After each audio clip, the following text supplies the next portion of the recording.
After Shifeng opened Killing Ray's attribute panel and read it, he could not help but gasp. Killing Ray, one-handed sword, sacred sword, epic rank, level 30, level 120. Equipment requirement, strength 1200, agility 1000. Attributes adjust according to user's level. Attack power plus 2440, level 65, strength plus 173, agility plus 165, endurance plus 162, attack speed plus 25, ignore 30% of the target's defense. When equipped, strength increased by 20%, agility increased by 15%, and attack speed increased by 10%, ignore levels plus 20, all sword skills plus 3 levels, all item level requirements reduced by 5 levels. Attacks have a 40% chance to trigger the lightning effect, increasing initial attack speed to 50% of the maximum and damage by 260%. Additional skill 1- Summon Lightning. Summons lightning to deal 600% lightning damage to enemies within a range of 20 yards, and inflict the numb effect for 5 seconds. Afterward, attack range increased by 20 yards for 30 seconds.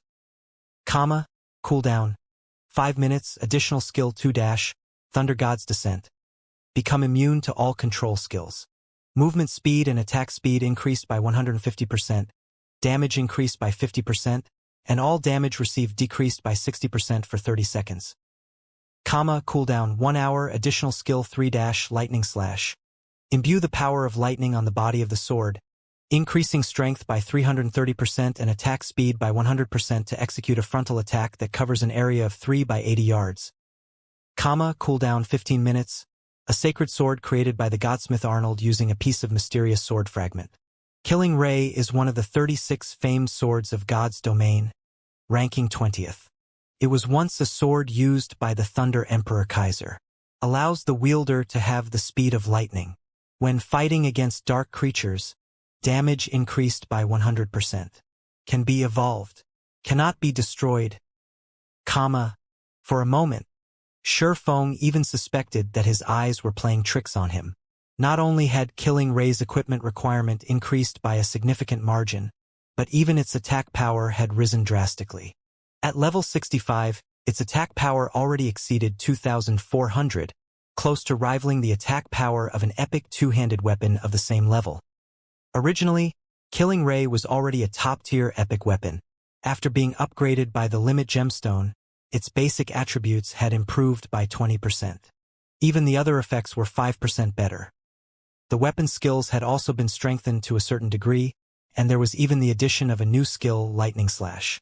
Although Lightning Slash did not deal a lot of damage, the increase in strength it provided was crucial to expert players because higher strength allowed players to suppress their opponent and create gaps to land a fatal blow.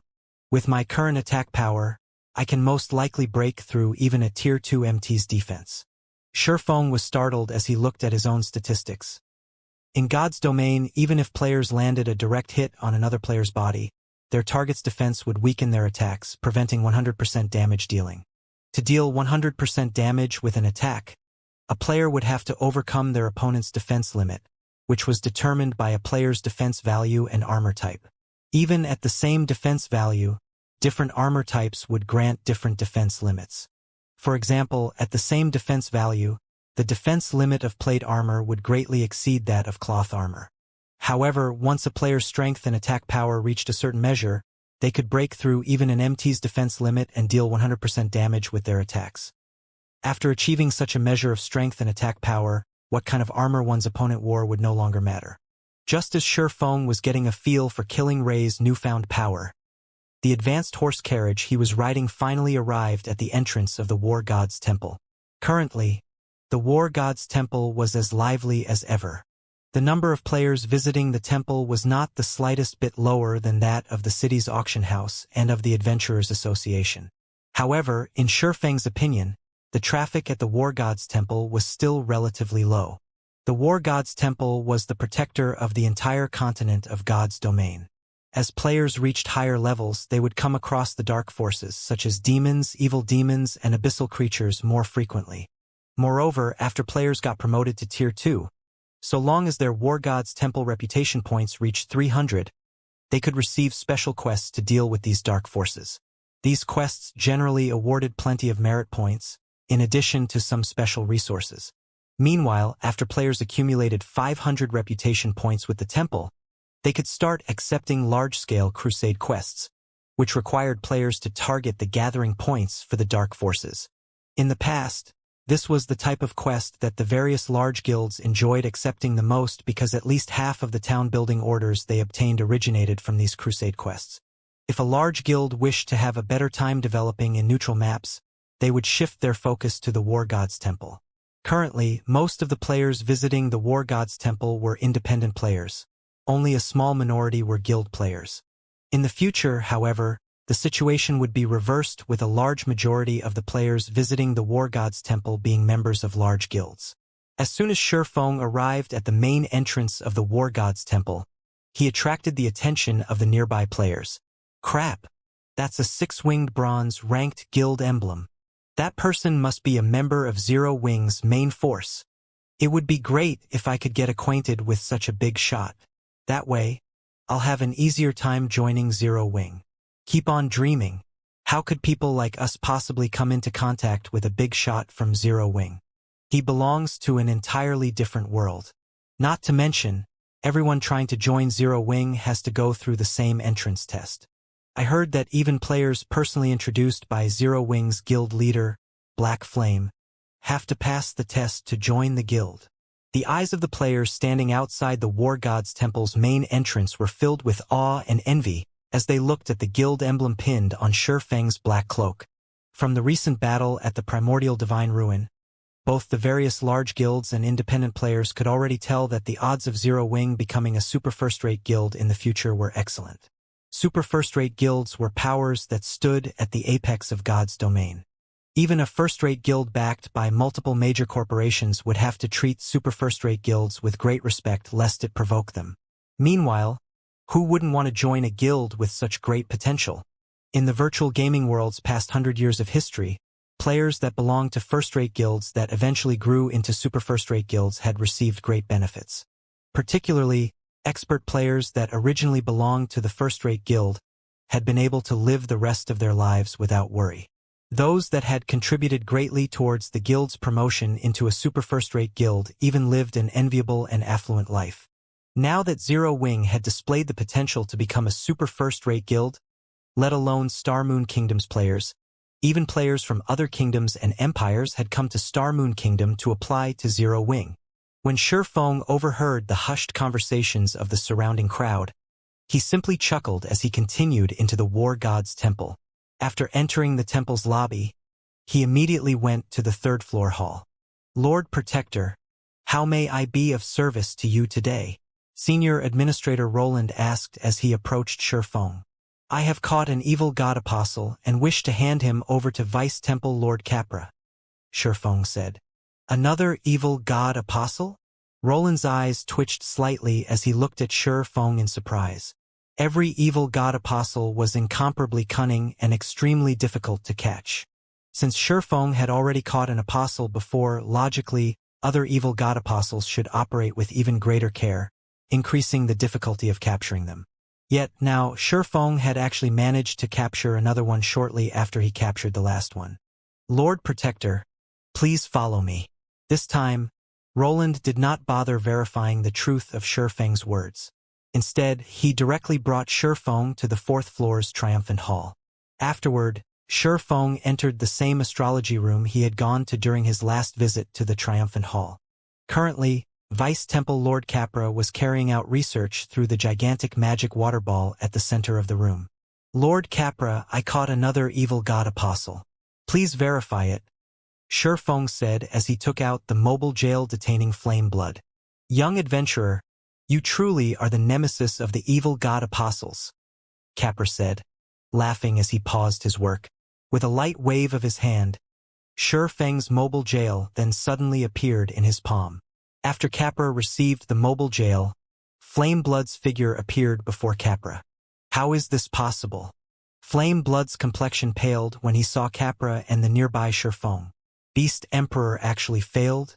At this moment, he could easily guess what kind of place he was at. Only, He never thought that Shifeng would actually elude Beast Emperor's capture and successfully deliver him to the War God's temple. Black Flame, you cannot do this. If you hand me over to the War God's temple, Beast Emperor definitely won't let you get away.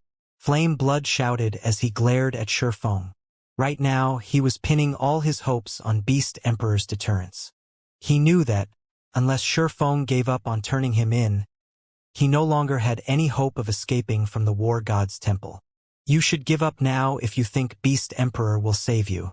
If you really wish to survive, tell me the location of Starmoon Kingdom's evil god's temple, Shifeng said, chuckling. He remained wholly unperturbed by Flame Blood's threat.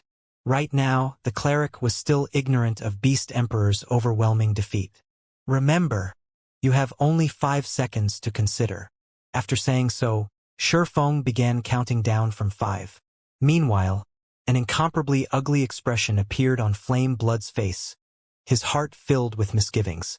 Inside the silent astrology room, Flame Blood glared at Shifeng hatefully. He never thought that Shifeng would make him such an offer.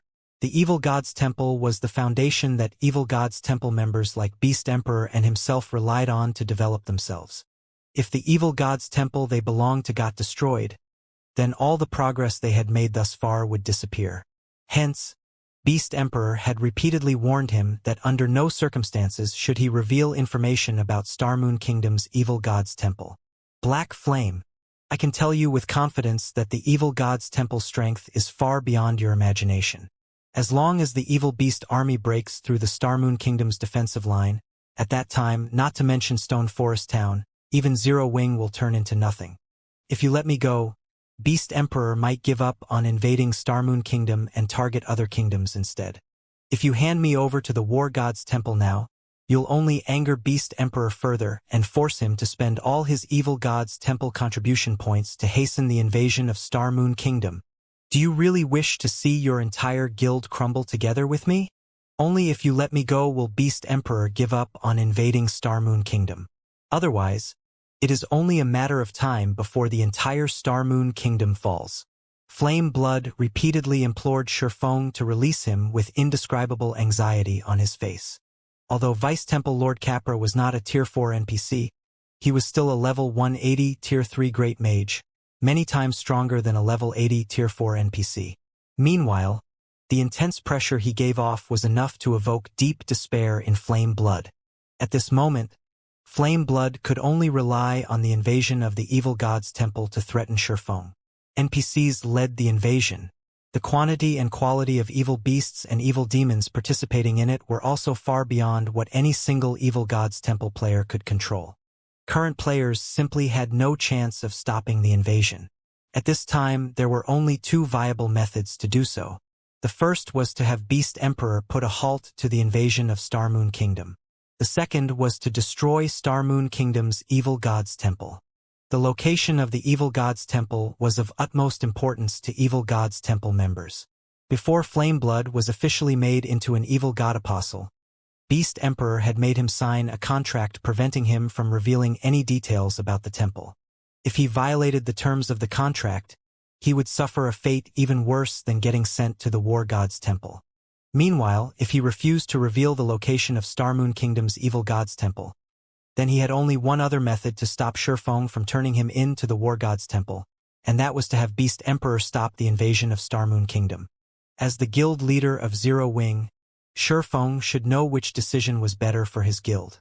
Flame Blood refused to believe that Shifeng would abandon the entire Zero Wing just to get rid of him. Are these your last words? Shifeng chuckled as he looked at the desperation on Flame Blood's face. You should think things through clearly. As long as you are killed by the War God's Temple, all the progress you've made in this account will be lost. You'll also be able to start a new account only 1 month later. At that time, who knows how much time and effort you'll have to put in to return to the front lines. You'll miss out on plenty of opportunities. Currently, the elite members of the various large guilds were close to reaching level 50. In another month, many elite players would most likely have completed their Tier 2 promotion already, not to mention expert players. If Flame Blood had to restart from scratch, He would also miss out on the various resources and opportunities that could be obtained from exploring new maps. Unless the guild Flame Blood belonged to was willing to invest plenty of resources into him or the cleric had heaven-defying luck, he would have extreme difficulty getting the current advantages he possessed in the future. As Shifeng said so, Capra began chanting an incantation. Meanwhile, based on Shifeng's words, Flame Blood could tell that Shifeng was determined to turn him in to the war god's temple. Crazy bastard. You really are insane. At this moment, Flame Blood could feel his mind breaking down. He even doubted Shifeng realized just how terrifying the evil god's temple's invasion was. He had never thought that Shifeng would actually go as far as to sacrifice Zero Wing just to take his life. Before Flame Blood could finish speaking, dozens of golden magic arrays appeared around him. A golden chain then shot out from each of the magic arrays. The chains pierced Flame Blood's body and bound his soul directly, following which, Flame Blood's body began burning, his body transforming into a pile of ashes after just 2 seconds. The cleric's immortal soul was destroyed as well and completely disappeared from God's domain. Sure enough, he refused to speak. Shifeng could not help but sigh as he watched Flame Blood disappearing. He did not believe that Flame Blood refused to reveal the evil god's temple's location out of loyalty. There was an 80% chance that Beast Emperor had anticipated such a situation and made preparations. However, this outcome was within Shifeng's expectations. The evil god's temple was the foundation of evil god's temple members. Without the evil god's temple, Beast Emperor would lose the authority he had in Starmoon Kingdom. He naturally wouldn't let his minions reveal the location of the evil god's temple so easily. System. Congratulations! You have captured an evil god apostle. Rewarding 12,000 War God's Temple merit points. Reputation with the War God's Temple increased by 200 points. 200 million EXP, 20 free mastery points, and 2 legacy skill points. 12,000 merit points? Shifeng was a little surprised when he read the system notification. He was only awarded 10,000 merit points the first time he captured an evil god apostle. He actually received 2,000 more points than the previous time. However, he had quickly discovered that, while the merit points he obtained had increased, the free mastery points and legacy skill points awarded had decreased by a significant margin. Previously, he had gotten 50 free mastery points and 5 legacy skill points. Now, he had received only 40% of the previous amounts. Compared to obtaining an additional 2,000 merit points, he would rather have the 30 free mastery points and 3 legacy skill points. Meanwhile, after Flame Blood's permanent disappearance from God's domain, Beast Emperor, who was currently controlling his evil demon army from the evil god's branch temple at Ancient Rock City, received a system notification informing him about it. Black Flame, Beast Emperor bellowed, his expression twisting. Since you dare destroy my path to promotion, I'll have your Zero Wing go down with me as well. He was granted only 5 evil god apostle slots. Now that he had permanently lost 2 of them, he would have a much more difficult time developing himself further. At this moment, the man standing beside Beast Emperor spoke up. Boss, Black Flame is simply too arrogant. Why don't I mobilize my evil beast and evil demon armies in the Purple Thorn's kingdom and have them destroy Zero Wings Town at the primordial divine ruin? That'll teach Black Flame a good lesson. This man had a tough appearance and was clad in silver scale armor. Unlike other evil god apostles, this man did not wrap himself in bandages. Instead, like Beast Emperor, he did nothing to hide his skin tone. Meanwhile, if one were to use an advanced identification skill on this man, one would discover that not only was he a level 52 berserker, but he was even in possession of the Tier 2 hidden class Savage Warrior. No, that town is still in its protection period right now. Although the NPC guards there aren't as high-leveled as the NPC guards available inside a kingdom, they are still level 100 NPCs. There are also 20 Tier 3 NPCs. Even 10 level 80 mythic ranked evil beasts wouldn't be enough to break the town, Beast Emperor said, shaking his head. What we need to do for now is wait. Based on the information Blackwater sent me, the town's protection period is only 3 days.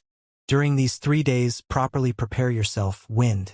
Once the town's protection period is over, we'll attack. Boss, rest assured. I guarantee that Zero Wings Town will be flattened as soon as its protection period is over. the silver-armored man named Wind Hunter said with a confident smile on his face. Beast Emperor nodded in response to Wind Hunter's words.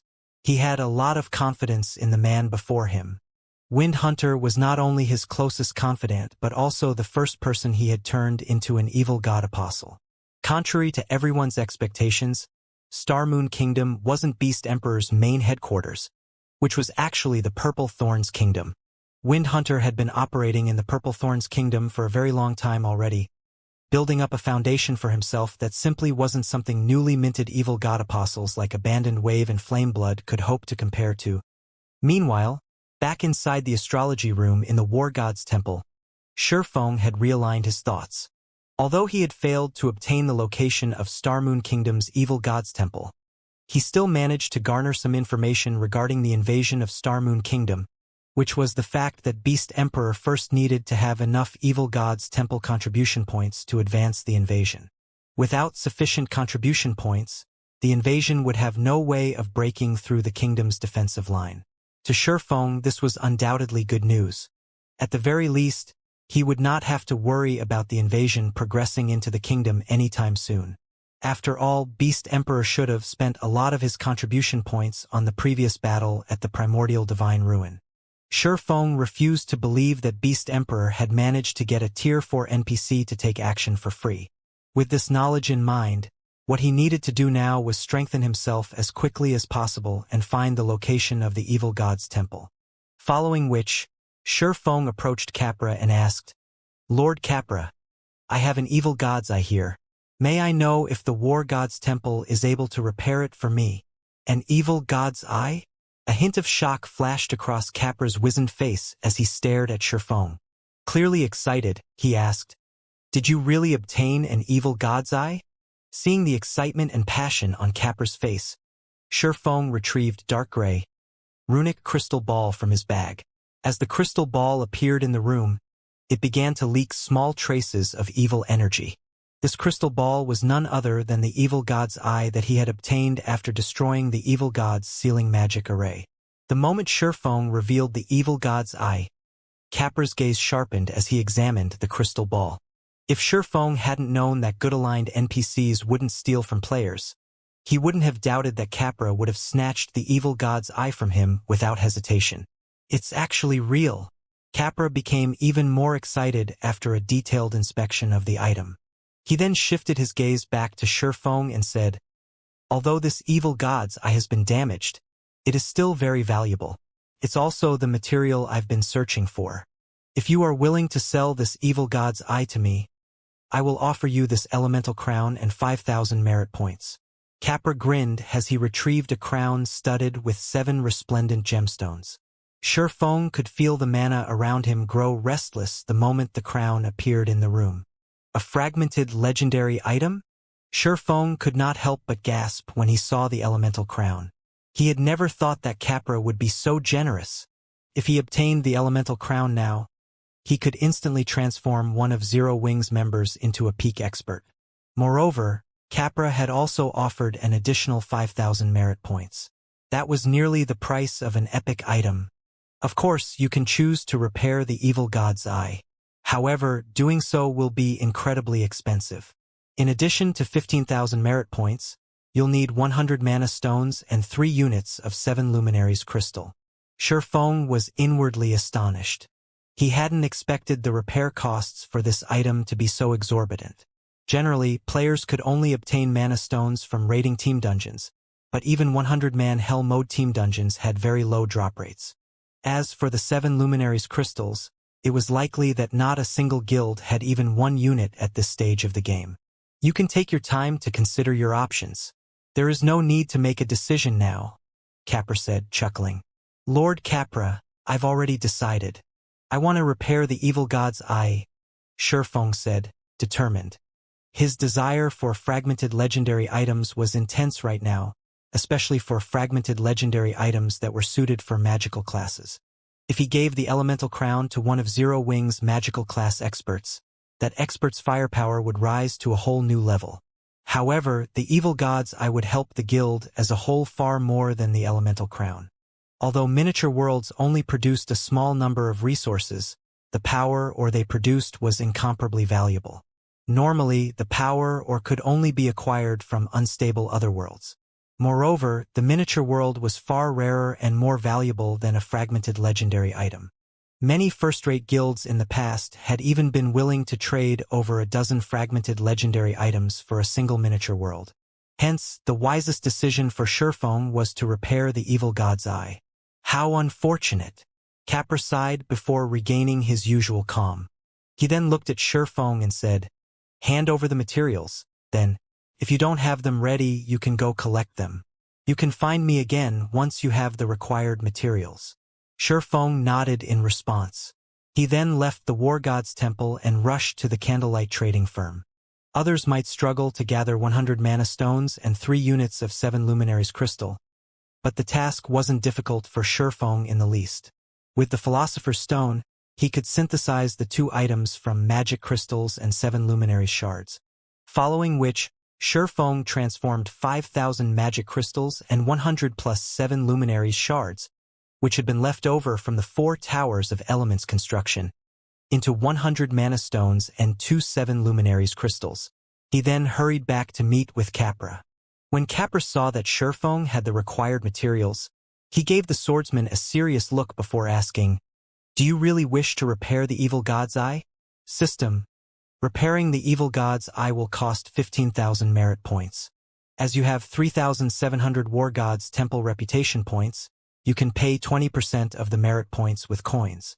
Do you wish to pay with coins? System: based on the system's analysis of the current market, each merit point is worth 2 gold, 10 silver. Do you wish to proceed? Yes. Shurfeng answered without hesitation. He currently had over 12,000 merit points. If he paid 3,000 merit points with coins, he would have just enough merit points to repair the evil god's eye. Instantly, 6,300 gold vanished from Shurfeng's bag. After Capra received the materials, he began to chant an incantation and write line after line of divine runes. The ambient mana and Capra's runes then gradually flowed into the evil god's eye, which hovered before the Vice Temple Lord. As this process continued, Shurfeng could see the runes on the surface of the evil god's eye sharpen. The density of the evil energy the dark gray crystal ball radiated also increased. When every mana stone and 7 luminaries crystal had merged with the evil god's eye, the runes on the orb released a dazzling gray glow. As he watched the dark gray crystal ball, Shurfeng could feel a dangerously malicious intent radiating from it. At this point, the evil god's eye stopped leaking evil energy. Now it merely looked like a crystal decorated with mysterious runes. "Alright, I've repaired the evil god's eye. Hopefully you can utilize it properly. Make sure that you don't let those from the evil god's temple find out that you have it. Otherwise, they'll use everything in their power to destroy you." Capra warned as he reluctantly handed the evil god's eye back to Shurfeng. When Shurfeng received the evil god's eye, he felt an immense weight in his hands. Rather than an ordinary crystal, he felt as if he had just received a miniature mountain. If he weren't a Tier 2 player with over 1,500 points in his strength, he might not even be able to carry the fist-sized crystal ball. It's so heavy. So, this is the intact evil god's eye. As he held the evil god's eye, Shurfeng inspected the item's attribute panel. Evil god's eye. Fragmented legendary rank item. This item had been created by the evil god for the specific purpose of opening a path through the world's barrier. The evil god's eye contains a sealed miniature world, and can be used as a conduit to transfer the miniature world's power to the outside world. The evil god's eye also grants its holder sovereignty over the miniature world within.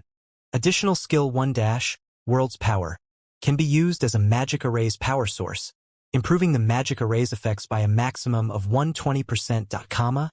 Cooldown 48 hours. Additional skill 2- Teleportation Pathway opens a pathway to the sealed miniature world. The pathway lasts for 10 minutes. Cooldown 96 hours. Amazing! Shurfeng was utterly dumbfounded after inspecting the intact evil god's eye. He finally understood why the various superpowers in the past had valued miniature worlds to such an extreme. As Shurfeng quietly admired the evil god's eye, Aqua Rose contacted him. Guild leader, melancholic smile, has gathered the materials you require. I have also gathered the architects you've requested in Zero Wing City, Aqua Rose reported. All right, I'll head over right away. Shurfeng could not help but smile when he heard Aqua Rose's words. With this, Zero Wing would soon have a second stone forest town. Only this time it was in a neutral map. After Shurfeng disconnected the call, he left the War God's Temple and used a guild transfer scroll to teleport to Zero Wing City. He then used the 4 Towers of Elements teleportation function to travel to the Orc Empire, making his way towards the primordial divine ruin. There are still evil demons here? Currently, Shurfeng wore his black cloak, keeping his identity hidden. As he approached the wilderness near the primordial divine ruin, he frowned at what he saw. He spotted level 70+ evil demons and evil beasts wandering on the grassy plain before him. There were easily over 5,000 monsters, which were even stronger than Beast Emperor's evil beasts and evil demons that Zero Wing had recently fought. Zero Wing's new town had recently been constructed, so he had yet to set up a guild residence teleportation magic array in the town's residence.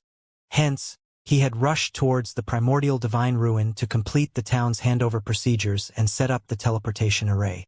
Fellow friend, I take it that you haven't visited the Orc Empire recently, huh? A level 49 male ranger in dark blue leather armor, who had been passing by, approached Shurfeng and asked when he noticed the swordsman's frown. The youth then smiled and continued, Zero Wing fought a massive battle against Beast Emperor's evil beast and evil demon armies just some time ago. Although Beast Emperor was defeated and eventually forced to retreat, he didn't give up on his mission to keep Zero Wing from visiting the ruin. On the contrary, he sent a massive group of stronger evil beasts and evil demons from ancient Rock City to surround the primordial divine ruin. Now, the only way to get to the ruin is to go through the checkpoint ahead. Checkpoint? Shurfeng asked curiously. That's right. It seems Beast Emperor wants to prevent Zero Wing's members from sneaking into the ruin by hiding their identities. Unless players enter via the checkpoint, the evil beasts and demons will attack them, the ranger youth said, nodding. I'd advise against trying to barge through just to save time. Those evil beasts and evil demons are extremely powerful. Some players, who had been displeased with the new setup, tried to head to the ruin without passing through the checkpoint. In the end, the 100-man team was quickly destroyed. To be honest, there's no need to be in such a hurry anyway. Look, the checkpoint's queue is moving relatively quickly. After all, it's just there to determine whether or not players are from Zero Wing. Took us quite a bit of time and effort to get this far. A few more minutes won't really make a huge difference. They're checking for Zero Wing members? He's already announced that he intends to fight Zero Wing to the bitter end, the ranger youth said, nodding. So he made this checkpoint for that purpose. Not only has Beast Emperor stationed his subordinates at the checkpoint, but there are also plenty of powerful evil demons there. I see, Shurfeng muttered. He then walked straight towards Beast Emperor's checkpoint. At the end of the day, evil demons were monsters. As long as players wore a black cloak, evil demons couldn't determine their identities. However, players could. As long as Beast Emperor's subordinates forced passing players to remove their black cloaks, they could determine the players' identities. Although Zero Wing's members could avoid discovery by hiding their guild emblems, doing so would seem like the guild's players were afraid of Beast Emperor. Fellow friend, where are you going? That's not where the end of the line starts, the ranger youth called out as he watched Shurfeng walk straight towards the checkpoint. If you don't follow the rules and try to skip the queue, they'll definitely kill you. It's fine. I'm the Zero Wing member they're looking for, Shurfeng casually replied as he waved a hand. As Shurfeng finished his statement, he accelerated and vanished. The Zero Wing member? Shurfeng's reply dumbfounded both the ranger youth and his companions. What was going on? One of Zero Wing's members actually dared to rush towards Beast Emperor's checkpoint. Moreover, that member approached the checkpoint by himself. Didn't the swordsman realize that hundreds of evil demons guarded the checkpoint? Beast Emperor had even stationed a mythic-ranked evil demon there. Such a force would even annihilate a 100-man expert team in the blink of an eye. When the ranger youth and his companions finally recovered from their daze, they chased after Shifeng to stop his insane actions. They were all independent players, and in a fight between Beast Emperor and Zero Wing, they were on the surface, they lacked the courage to condemn Beast Emperor's actions, but inwardly, after a few seconds of running, Shifeng had already reached the checkpoint and had been discovered by Beast Emperor's subordinates. "Who are you? Don't you realize that this is a checkpoint?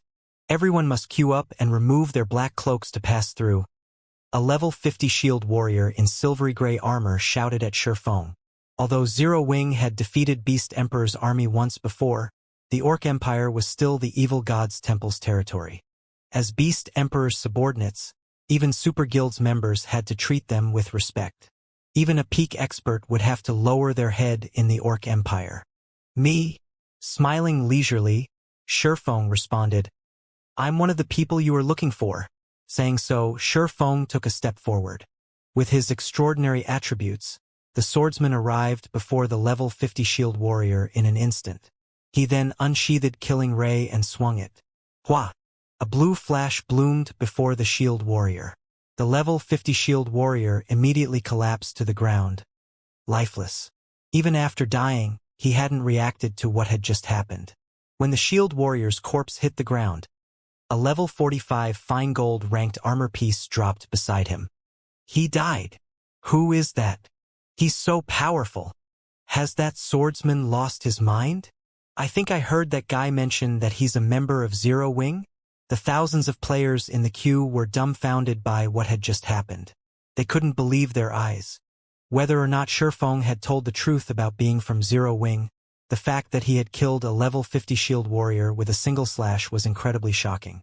A level 50 shield warrior, even at tier 1, would have close to 50,000 HP. Shield warriors also had far more defense than other classes. They had passive skills that reduced incoming damage as well. Even a great lord of the same level couldn't instant kill such a shield warrior, yet Shifeng had accomplished exactly that. Beast Emperor's 13 other subordinates a short distance away were similarly stupefied. They had never expected someone to be foolish enough to attack the checkpoint alone. Hundreds of evil demons surrounded the checkpoint, including a level 80 mythic evil demon. Even peak experts would be utterly powerless against a mythic evil demon.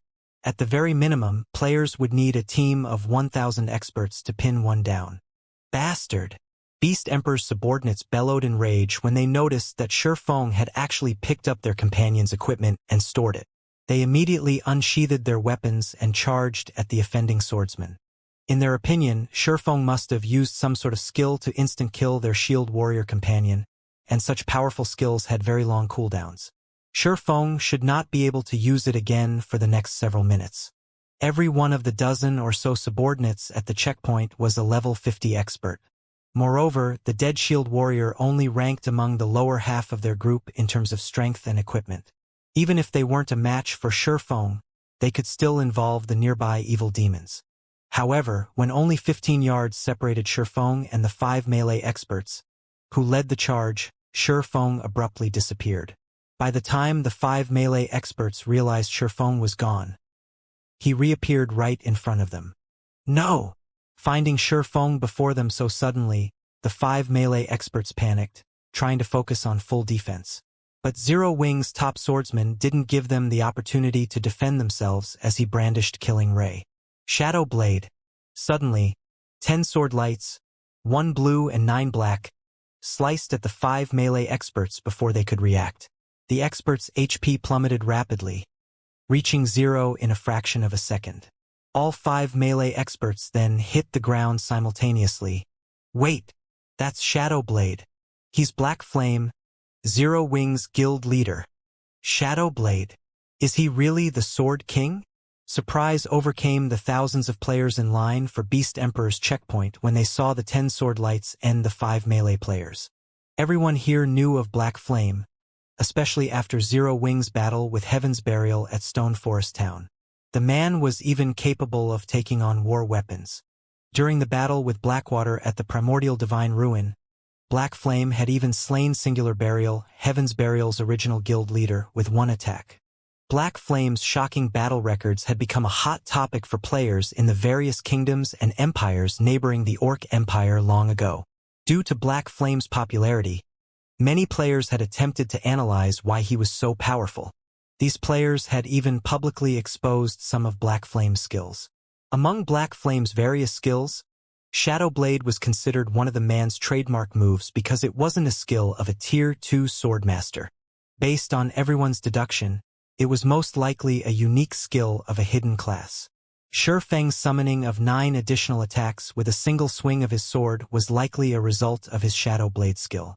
Including the fact that Shurfeng had declared himself as a member of Zero Wing, there was a very high possibility that Shurfeng was Black Flame. As they realized this, everyone watching got goosebumps. Black Flame had defeated Beast Emperor's army once before, and his control of summoned creatures had been astounding. He was definitely one of God's domain's mythical characters. They never expected to have a chance to meet or interact with this swordsman. Now, not only did they get to see Black Flame in person, but they also got to watch him attack Beast Emperor's checkpoint. They were going to watch a historic moment happen right before their very eyes. Why wouldn't they be excited? Black Flame? What? Why are we so unlucky? Beast Emperor's subordinates, who had planned to charge at Shurfeng, slid to a stop as they stared at their adversary. All of their prior confidence and rage disappeared. Now only fear flashed in their eyes. Although they were expert players and wore excellent equipment, they did not think, even for a second, that they could contend with Shurfeng. Moreover, they had all watched this man's battle videos.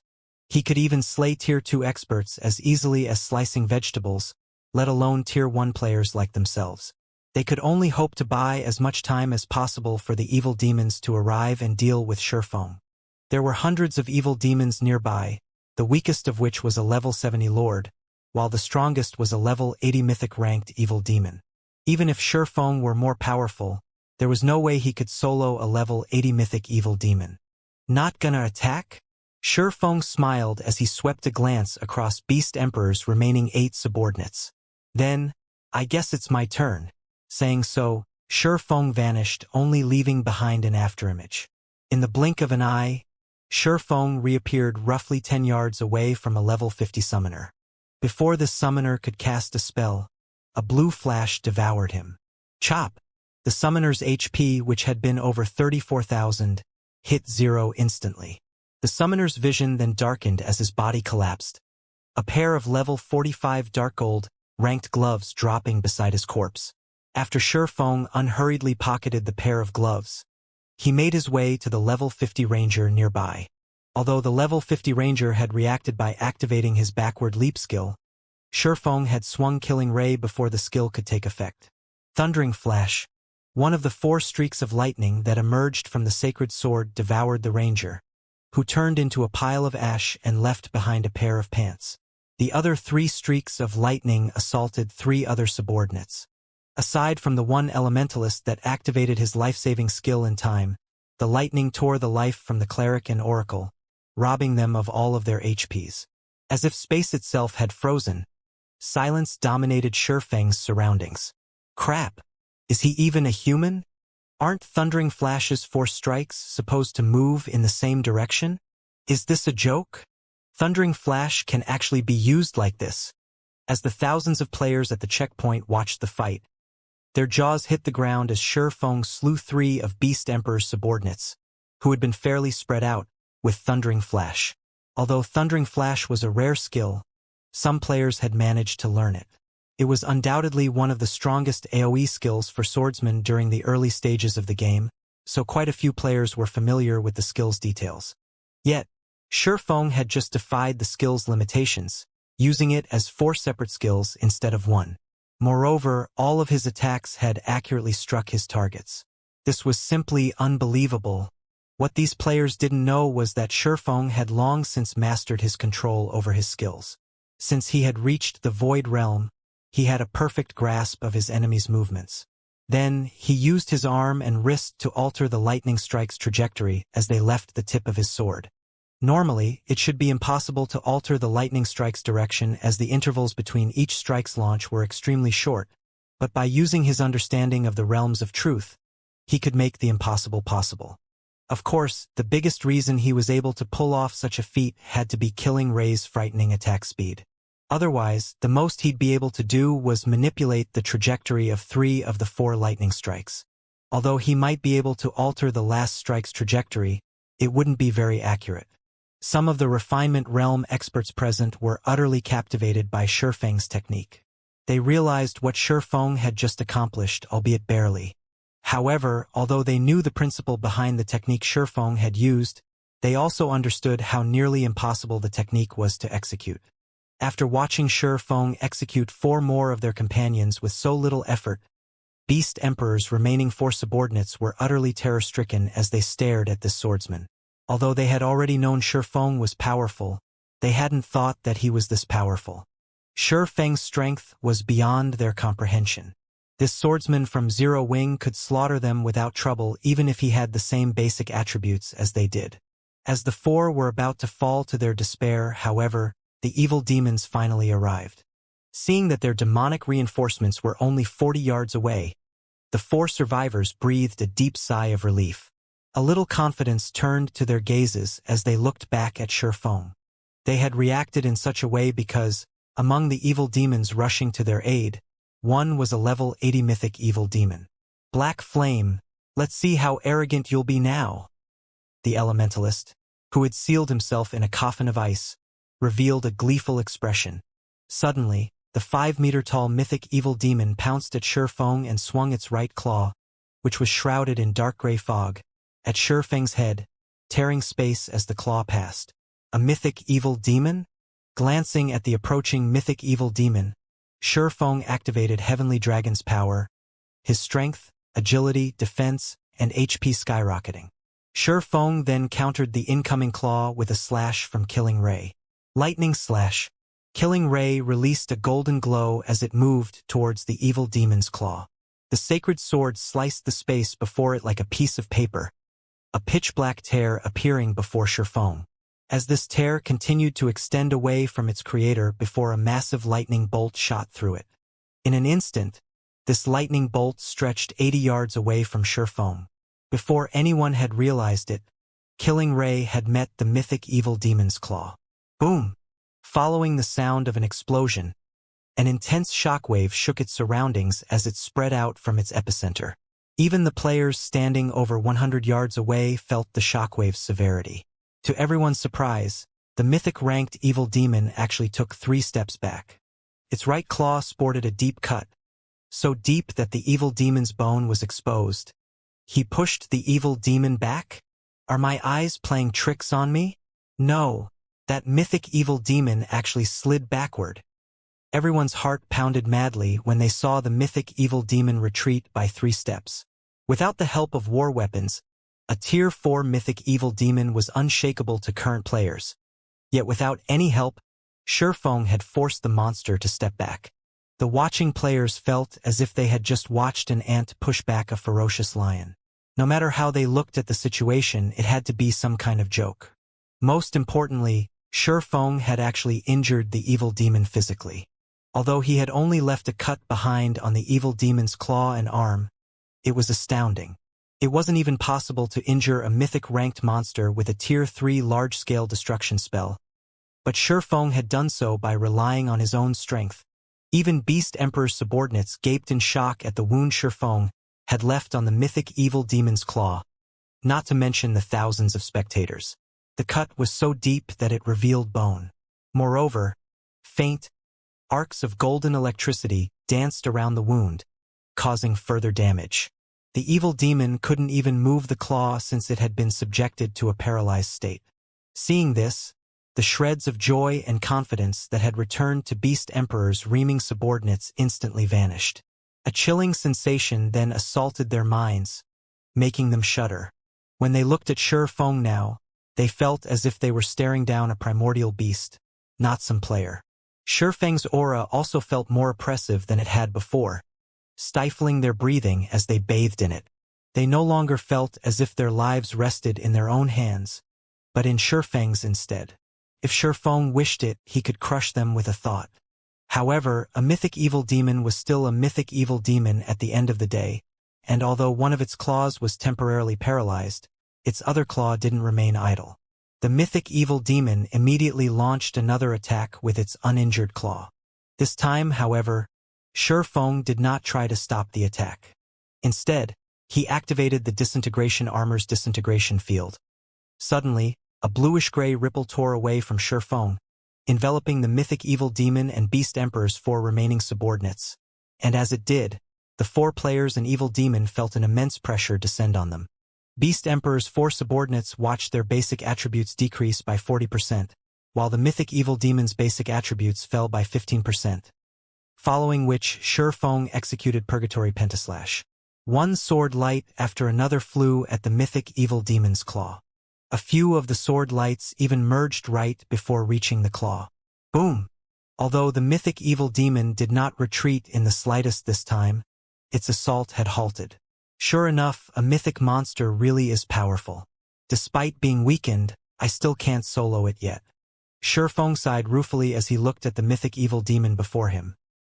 He had only overwhelmed the evil demon previously due to Lightning Slash's 330% strength increase, but even after merging some of his attacks, his strength was barely a match for the weakened evil demon. After this, aside from activating Twofold Berserk, he had no means of taking the mythic evil demon head-on. Obviously, Twofold Berserk wasn't viable for this situation. Twofold Berserk only had a 20-second duration, but even after being weakened, the mythic evil demon still had a maximum HP of 127,500,000. He'd be lucky to shave off 2% of the evil demon's HP in 20 seconds. Following which, Shifeng used Divine Steps, and 10 doppelgangers split away from his body. Now, rather than dance with the mythic evil demon, he avoided it. While doing so, Shifeng took a Tier 4 single-target attack magic scroll from his bag. It was one of the scrolls he had obtained after killing a mythic evil beast. Dark Destruction. After activating the scroll, Shifeng immediately used World's Power on the magic array within it. Suddenly, pitch-black magic arrays started to manifest, and in an instant, 33 arrays had the evil demon completely surrounded. Before the mythic evil demon could flee, the arrays began to fire darkness spears, piercing the evil demon's body. The 33 magic arrays quickly transformed the mythic evil demon into a porcupine.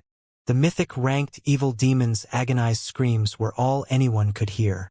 After another 2 seconds, every darkness spear in the evil demon's body exploded, instantly stealing over 8 million of the evil demon's HP. After the massive explosion, the mythic evil demon was in an incomparably miserable state. It was covered in wounds, steadily seeping fresh blood.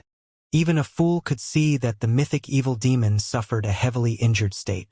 What destructive power! He actually injured a mythic-ranked evil demon so severely. Did he use a magic scroll containing a Tier 4 curse or Tier 5 spell? The spectating crowd could not help but gasp when they saw the injured evil demon. If they couldn't see that the mythic evil demon still had plenty of HP, they'd assume that it was on its last breath, about to keel over at any moment. Even Shifeng was surprised. He hadn't expected the Tier 4 magic scroll to become so destructive after empowering it with World's Power. The power of Dark Destruction was stronger than even a Tier 4 single-target curse. Seeing that the mythic evil demon was heavily injured, Shifeng immediately removed Disintegration Field and summoned his personal guards, Anna and Kite. At this point, Anna had reached level 81, whereas Kite was level 79. The two NPCs' leveling speed was simply staggering.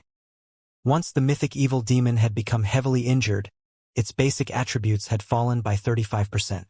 Now, in terms of overall combat power, it was only slightly stronger than a level 80 Grand Lord. Meanwhile, after being summoned, Anna proceeded to summon her Golden Giant and 10 Rock Guardians. She then had the Rock Guardians form a magic array to suppress the mythic evil demon further. With this, the mythic evil demon only had 50% of its original basic attributes remaining. Now, even the Golden Giant could put up a fight against the mythic-ranked evil demon, not to mention Shifeng. With the Golden Giant serving as his MT, Shifeng focused on dealing damage. Phantom Kill. Flame Burst. Damages in the hundreds of thousands appeared, one after another, above the mythic evil demon's head. To the mythic evil demon, who only had a maximum HP of 75 million after being weakened, this was a considerable amount. Furthermore, Kite and Anna's damage kept up with Shurfeng's. Although Lord and Great Lord ranked evil demons tried to intervene, the Rock Guardian's magic array kept them out of the fight. They could not hinder Shurfeng and his minions in the slightest. Meanwhile, Beast Emperor's 4 remaining subordinates could only watch as their supposed savior rapidly lost HP. 80%, 60%, 20%. When the mythic evil demon's HP fell to 20% and was about to enter a berserk state, Anna reacted by casting Chains of Light. Not only did the spell negate the evil demon's berserk state, but it also weakened the monster even further. Without the boost from its berserk state, the mythic evil demon couldn't free itself from this one-sided beating, and its HP continued to fall. 20%, 10%, 5%. When the mythic evil demon only had 1% of its HP remaining, Shurfeng activated Divine Providence. He then activated Instant Strike and appeared before the evil demon. Sword's Orbit. Suddenly, a series of blue stars bombarded the mythic evil demon, plundering its final strand of HP. As the mythic-ranked evil demon died, a golden flash enveloped Shurfeng. He had finally risen from level 65 to level 66. At the same time, 3 crimson balls of light emerged from the evil demon's corpse and hit the ground. When the watching crowd outside of the magic array saw the mythic evil demon's motionless corpse, their minds went blank. After seeing the mythic evil demon fall, Beast Emperor's 4 remaining subordinates were overwhelmed by their fear and despair. Although they had expected this outcome after watching Shurfeng and his personal guards suppress the mythic evil demon, they couldn't help but shudder after watching the monster actually collapse at the swordsman's feet. To God's domain's current major powers, Tier 4 monsters were still insurmountable. Even super guilds had to expend a lot of time and effort to prepare and ensure that they killed one. Yet, Shurfeng had accomplished this feat by relying on his own power and his 2 personal guards. Normally, if someone told them about such a situation, they'd laugh, assuming that the player was joking, but after such an impossible feat had occurred before their very eyes, they had no choice but to believe it. Regret filled their hearts. Had they known that something like this would happen, they would never have volunteered to work at the checkpoint. They had assumed that inspecting players that entered the primordial divine ruin would be a relaxing, glorious task. After all, even players from the various superpowers would have to lower their heads before them. How often did anyone get to brag about that? Now, however, the only thing awaiting them was death. Before the 4 could even turn and flee, Kite had appeared and finished each of them with a single hit. In the meantime, Shurfeng had arrived beside the mythic evil demon's corpse and collected the 3 items it had dropped. He then commanded Anna and Kite to kill the other evil demons outside of the magic array. Without the threat of the mythic evil demon, the level 70+ evil demons were easy pickings for the 2 personal guards. The fight with the remaining monsters had been so easy that Shurfeng hadn't even needed to use another berserk skill after Heavenly Dragon's power had ended. He only needed to support his personal guards from the side. Whenever his personal guards' HPs fell below a certain point, Shurfeng had simply activated the 7 Luminaries' Ring's life domain to recover their HP to full. For a time, Shurfeng, Anna, and Kite slaughtered the hundreds of evil demons around them, further dumbfounding the spectating crowd. That was several hundred level 70+ evil demons they were talking about. Moreover, the weakest among them was a lord. Even an army of 10,000 elite players would have trouble against such a force. Yet Anna and Kite ended these evil demons as if they were farming common monsters. So strong. Black Flame's personal guards are awesome. They should both be fine gold rank. I've seen fine gold personal guards before, so I am certain that fine gold personal guards are definitely not that powerful. I'm willing to bet that the female summoner is dark gold rank. I doubt even super guilds have dark gold personal guards. It would be great if I had a personal guard like that. I'd have such an easier time grinding and raiding bosses. Keep dreaming. Do you know how much secret silver personal guards are selling for? Nobody will even sell them for 2 or 3 epic items. If there's a fine gold or dark gold personal guard on the market, even super guilds will do everything they can to get their hands on them. Once the crowd of players snapped out of their daze, they turned to look at Anna and Kite, who stood beside Shurfeng, with passionate gazes. They all felt a vicious jealousy tear at their hearts. The combat power Shifeng had displayed was indeed frightening. Even without a berserk skill, the man could go toe-to-toe with a great lord-ranked evil demon. Even experts like them dreamed of wielding that kind of power. However, compared to Shifeng's strength, Anna and Kite's combat power was monstrous. This was especially true for Anna. Many of the players present were experts, and quite a few of these experts usually commanded their guild's dungeon raids. Hence, they recognized the factors that contributed to Shifeng's victory over the mythic evil demon. The first factor was the Tier 4 magic scroll Shifeng had used to injure the mythic evil demon and significantly lower its combat power. Anna was the second factor. The Tier 3 golden giant Anna had played a vital role in tanking the mythic evil demon. Meanwhile, her summoned rock guardians had formed a magic array that had suppressed the mythic-ranked evil demon further. Without these two factors, Shifeng wouldn't have been able to defeat the mythic evil demon. After watching this battle, the spectating crowd realized how important personal guards truly were. Even if a player were weak, they could rise to prominence in God's domain as long as they had sufficiently strong personal guards. When the various adventurer team's members, in particular, saw Anna and Kite, they felt as if doors to an entirely new world had opened before them. Personal guards, huh? Send the battle video to the commander immediately. With this, our Blazing Owl adventurer team will have a chance of becoming a top adventurer team in the future. The players from the various adventurer teams burst into action. Some players, who commanded their own adventurer teams, immediately ordered their members to do everything they could to find high-quality personal guards. Unlike large guilds, adventurer teams generally had very few members. As a result, these teams struggled when organizing dungeon raids. Large-sized adventurer teams with over 1,000 members might not face as much difficulty in this regard, but mid-sized adventurer teams like theirs, which only had several hundred members, even had trouble organizing raids for 50-man team dungeons. However, if they employed a capable personal guard, even a mysterious iron personal guard, it could help make up for the team's lack of manpower when raiding team dungeons. If they had a secret silver personal guard, they could even raid 100-man team dungeons. Then, they'd be able to obtain far better weapons and equipment for their adventurer team's members. These players now realized that personal guards played a crucial role in determining a mid-sized adventurer team's success.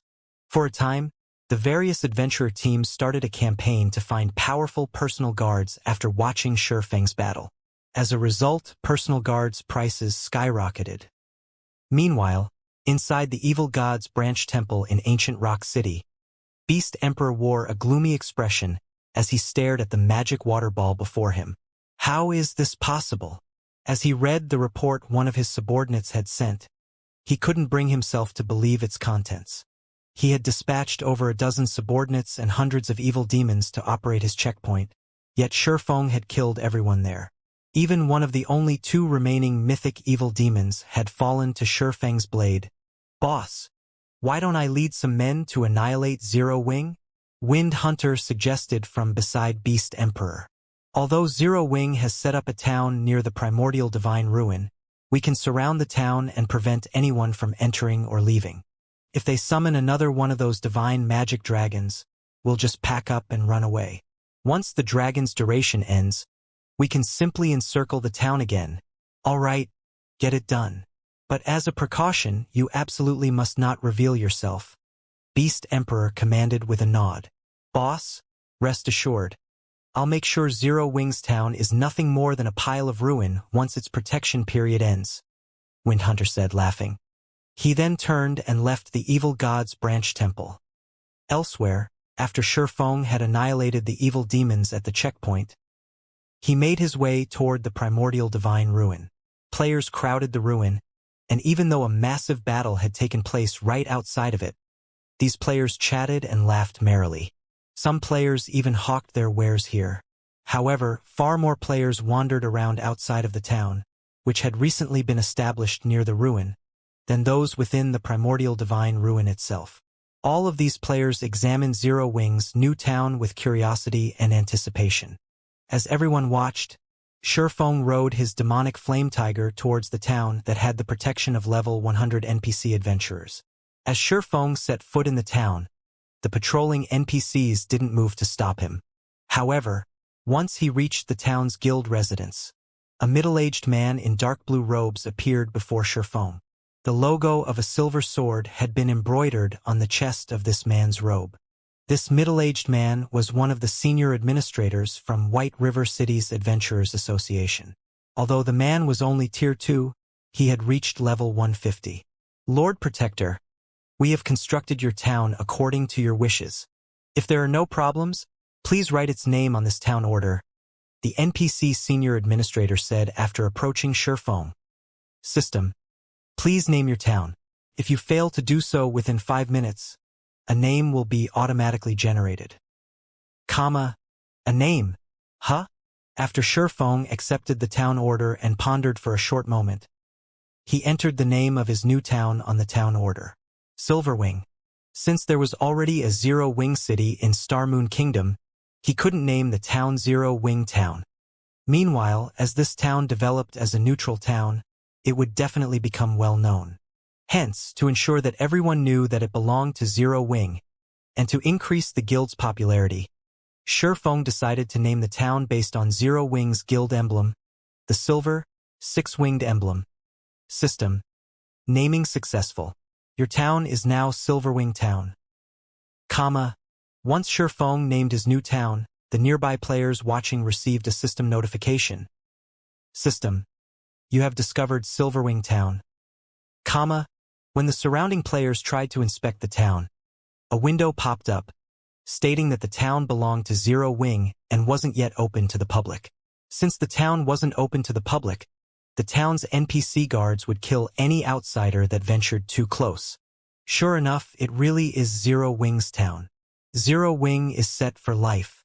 With their town right next to the primordial divine ruin, any guild or player that wants to explore the ruin will likely have to gather in Silverwing Town. Zero Wing's development will definitely soar now. I know, right? Aside from Silverwing Town, there isn't anywhere to rest near the primordial divine ruin. Zero Wing will make a fortune on the repair fees alone. For a time, the various large guilds and adventure teams were truly jealous of Zero Wing. Many guilds had already shifted the focus of their development to neutral maps, and as a result, neutral towns had become astronomically valuable. This was even more true for a neutral town beside a primordial divine ruin. Silverwing Town's value could likely rival that of 4 or more ordinary neutral towns. Meanwhile, the scouts, the various large guilds and adventurer teams had stationed to watch the new town beside the ruin immediately reported the latest development to their superiors. Silverwing Town? Cuttlefish, one of Crimson Emperor's elders, caressed his white beard as he looked at Silverwing Town from a short distance away. Uncle Cuttlefish, many guilds are trying to partner with Zero Wing right now. Should we send someone to contact the guild as well? A level 51, Tier 2 Berserker beside Cuttlefish asked. The Berserker wore dark red armor and carried a double-edged battle axe. No, let's wait for a while, Cuttlefish said, shaking his head.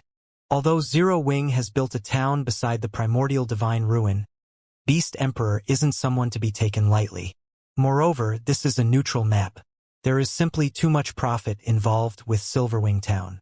Even if Beast Emperor doesn't make a move, I doubt that the other superpowers will sit still. Whether or not Zero Wing can keep its town after the protection period is uncertain. Hearing Cuttlefish's thoughts, realization dawned on the Tier 2 Berserker. At the same time, a hint of pity also surfaced in his gaze as he looked at Silverwing Town. God's domain was a cruel place. In God's domain, holding a treasure without the power to protect it was a sin. Although Zero Wing had shown the world its extraordinary strength, this kind of power was short-lived. Powerful tools couldn't be used indefinitely. Like Zero Wing, many such guilds had risen in the virtual gaming world in the past, and they had been incredibly successful, developing rapidly by using various means and resources. Unfortunately, due to their lack of a sturdy foundation, they had become a target for stronger forces, struck down before they could become a superpower. Whether or not Zero Wing protected Silverwing Town could be considered a test for the guild.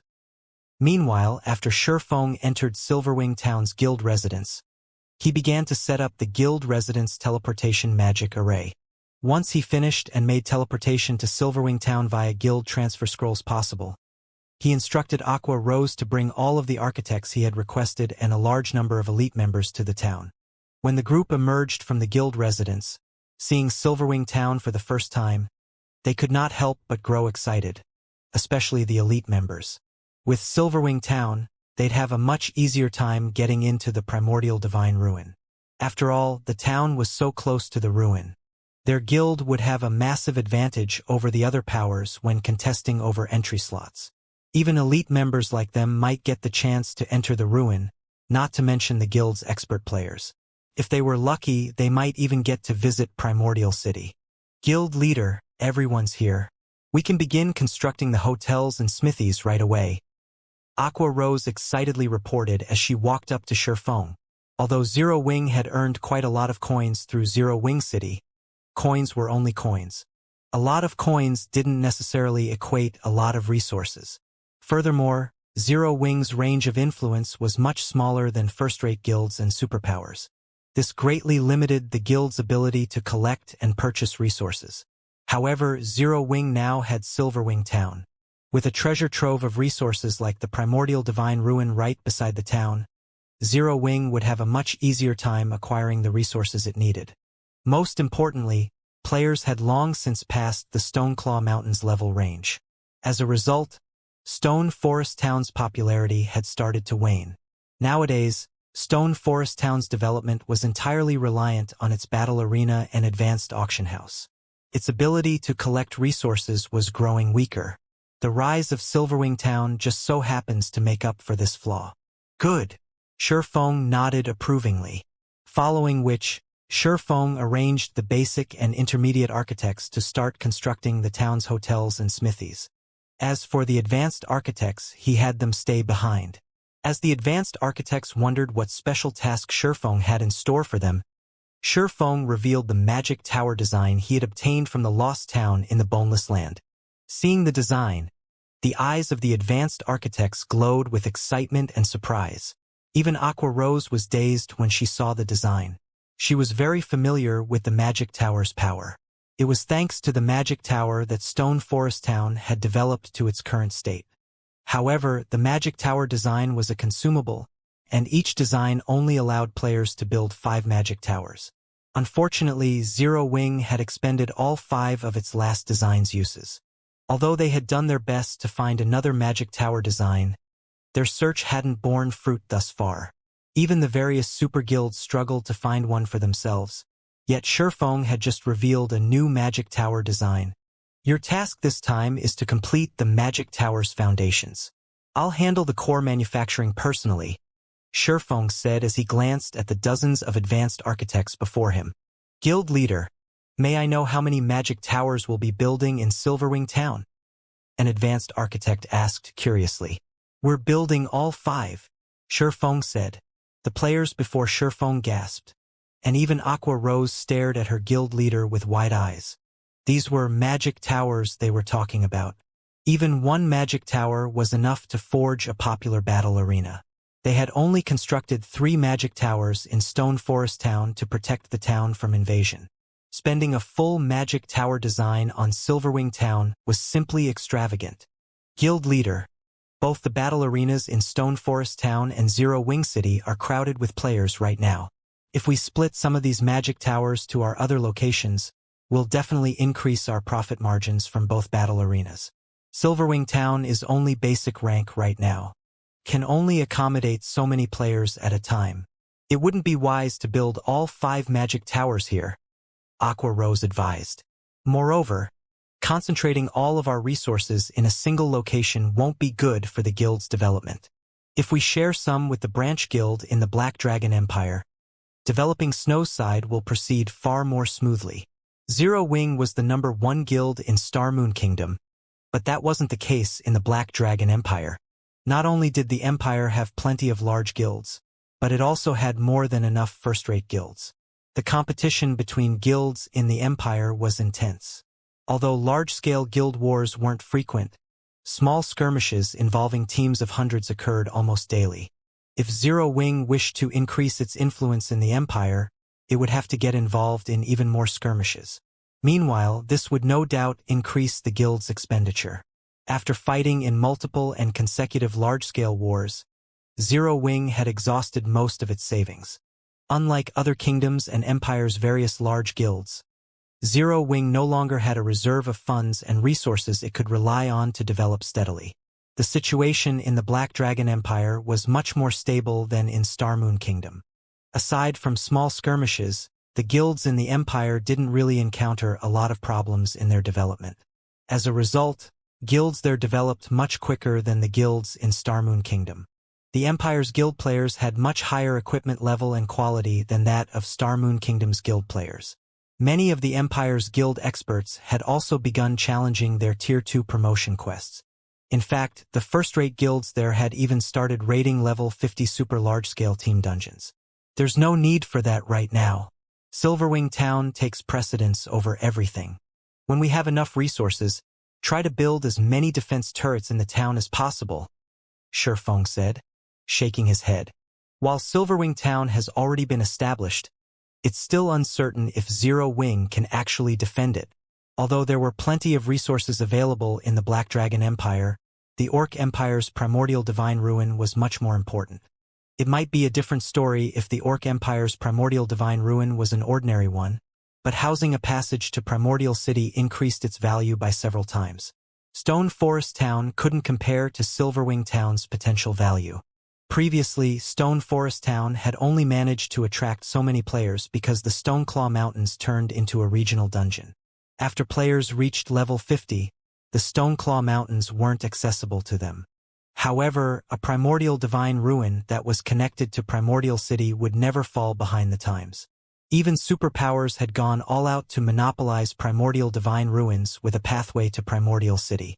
This was because Primordial City offered quite a bit of help to players as they challenged their promotion quests. Although players received less help from Primordial City as they reached higher tiers, as long as the city was even the slightest bit helpful, it was still extremely valuable. The various superpowers had yet to realize the true value of Primordial City. They merely treated it as a source of combat techniques and some other valuable resources. Hence, they still held a wait-and-see attitude in regard to Silverwing Town. Once they discovered Primordial City's true value, however, they would do everything they could to obtain Silverwing Town.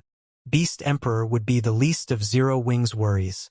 Zero Wing needed to strengthen Silverwing Town to the best of its abilities.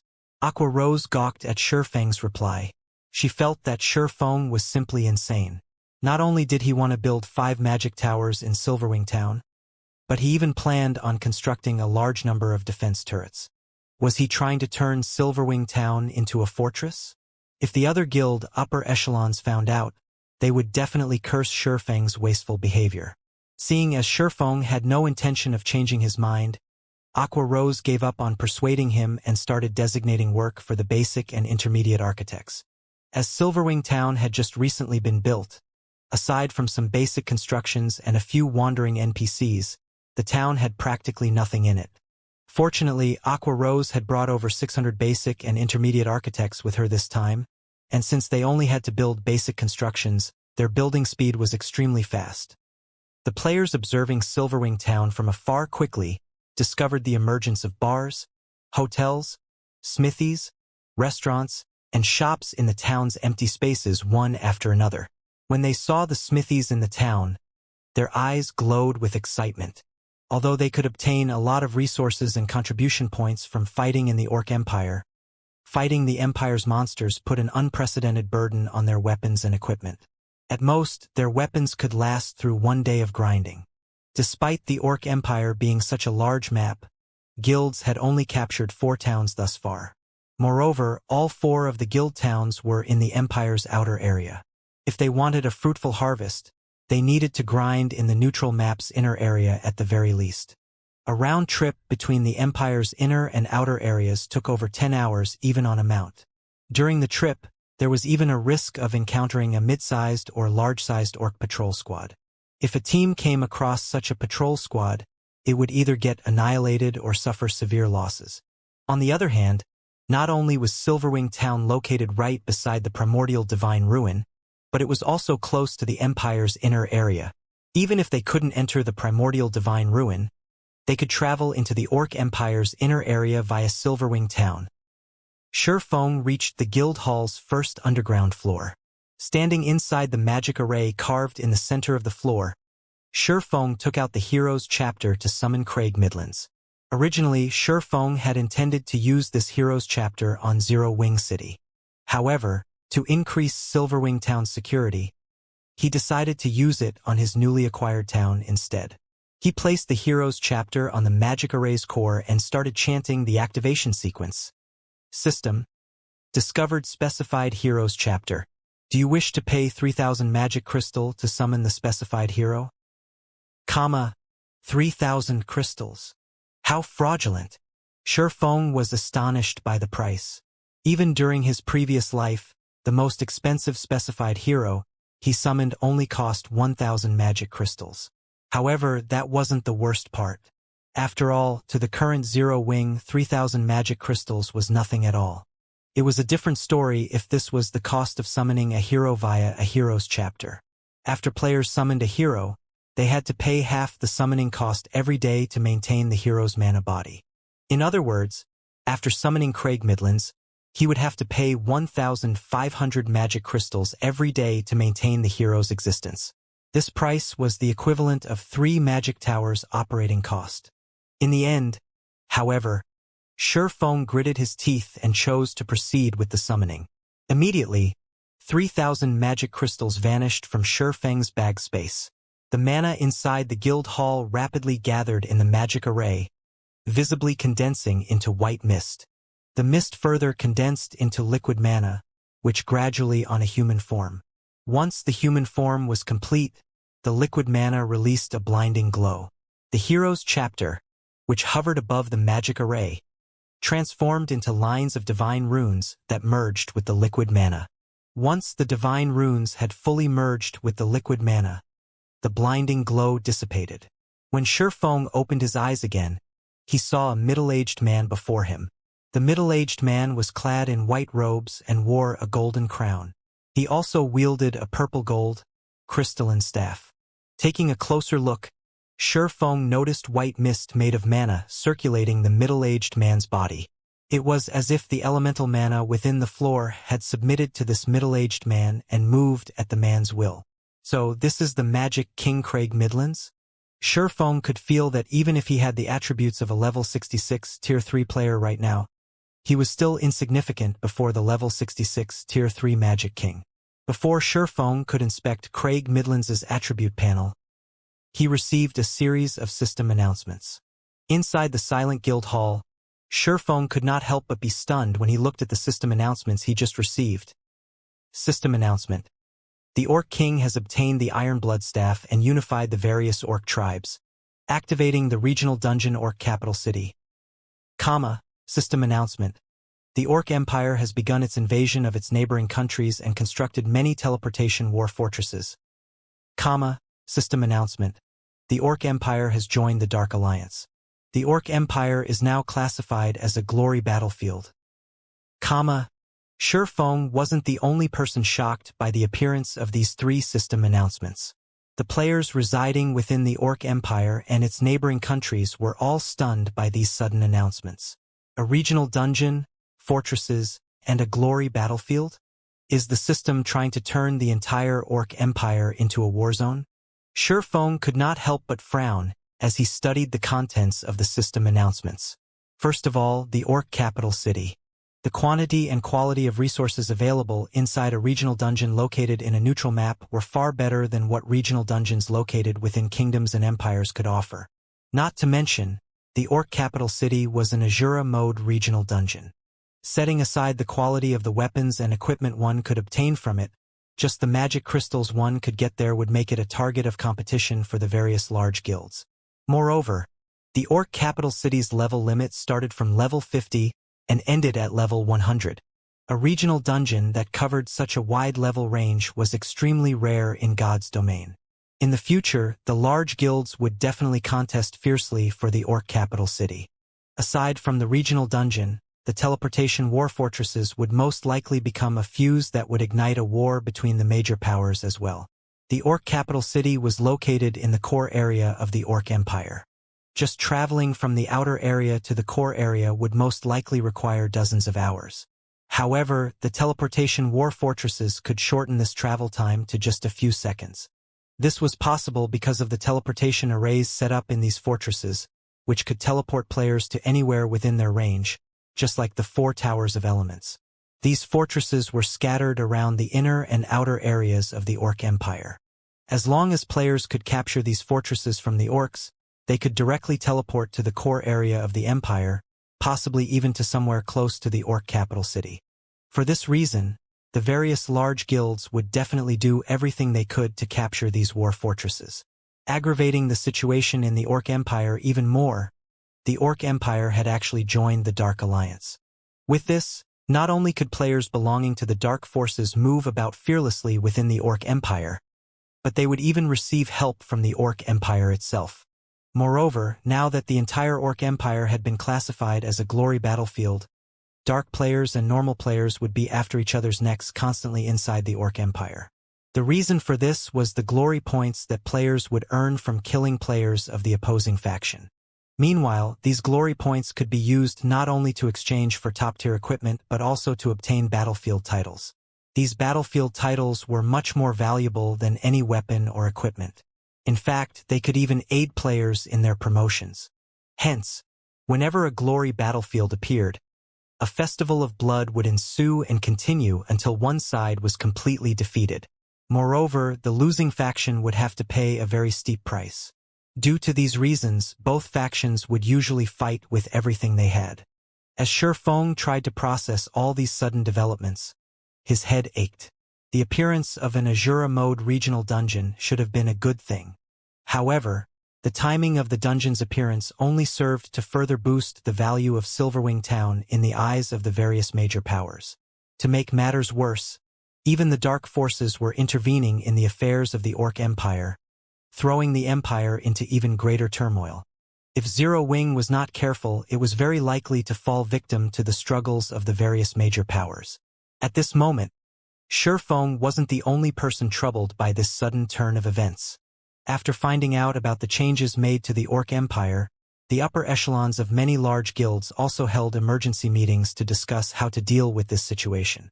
Meanwhile, the dark guilds and dark players hiding within the different kingdoms and empires all grew ecstatic upon receiving the system announcements. Their time had finally come.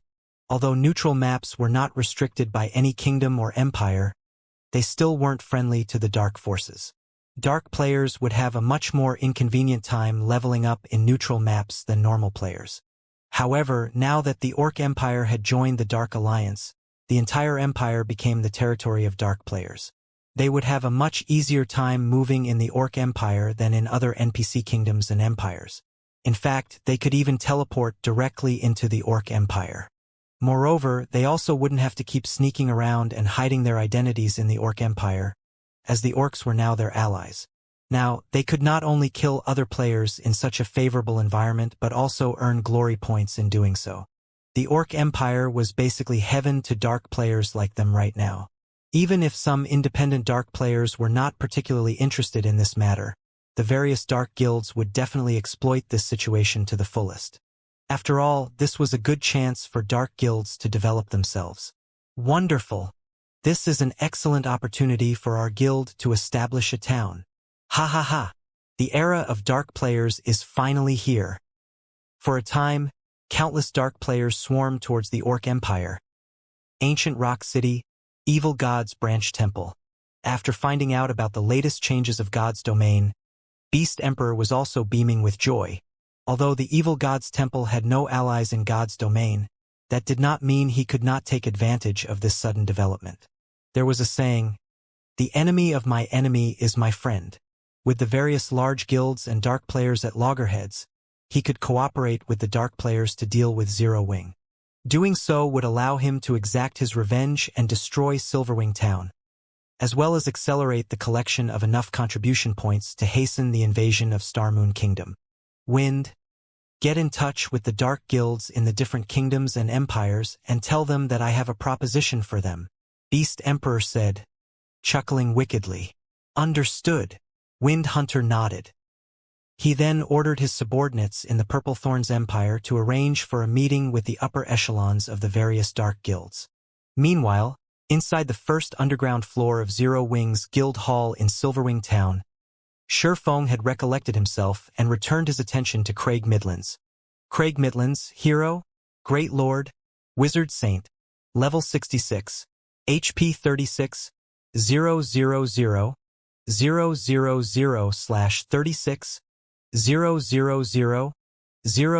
000, growth potential, 96.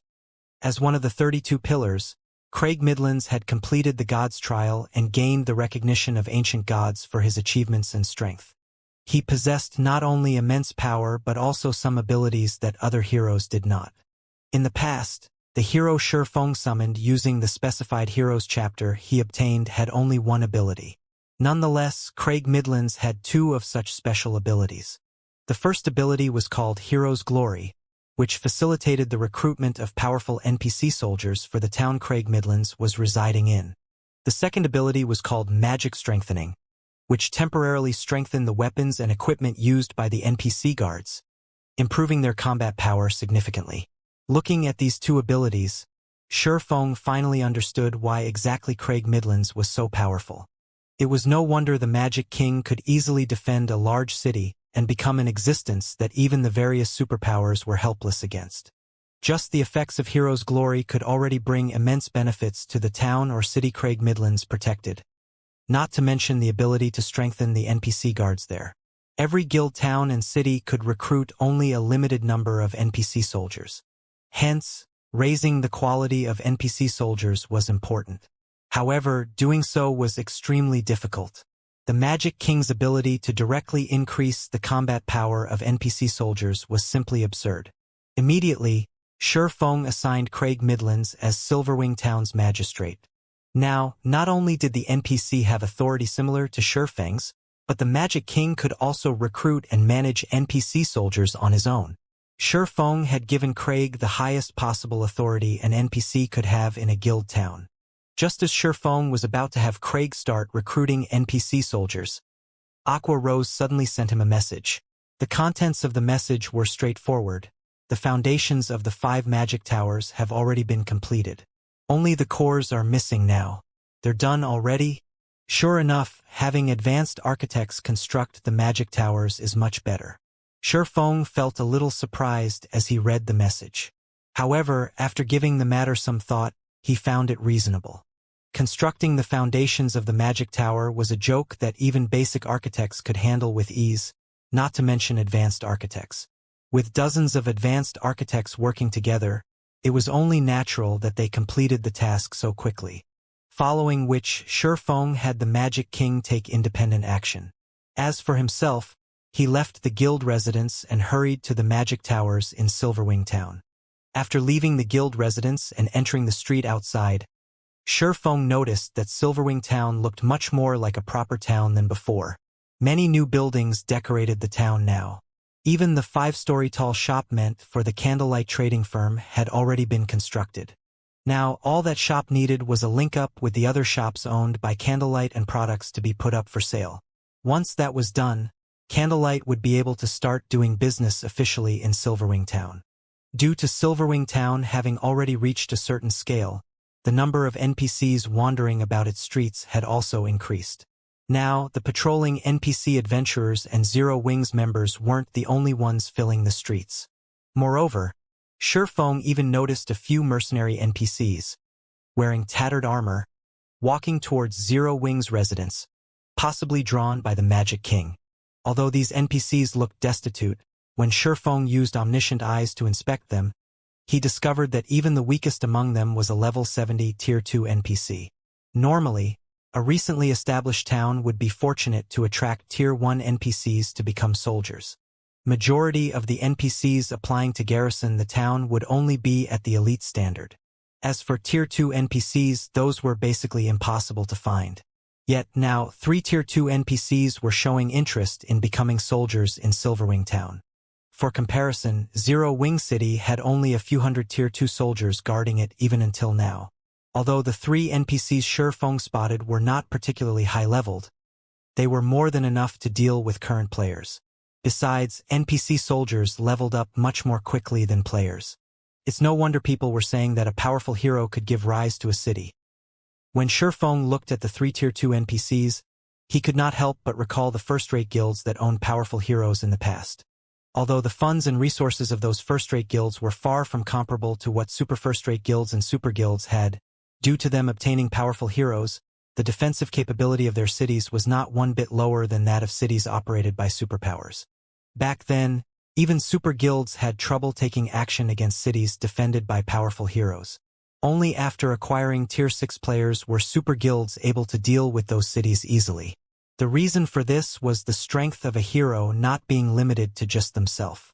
Powerful heroes were also capable of recruiting powerful and talented NPCs to become soldiers of the cities they protected.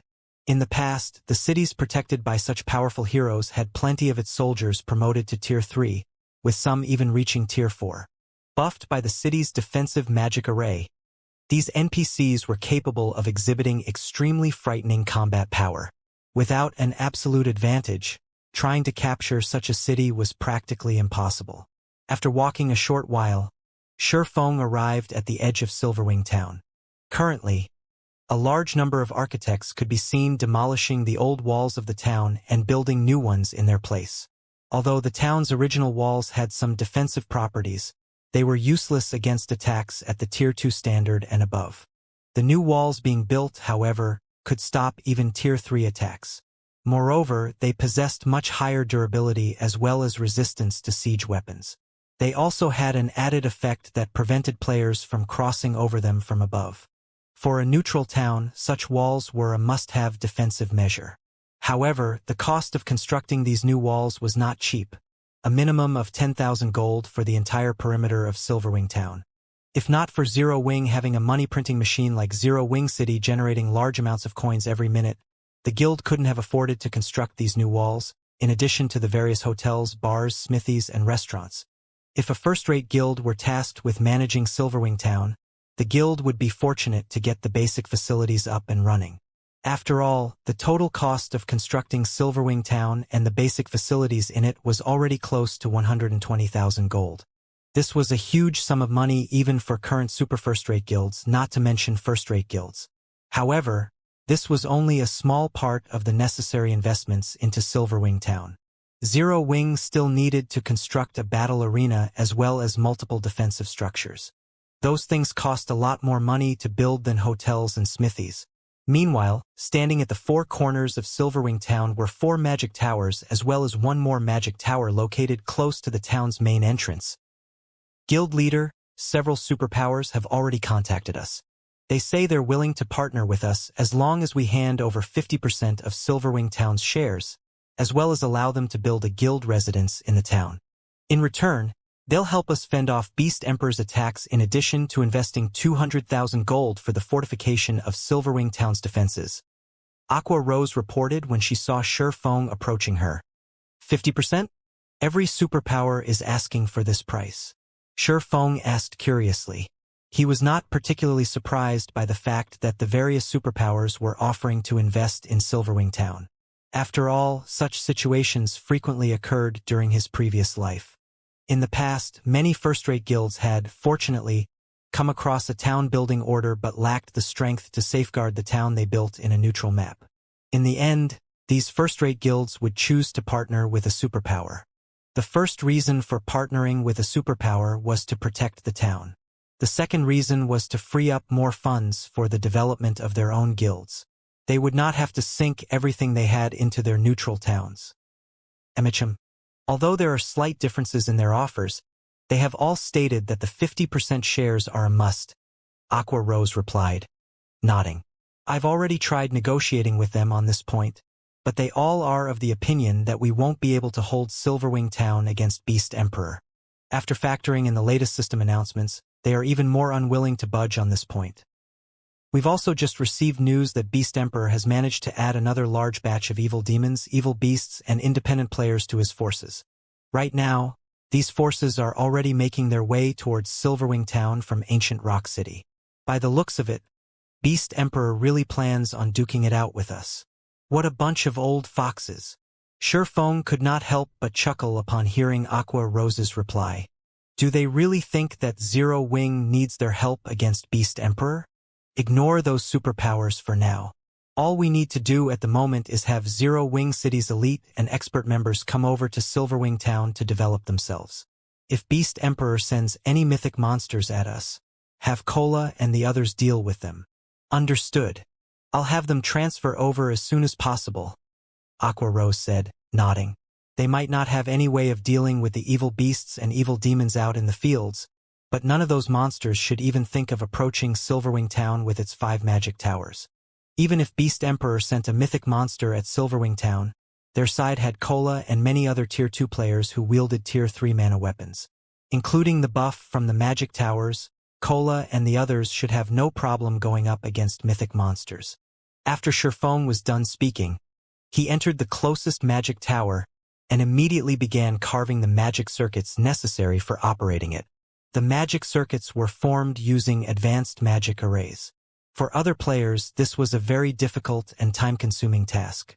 For Sherfong, who had already become a master magician, however, he could easily complete the necessary advanced magic arrays and connect them into a functioning magic circuit all by himself. Within 5 minutes, Sherfong was done engraving the magic circuit for 1 magic tower. After spending about an hour running around, visiting the 5 magic towers, he was finally done engraving the core magic circuits of the magic towers. Good.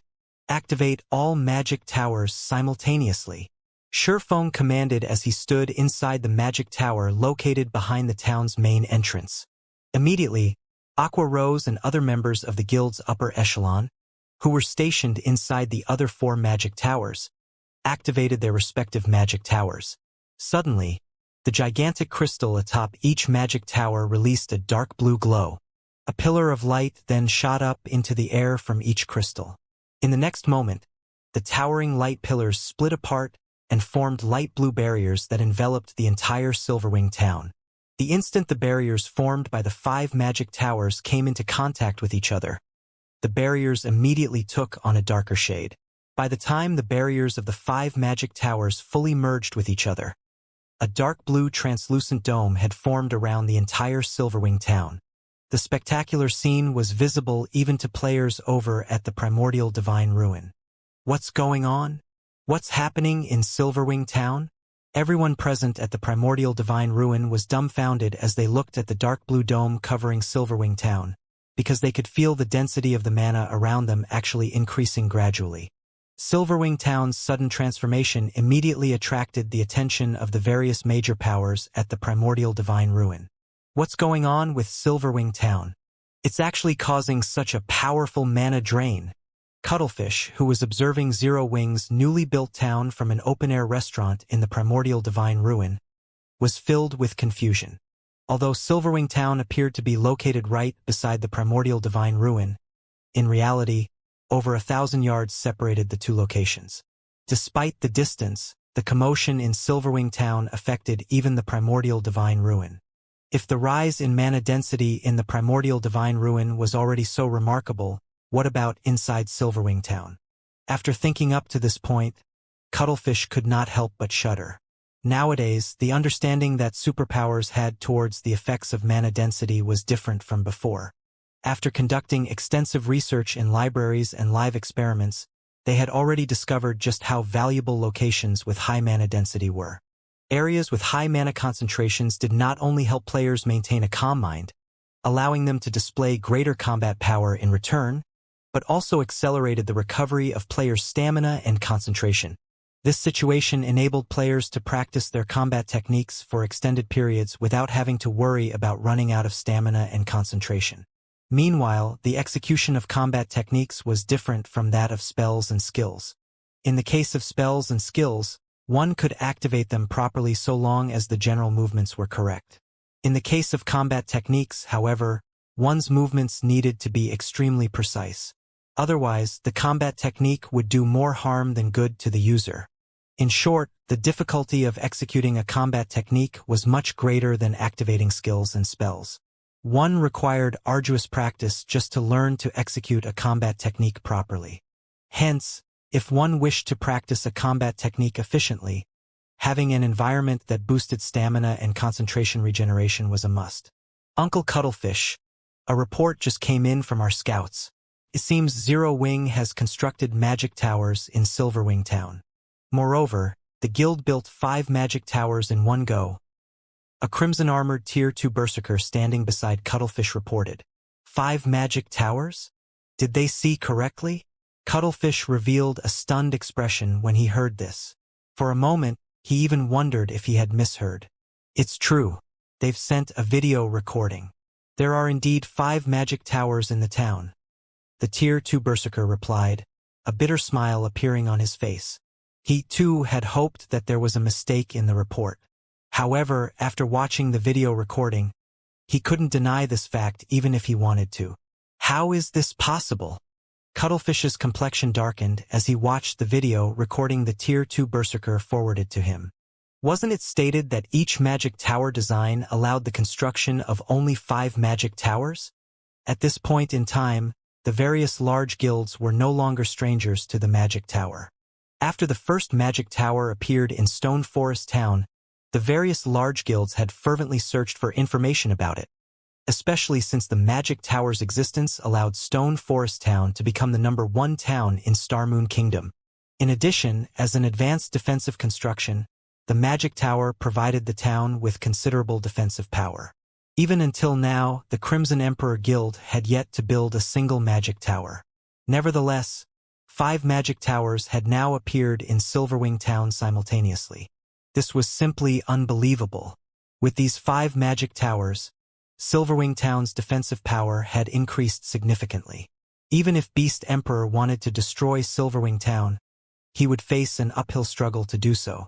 Not to mention, with the drastically heightened mana density, Silverwing Town's popularity among players would definitely increase even further. While inside a neutral map, players' stamina and concentration depleted very quickly. And even if they returned to an NPC town or city to recover, a full recovery would take quite a long time. Meanwhile, the increased mana density would significantly shorten the amount of time needed for players to recover, granting players more time to grind and do quests. One could just imagine how attractive Silverwing Town would be to the players trying to develop in the Orc Empire.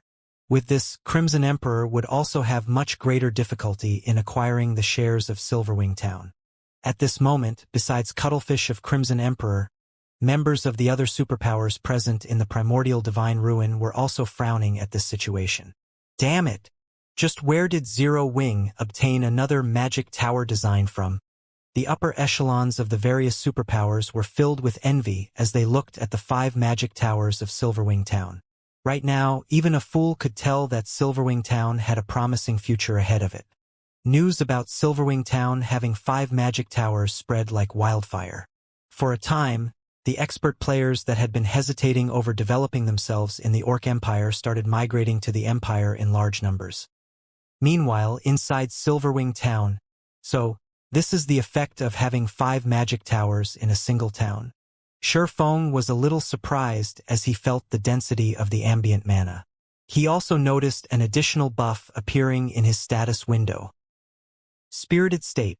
If you remain in this state for 5 hours, your EXP gain will increase by 30% for 1 hour. If you remain in this state for 10 hours, your EXP gain will increase by 30% for 2 hours. Shurfeng's eyes glowed when he read the description of this buff.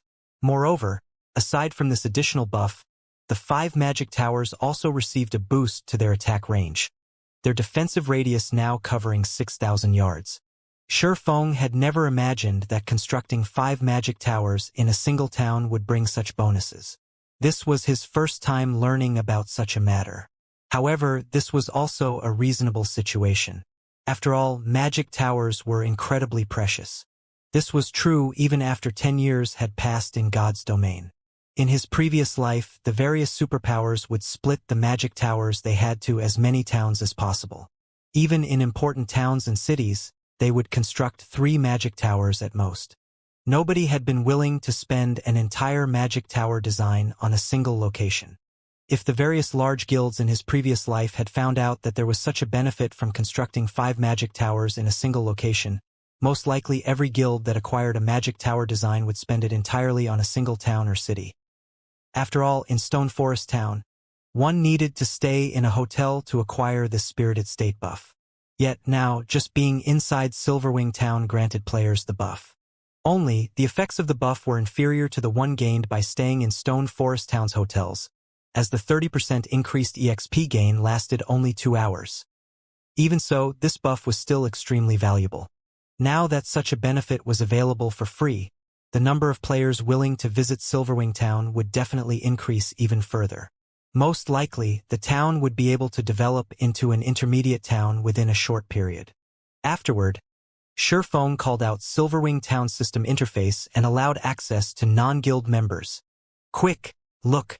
Silverwing Town is now open to the public. Some observers quickly noticed the change in the town's status. Suddenly, countless players swarmed into the town. I'm in a spirited state. What's going on? Is this a joke? We can accumulate 2 hours of increased EXP gain buff just by staying inside Silverwing Town. All hail Zero Wing. The players that entered Silverwing Town could not help but gape in shock when they looked at their status windows. Originally, Silverwing Town was already a very attractive location for players. After all, it not only boasted a higher mana density than even Stone Forest Town but was also located right beside the primordial divine ruin.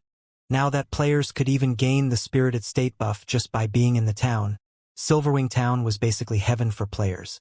Within just a few minutes of opening to the public, Silverwing Town's player population had already shot past 100,000. Moreover, this number continued to skyrocket. The player population would most likely zoom past 200,000 before the hour was over. Guild Leader. We detected a large number of players and evil beasts heading in our direction through the magic towers. Many among these players are dark players. By the looks of it, they are planning to camp outside the primordial divine ruin and start a war of attrition with us. Aqua Rose said, frowning as she looked at the approaching evil beasts and dark players through the crystal ball of a magic tower. Beast Emperor Sure is persistent. Surephone could not help but chuckle as he looked at the images Aqua Rose sent him. Since that is the case, if they dare come close to the primordial divine ruin, make sure to give them a proper greeting using the magic towers. A large group of evil demons and evil beasts, easily over 50,000 in total, had set up camp in the wilderness outside of the primordial divine ruin. This particular group also included some cloaked players, which all radiated killing intent. Just looking at these players could make one shiver. Some of these players didn't even bother with black cloaks to hide their identities, revealing the black IDs above their heads. It was obvious that these players had slain a frightening number of players. They were definitely not ordinary expert players. All of these players were very well geared.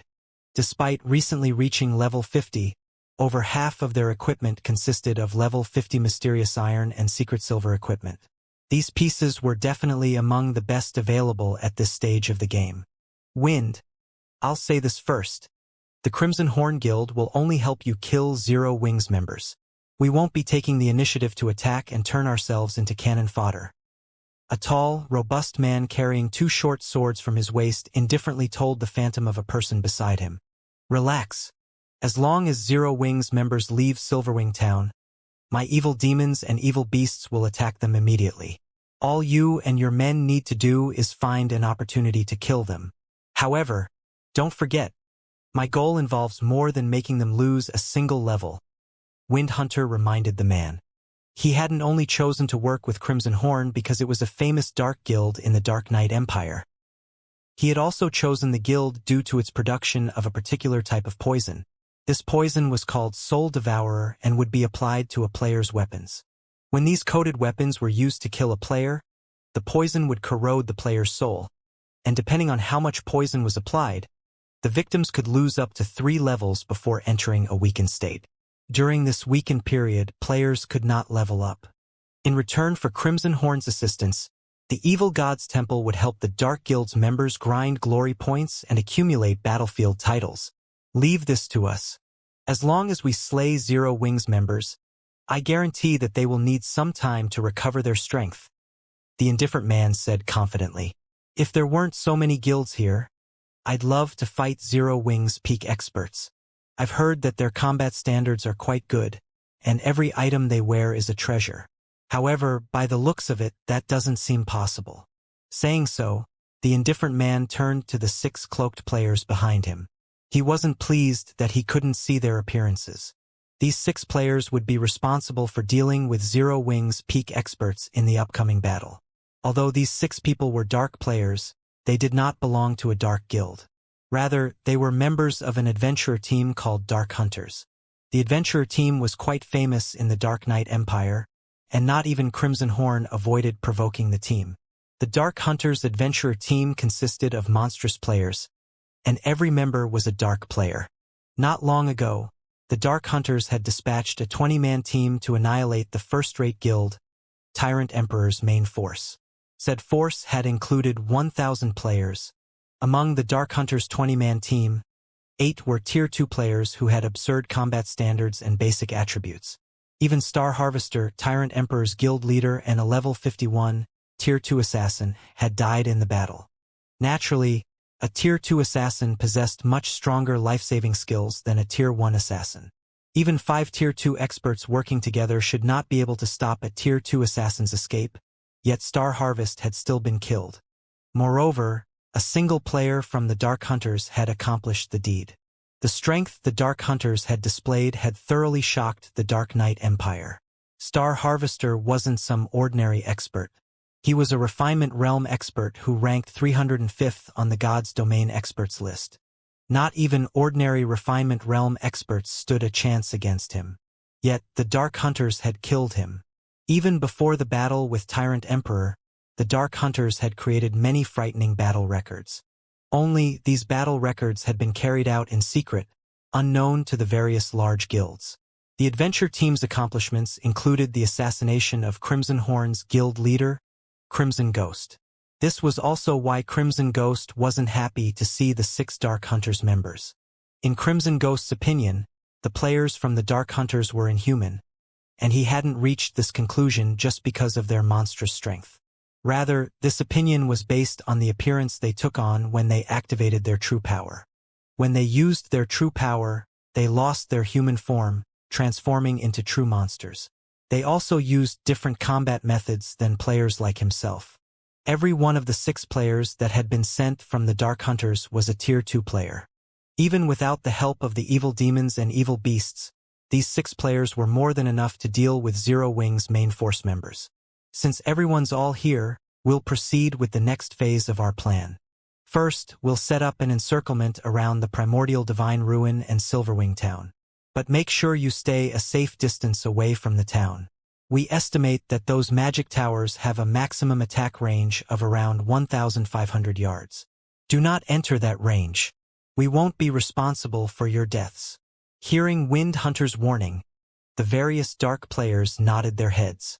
War weapons were no laughing matter. The magic tower's attacks possessed power at the peak of Tier 3. Moreover, the attacks had very large ranges. Unless one used an invulnerability skill or spell, no player at this stage of the game could block an attack from a war weapon and survive. No, there was one player who could block an attack from war weapon like the magic tower, but none of these dark players believed that they had the strength to rival Black Flame. When Wind Hunter finished speaking, the present players went into action. Wind Hunter then organized his evil demons and evil beasts to surround the Primordial Divine Ruin and Silverwing Town. Shortly after the evil demons and evil beasts began to move, the players in the Primordial Divine Ruin discovered their advance. There are so many evil demons and evil beasts. That should be at least 50,000, right? Is Beast Emperor launching another assault? The crowd at the Primordial Divine Ruin gulped when they saw the approaching evil beast and evil demon army. Although they knew that Beast Emperor only planned to target Zero Wing, they couldn't help their growing fear and anxiety as they watched the monsters draw near. Good. They're finally here. When the various superpowers upper echelons saw the evil demons and evil beasts, their moods considerably brightened. Let's see how Zero Wing maintains its arrogance after this. As long as Beast Emperor was willing to fight against Zero Wing would be under a considerable amount of pressure regardless of whether Beast Emperor won or lost. In that case, they would have an opportunity to acquire the shares of Silverwing Town. However, when the evil beasts and evil demons were less than 1,000 yards away from the primordial divine ruin, one of the magic towers in Silverwing Town, which stood over 3,000 yards away from the monster army, began to gather energy. The mana around the magic tower swiftly collected at the gigantic crystal atop the tower. After a 2-second charge, a pillar of black-white light shot up from the gigantic crystal. Even the players at the primordial divine ruin could clearly see the pillar. What's Zero Wing trying to do? The sudden development confused everyone watching. As these players wondered about the light pillar, it angled downward and shot into the center of the evil beast and evil demon army, following which the light pillar expanded and devoured the nearby evil demons and evil beasts. Every monster at special elite rank or below died instantly as the light washed over them. Only chieftains and above had survived, although the monsters at chieftain rank had very little HP remaining. The attack had even heavily injured the Grand Lord ranked evil demons and evil beasts. The light pillar that had blasted into the evil demon and evil beast army had only stopped expanding after it had covered a 100-yard radius. It then gradually disappeared. As the beam attack's horrific energy scattered, the fading light revealed a massive crater in the field the monster army occupied. Only the chieftain rank and above evil demons and evil beasts remained alive, while all else had been burned to ash. A single attack had killed hundreds of evil demons and evil beasts, and every surviving monster was heavily injured, drastically decreasing their combat powers. Not even the Grand Lords that had received the attack had been spared. Seeing this, the players at the distant primordial divine ruin gaped in shock. That had been too powerful. The power of that attack could practically rival that of a Tier 4 spell. What's going on? Didn't they say that Silverwing Town's magic towers should only have an attack range of roughly 1,500 yards? The expressions of Crimson Horn's members darkened as they stared at the crater only a short distance away. Had the beam attacks been shifted slightly, it would have killed more than just evil demons and evil beasts. The death count would have included players like them as well. Crimson Horn's members weren't the only ones horrified by this sudden attack. The various superpowers members fell into heated discussions, finding Silverwing Town's attack inconceivable. How does that magic tower have such a long attack range? Cuttlefish wore an ugly look as he stared at the fading light pillar. He had thought that Beast Emperor would force Zero Wing into a corner, preventing the guild's members from setting foot in the primordial divine ruin. However, with such an increased attack range on the town's magic towers, even reaching the ruin itself, Beast Emperor was powerless to stop Zero Wing's members from competing for entry slots. After all, the magic tower's attacks were extraordinarily powerful. If Beast Emperor sent his minions to block Zero Wing's path, the guild would retaliate without mercy. If the magic tower struck too many times, even mythic-ranked monsters would fall, much less the lower-ranked monsters. Before anyone could recover from their shock, another of Silverwing Town's mana towers began to gather mana. 2 seconds later, another black-white light pillar ascended into the sky. In the blink of an eye, another energy beam struck the evil demon and evil beast army, opening another clearing amidst the monsters. Damn it! How is this happening? Wind Hunter's heart bled as he watched his evil demons and evil beasts fall by the hundreds. He had gone to great lengths to nurture these evil demons and evil beasts. He could accept their deaths if their deaths had meaning, but right now, they were nothing more than living targets for Zero Wing. As Wind Hunter prepared to issue a new command, another beam attack slammed into his monster army. Boom! This time, the attack had taken the lives of more than just a large number of evil demons and beasts. Some of Crimson Horn's members hidden among the monster ranks had died instantly. Retreat! Everyone retreat! Crimson Ghost shouted through the team chat with an ashen complexion. Dark guilds had far fewer members than ordinary guilds. A very powerful dark guild generally only had around 30,000 members. Crimson Horn had barely over that count. For this operation, Crimson Horn had dispatched 2,000 expert members, nearly every expert in the guild. And that last beam attack had killed over 100 Crimson Horn experts. At this moment, Crimson Ghost developed a deep hatred for Wind Hunter. Because of Wind Hunter's misinformation, Crimson Horn had lost over 100 experts for no good reason. As dark players, the death penalty they suffered was much more severe than ordinary players. Even though their alignment with the dark forces would lighten their death penalty slightly, it was still harsher than what ordinary players faced. Now that over 100 Crimson Horn experts had been killed, the guild had lost over 5% of its peak combatants. If they suffered another blow like that, the consequences would be unimaginable. Just as Crimson Horn's members began to retreat, Zero Wings members flooded out of Silverwing Town. Although only a little over 2,000 guild members had emerged, every one of them rode a majestic thunder wolf. The spectacular scene of 2,000-plus thunder wolves stunned both the spectators and Wind Hunter's group. Bastards! Wind Hunter bellowed in rage as he watched Zero Wings' army charge towards him. After bombarding his army with the magic towers, Zero Wing actually took it a step further and sent its members to pursue his remaining forces. It was obvious that Zero Wing wanted to show everyone that the evil god's temple was not a foe worth worrying about. To make matters worse, Zero Wing had only dispatched a little over 2,000 members for the pursuit. If news of this spread, the evil god's temple's prestige would be tarnished. The temple would become a laughingstock in the Orc Empire. Immediately, Wind Hunter had his evil demons and evil beasts charge at Zero Wing's army, even going as far as to mobilize 2 mythic evil beasts. Although the magic tower's attacks were powerful, they couldn't easily take down mythic-ranked monsters. In fact, the 2 mythic evil beasts would have no problems escaping the battlefield even after annihilating Zero Wing's force. Moreover, with how far the magic towers could reach, Zero Wing wouldn't dare to fire on the evil demons and evil beasts as they clashed with the guild's members. Suddenly, one level 60-plus evil demon and evil beast charged towards the incoming players. But before they could reach their targets, 2 more beam attacks plowed into the monster's frontline. The beams wiped out any elites and special elites they struck while leaving the rest heavily injured. After the 2 beam attacks descended, Zero Wings members, who wielded mana weapons, finally made contact with the evil demons and evil beasts. The moment they did, they started a slaughter. The Zero Wing experts wielding Tier 2 mana weapons could fight a Lord-ranked evil demon or evil beast, even when the monsters were at their peak, toe-to-toe.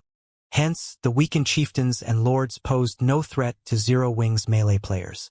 In addition, the ranged DPS provided cover fire, and the healers maintained everyone's HPs from the rear. Overall, the first wave of evil demons and evil beasts that met Zero Wing's army in combat was no match for Zero Wing's army. Finally, the 2 mythic-ranked evil earth dragons arrived before Zero Wing's forces, their massive frames looming like 2 mountains. The evil earth dragons then released deafening roars as they swiped their massive claws at the enemy players. However, before their claws could reach the melee players before them, 2 figures appeared before each monster. One of these figures was Kola, while the other was Turtledove, and the 2 MTs had already activated the power of darkness, increasing their attributes significantly. Silver divine runes illuminated the Tier 3 mana weapons in their hands, and once the 2 Guardian Knights reached the evil earth dragons, they swung these weapons at the incoming claws. Tier 2 skill, Divine Adjudication. A golden glow bloomed before the 2 Guardian Knights as the 2 evil earth dragons' gigantic claws abruptly halted mid-swing. No matter how much force they used, they couldn't even move their claws an inch farther. After a brief moment, 2 explosions shook the area. The 2 level 75 evil earth dragons stumbled 5 steps back, and the ground beneath them trembled as they moved. Before the mythic evil beasts could recover their stances, Kola and Turtledove advanced once again and arrived before their targets. They then swung their weapons, and the silver divine runes covering the Tier 3 mana weapons brightened as the blades fell on their targets. Tier 2 skill, Dragon Annihilator. Tier 2 skill, Current Blade. Kola and Turtledove used their respective legacy skills without hesitation. The moment their attacks connected with the evil earth dragons, the 2 mythic monsters let out agonizing cries as they were pushed back by 20 yards, a damage of over -800,000 appearing above each of their heads. Although the evil earth dragon's HP bars had only decreased by a very small fraction, barely noticeable to ordinary players, expert players with acute perception noticed the change. The players watching from the primordial divine ruin were frozen with shock, staring at Kola and Turtledove with dumbfounded expressions. The nearby Crimson Horn members couldn't help but gasp when they players pushed the evil Earth Dragon's titanic frames backward by over 20 yards. They were as shocked as if they had witnessed two ants push back a tiger and a lion. How is this even possible? Is Zero Wing just a nest of monsters? Both Crimson Horn's members and the various spectating players at the primordial divine ruin were at a loss for words. Aside from how massive the evil Earth Dragons were, just the fact that they possessed the strength of mythic monsters should make them impossible for players to go up against. Watching Black Flame kill a mythic evil demon had been scary enough, yet two more monstrous players had risen in Zero Wing. No, this can't be possible. They must have used some kind of special potion to boost their strength. They can't keep this up for long. Wind Hunter's eyes nearly fell from their sockets when he saw the evil Earth Dragons slide back. He was sure that Kola and Turtledove must have used some special method to grant them the strength to face mythic monsters for a short time. There were certain tools in God's domain that could grant players extraordinary power for a short time. Even Wind Hunter had such a tool in his possession, but it wasn't strong enough to allow him to go toe-to-toe with a mythic monster. As for the possibility that Zero Wing actually had two more players on Black Flame's level, that was simply absurd. He absolutely refused to believe that Zero Wing could produce three experts that could contend with mythic monsters on their own. Thinking up to this point, he commanded the evil Earth Dragons to continue their assault against the two Guardian Knights. Once the two mythic evil beasts had stabilized themselves, they whipped their tails at the two MTs. The massive tails swept up a powerful storm as they moved, forming a pitch-black rift wherever they passed. Faced with such an attack, even a Tier 2 metric tons with their life-saving skill activated would risk an instant death if they took the strike head-on. However, Kola and Turtledove remained unfazed as they swung their Tier 3 mana weapons again. Two silver lights then clashed with the evil Earth Dragon's colossal tails as two loud explosions echoed across the battlefield. Even the crowd at the primordial divine ruin, which was over 1,000 yards away, could clearly hear the explosions. This time, neither side had gained an advantage over the other by the time the clash ended. However, the ground beneath them had cracked, the fractures extending out over 20 yards away. The frightening display of power made the watching players shudder. Boom, boom, boom. Despite the clash ending in a draw, neither side wanted to give up the fight. For a time, both sides exchanged one blow after another. Meanwhile, the surrounding Zero Wing members massacred evil demons and evil beasts in a frenzy. Any Zero Wing member could solo a Great Lord, dealing around minus 50,000 damage with their attacks. As for Aqua Rose, Alluring Summer, Blackie, and Violet Cloud, who wielded Tier 3 mana weapons, their spells easily dealt over minus 100,000 damage to their targets, with some dealing over minus 200,000 damage. From time to time, they would also use large-scale destruction spells, causing hundreds of thousands of damage to a clump of monsters. Although the evil demons and evil beasts greatly outnumbered Zero Wing's army, the army of 2,000-plus players had them completely outmatched. Before even 30 seconds had passed since the battle began, over 100 weakened chieftains and lords were killed already. None of the spectating powers had expected this battle to take this turn. They had assumed that Zero Wing would rely on its magic towers to protect itself. They had never thought that Zero Wing's members actually possessed such extraordinary strength. If the rest of Zero Wing's force weren't busy with the other evil demons and evil beasts, the small army would definitely slay the two evil Earth Dragons. With such power, it's no wonder why they had no interest in our partnership offers. Quiet Melody, who sat in an open-air restaurant in the primordial divine ruin, could not help but reveal a bitter smile as she watched Kola and Turtledove fight the evil Earth Dragons. She had thought that Zero Wing was trying to keep up appearances by refusing the various superpowers' offers for cooperation, and would only lower its head after Beast Emperor's forces had cornered the guild. However, with Zero Wing's current display of strength, it certainly qualified to protect Silverwing Town without help. Not even the various superpowers could deal with mythic-ranked monsters so easily. With the 5 magic towers' absurdly long attack range, Zero Wing should have no problems defending Silverwing Town even after the town's protection period. That damned Wind Hunter! He nearly made us enemies with Zero Wing. Fortunately, we haven't actually fought Zero Wing's members yet. We should still have time to escape Zero Wing's notice. Crimson Ghost could not help but glare at the distant Wind Hunter as he watched the evil demons and evil beasts' extermination. Zero Wing's strength was nothing like what Wind Hunter had told him. Every one of Zero Wing's experts was ridiculously strong. Not even a Tier 2 player like him dared to face Cola and Turtledove head-on. With the MT's incredible destructive power, they could likely kill him in one hit. The fight before him could no longer be described as a battle. This was basically a one-sided slaughter. When Crimson Ghost recalled how he had lost over 100 guild experts, he truly felt fortunate. If not for that incident, he wouldn't have given the command to retreat. Had his army of 2,000 players assaulted Zero Wing's members, the consequences would have been disastrous. Seeing Zero Wing's frightening combat power also instilled an indescribable shock in Crimson Ghost. Not even the super first-rate guilds that ruled over the Dark Knight Empire were capable of fielding such a powerful player army. Yet, an up-and-coming guild from Starmoon Kingdom had accomplished just that. Moreover, based on his investigations, Zero Wing didn't have the support of any backers. Meanwhile, the 6 cloaked players from the Dark Hunters rested in a corner of the battlefield. After observing the battle for some time, the ranger carrying a crystalline longbow shook his head. This won't do. Zero Wing's members are much stronger than we anticipated. We're canceling our plans to plunder their weapons temporarily. Leader, although Zero Wing is clearly stronger than we had assumed, it isn't entirely impossible to kill the guild's ordinary experts. Those experts haven't even reached Tier 2 yet. We can simply kill them and flee. The commander definitely won't let us off the hook if we fail this mission. Although the ranger leading this party wanted to cancel the operation, the other 5 members shook their heads, objecting to the idea.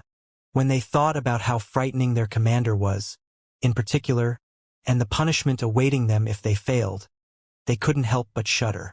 Their party leader might be able to bear the penalty, but they couldn't. Hearing his party members' objections, the ranger glanced at Zero Wing's ordinary experts. As his party members had said, although these Zero Wing players had higher basic attributes than theirs, their combat standards were lacking. They hadn't even reached the half-step refinement realm yet. Most importantly, these ordinary experts were all Tier 1 players.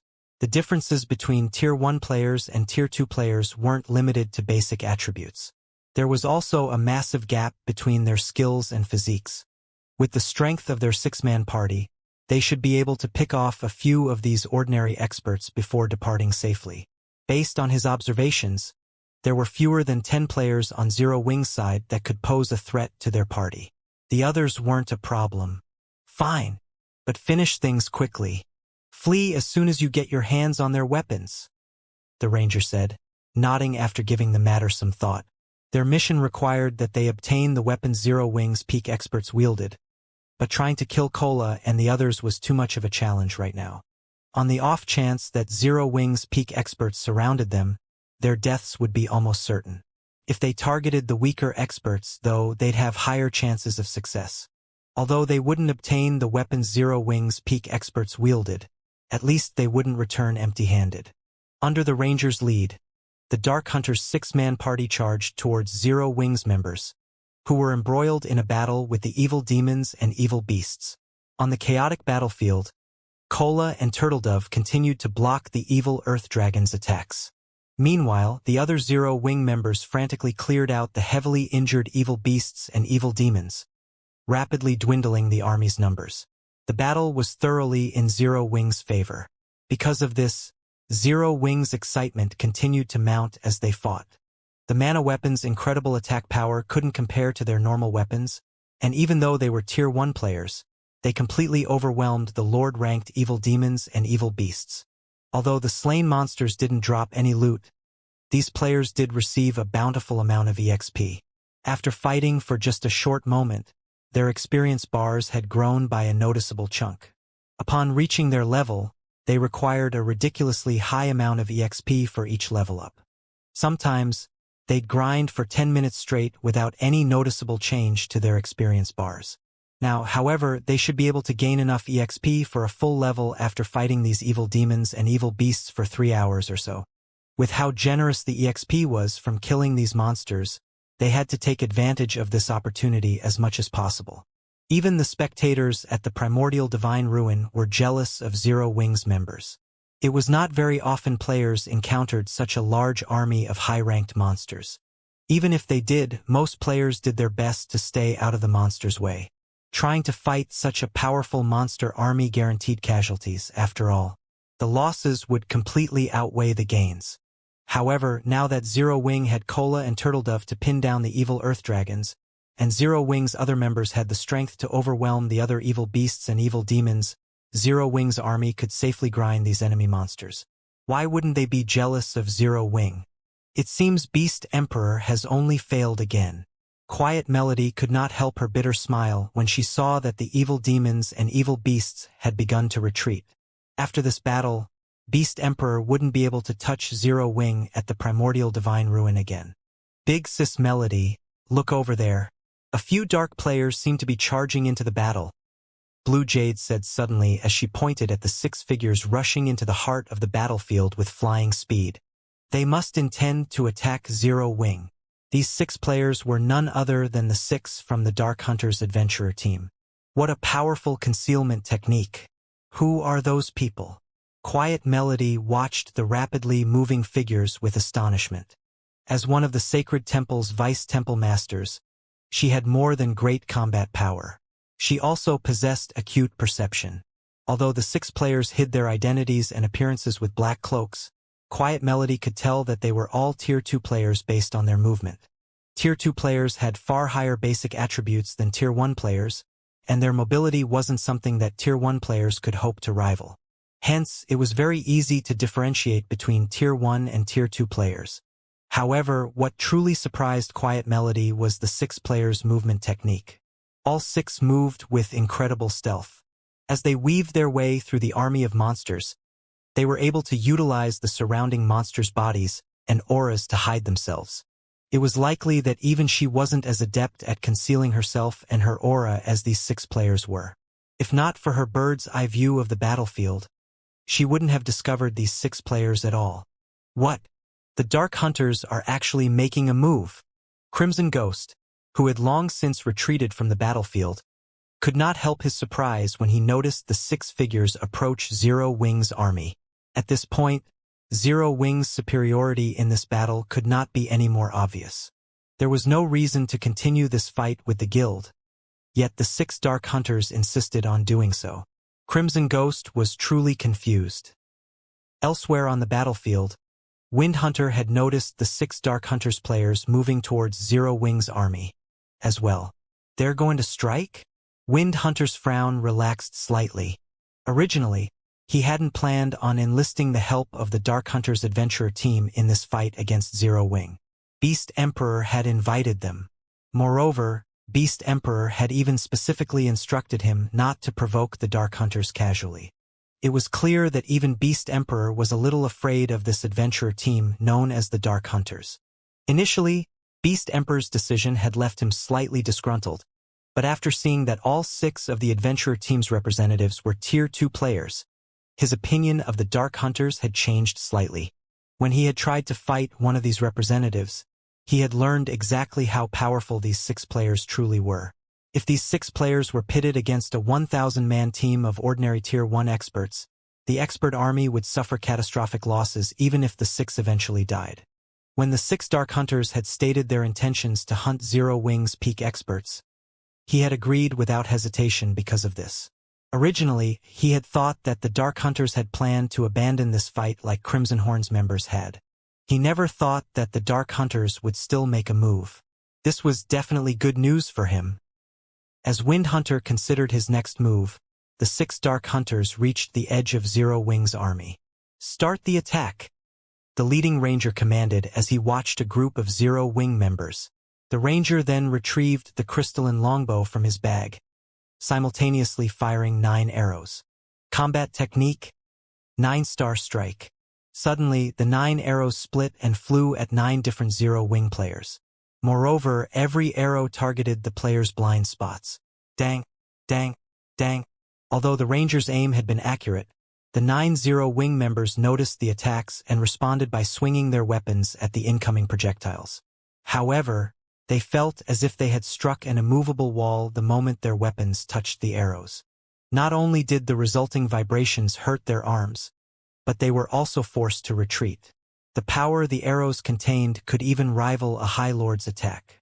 As Tier 1 players, they wouldn't be able to block such an attack unless they used their berserk skills. However, Zero Wing's ordinary experts all wielded Tier 2 mana weapons, which granted them great strength. They could also stabilize their postures after retreating about 4 steps. Unfortunately, before the 9 Zero Wing members could locate their attacker, they noticed multiple skills and spells flying at them from multiple directions. Before they could react, these skills and spells smashed into them. Needless to say, these attacks had originated from the other 5 Dark Hunters. The 9 players from Zero Wing rapidly lost HP. Only the plate armor classes retained around 2/3 of their HP, while the rest had more than 50%. After the brief clash, the 9 Zero Wing members realized that they had encountered a powerful foe. They immediately activated their mana weapons, attacking their ambushers. Facing attacks that could rival the power of High Lords, the 6 Dark Hunters chose not to block the attacks directly, but to dodge or deflect them. This situation rendered the 9 Zero Wing members utterly helpless about their current predicament. Before the rear line healers could heal the 9 injured players, the 6 Dark Hunters launched another wave of attacks, easily slipping past the Zero Wing members' defenses and killing the 9 experts instantly. This shocked the nearby Zero Wing players. Even the upper echelons from the various major powers, who watched from the primordial divine ruin, couldn't help but gasp. Too fast. Although the 9 players from Zero Wing had yet to reach the refinement realm, their basic attributes almost rivaled Tier 2 players. They should wield the strength of a High Lord of the same level, yet the 6 Dark Hunters had effortlessly ended their lives. Although the Dark Hunter status as Tier 2 players was part of the reason for their success, the various major powers' upper echelons recognized the absolutely perfect coordination between the 6 players. Even if the 9 targeted players had been Refinement Realm experts, the ambush's outcome would likely have been the same. After the 9 Zero Wing members had died, they had dropped a total of 18 items, far more than normal. 3 of these 18 items were Tier 2 mana weapons. Good. We're retreating, the leading ranger commanded after snatching up a Tier 2 mana weapon. He then turned and fled. The other 5 Dark Hunters nodded in response. They wanted to kill more players, but since their party leader had ordered the retreat, they had to obey. Following which, they dully picked up an item closest to them and fled back into the Evil Demon and Evil Beast army. But just as the 6 players melded into the monster army, a figure leaped out of Zero Wing's forces and blocked the Dark Hunter's path. This figure was none other than Fire Dance. Do you think that you can leave so easily after killing our guild members?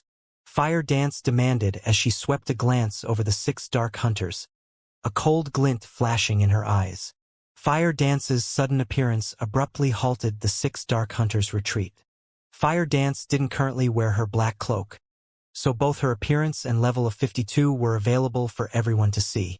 Although her weapons and equipment didn't particularly stand out, Fire Dance radiated an unruly charm that felt like a daunting pressure weighing down on these Dark Hunters members. When the Dark Hunters looked at Fire Dance, she seemed like the absolute overlord of her surroundings. So fast. Fire Dance's appearance had surprised Lonely Lamp, the ranger and the Dark Hunters' party leader. His party had specifically chosen to strike far away from any of Zero Wing's peak experts. The closest peak expert had been several hundred yards away. By the time the guild's peak experts could have ridden to the rescue, their party would have already completed their mission and fled the battlefield. Less than 20 seconds had passed since they had launched their assault against Zero Wing's 9 ordinary experts, yet Fire Dance had caught up with them. Her movement speed should be nearly double theirs. What bold words! Do you believe that you can stop all 6 of us by yourself? An emaciated assassin among the Dark Hunters asked, sneering. That's right. We are surrounded by evil demons and evil beasts. Do you really think your allies can come to your aid in time? A beautiful female elementalist said with a faint smile. Our original mission was to kill Zero Wings peak experts like you. Now that you dare to block our path, we'll just use this opportunity to kill you. That way, we'll complete our mission perfectly. The other Dark Hunters nodded in agreement, killing intent radiating from their eyes. They currently stood in the midst of the evil demon and evil beast army. They were also roughly 200 yards away from the nearest Zero Wing member. It would take quite some time for Zero Wings members to reach their location. They might not be confident in taking on Fire Dance one-on-one, but they outnumbered the female assassin by 6-1. By charging at them alone, Fire Dance had simply jumped into the jaws of death. Yet Fire Dance had still been so foolish. Her actions rendered them utterly speechless. Was she a fool? Or had the woman lost her mind? Even the various superpowers, who were relatively familiar with Fire Dance's strength, were confused about the female assassin's actions, let alone the Dark Hunter's party. Is she tired of living? Does she not recognize those 6 players' strength? When the various superpowers' upper echelons saw Fire Dance charge into the army of evil beasts and evil demons, blocking the 6 Dark Hunters' path, they felt as if Zero Wings members were a bunch of lunatics. It wasn't unusual to see Black Flame make such bold and arrogant moves. He qualified to do so, after all, but Fire Dance. Ha ha ha. Zero Wing is finally going to suffer a little. Wind Hunter could not help but laugh at the situation. When he noticed Zero Wings members trying to reach Fire Dance to offer their help, he commanded some of his evil demons to stop them. While the 6 Dark Hunters had spoken, they had subtly surrounded Fire Dance, preventing her escape. Watch her speed. Ranged players, maintain your distance from her. Sharp, you'll be the distraction. Make sure she doesn't escape.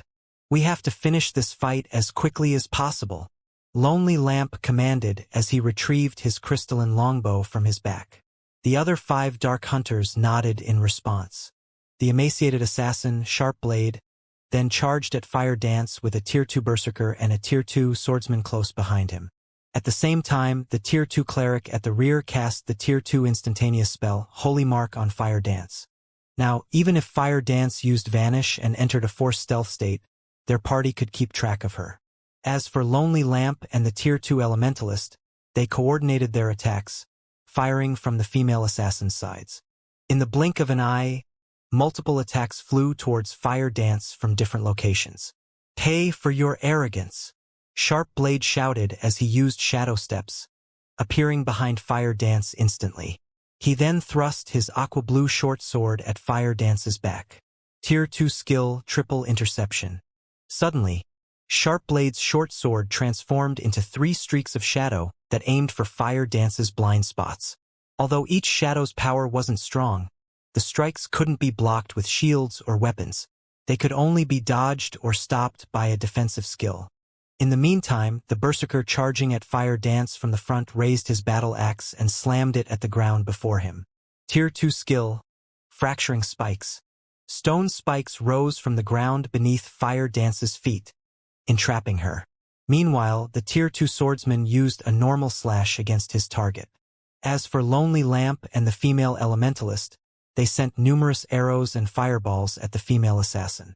As they watched the 6 Dark Hunters assault, the spectators at the Primordial Divine Ruin gasped. Even the various superpowers peak experts wore serious expressions when they saw this coordinated offensive. The Dark Hunters' coordination and skill utilization were simply perfect. Even peak experts like themselves would fall under such a seamless bombardment. Even Fire Dance, the target of this offensive, was slightly surprised. She hadn't expected such high combat standards from the 6 Dark Hunters, and even their coordination had reached such an impressive level. However, before the numerous attacks could land, Fire Dance split into 6 identical copies of herself. Phantom. This was the 1000 Transformations' first additional skill. Although the 5 doppelgangers couldn't attack, they were invulnerable. Moreover, they could exist for a full 30 seconds. Boom! Boom! Boom! A series of attacks struck Fire Dance, but her HP didn't decrease in the slightest. Meanwhile, Fire Dance's sudden split and 6 copies had stunned the Dark Hunters slightly, and they paused for a brief moment. These are doppelgangers that can't attack. One of these 6 doppelgangers must be the real assassin. Lan Hua and I will attack the doppelgangers. The rest of you need to keep an eye out for the real body, Lonely Lamp shouted, reacting quickly to the new development. Although doppelganger skills like the one Fire Dance had just used were rare in God's domain, some did exist. Hence, players had learned of ways to counter these skills. In a one-on-one fight, players would have to flee and wait for the skill's duration to end. But if a party were to face such a doppelganger skill, the ranged players could launch AoE attacks, hitting every doppelganger simultaneously to determine the real body's location. The melee players could then take advantage of this information to attack the enemy's main body. Immediately, Lonely Lamp and the female elementalist, Lan Hua, launched spells and arrows at all 6 Fire Dance copies. However, before they could do so, Fire Dance had switched positions with one of her doppelgangers and appeared beside the Tier 2 Berserker. She then lightly swung 1,000 transformations at her target. Surprised, the Berserker hurriedly executed Whirlwind Slash to repel Fire Dance. Boom! The instant the Berserker's battle axe collided with 1,000 transformations, however, the man's expression darkened. He felt as if he had just struck an impenetrable wall. Not only did his weapon stop abruptly, but the intense feedback forced him to take a step backward. Just as the Tier 2 Berserker stepped back, the Tier 3 mana dagger in Fire Dance's left hand glowed with a beautiful red light as the assassin thrust it towards the Berserker's heart. Damn it! The Berserker was close to losing his mind. You forced me to do this. He currently wielded a two-handed weapon. In terms of strength, he should be stronger than players who used one-handed weapons, yet Fire Dance had surprised him by relying on 1,000 transformations. Her first attack didn't leave him any energy to deal with the weapon in her left hand. As the Berserker finished his statement, his skin began to turn a dark shade of red. His body then seemed to grow a little larger, and just as the Tier 3 mana dagger was about to reach the Berserker, 2 longswords appeared, blocking its path. Boom! Following the sound of an explosion, Fire Dance involuntarily took 3 steps backward, and she gave the Tier 2 Berserker before her a surprised look. The Berserker no longer resembled a human. Instead, he had taken the form of a 4-armed, humanoid lizard. The Berserker now wielded 2 one-handed axes and 2 longswords in his 4 hands. You're quite impressive to force me to transform, but I'll be taking your life now.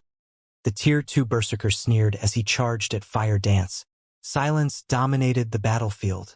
Meanwhile, the spectating crowd at the Primordial Divine Ruin watched this unbelievable scene with dropped jaws.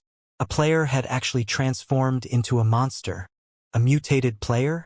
Shurfeng revealed a surprised expression when he saw the Tier 2 Berserker from Silverwing Town's walls. When the Tier 2 Berserker had transformed, Zero Wing's nearby players were dumbfounded. They had seen plenty of berserk skills that slightly altered their user's appearance, but this was the first time they had seen a berserk skill causing such a huge transformation. After transforming, the Tier 2 Berserker's aura had undergone a massive transformation. Not only was his aura much stronger now, but it also no longer felt human. However, this was still not the worst part. The most important change was to the Berserker's body. Currently, the Berserker had 4 arms instead of 2. Of course, having an extra set of arms wasn't necessarily a good thing as human minds weren't accustomed to controlling more than one set of arms. If a person suddenly grew an extra set of arms, they'd have some difficulty controlling the new appendages. However, if the Berserker could control all 4 arms properly, he'd have a massive advantage in battle. A player with 4 arms would be able to execute more varied attack methods than a player with a single set. The 4-armed player could also commit toe arms to offense and 2 to defense. If the Tier 2 Berserker could coordinate all 4 of his arms properly, his combat power would double at the very minimum. Meanwhile, the various powers spectating members were dumbfounded by the Berserker's transformation. What did he do? Did he really use a berserk skill? There's such a transformation skill in God's domain as well? Curiosity filled the spectating crowd as they watched the transformed Tier 2 Berserker. Even the various superpowers upper echelons had no idea of what the Berserker had just done. In fact, The Berserker's transformation had surprised them even more than watching Kola and Turtledove tank two mythic evil beasts. The Tier 2 Berserker's transformation had shattered their understanding of God's domain. Sure enough, he still had to use it. Lonely Lamp could not help but sigh when he saw Dark Bear, the Tier 2 Berserker, transform.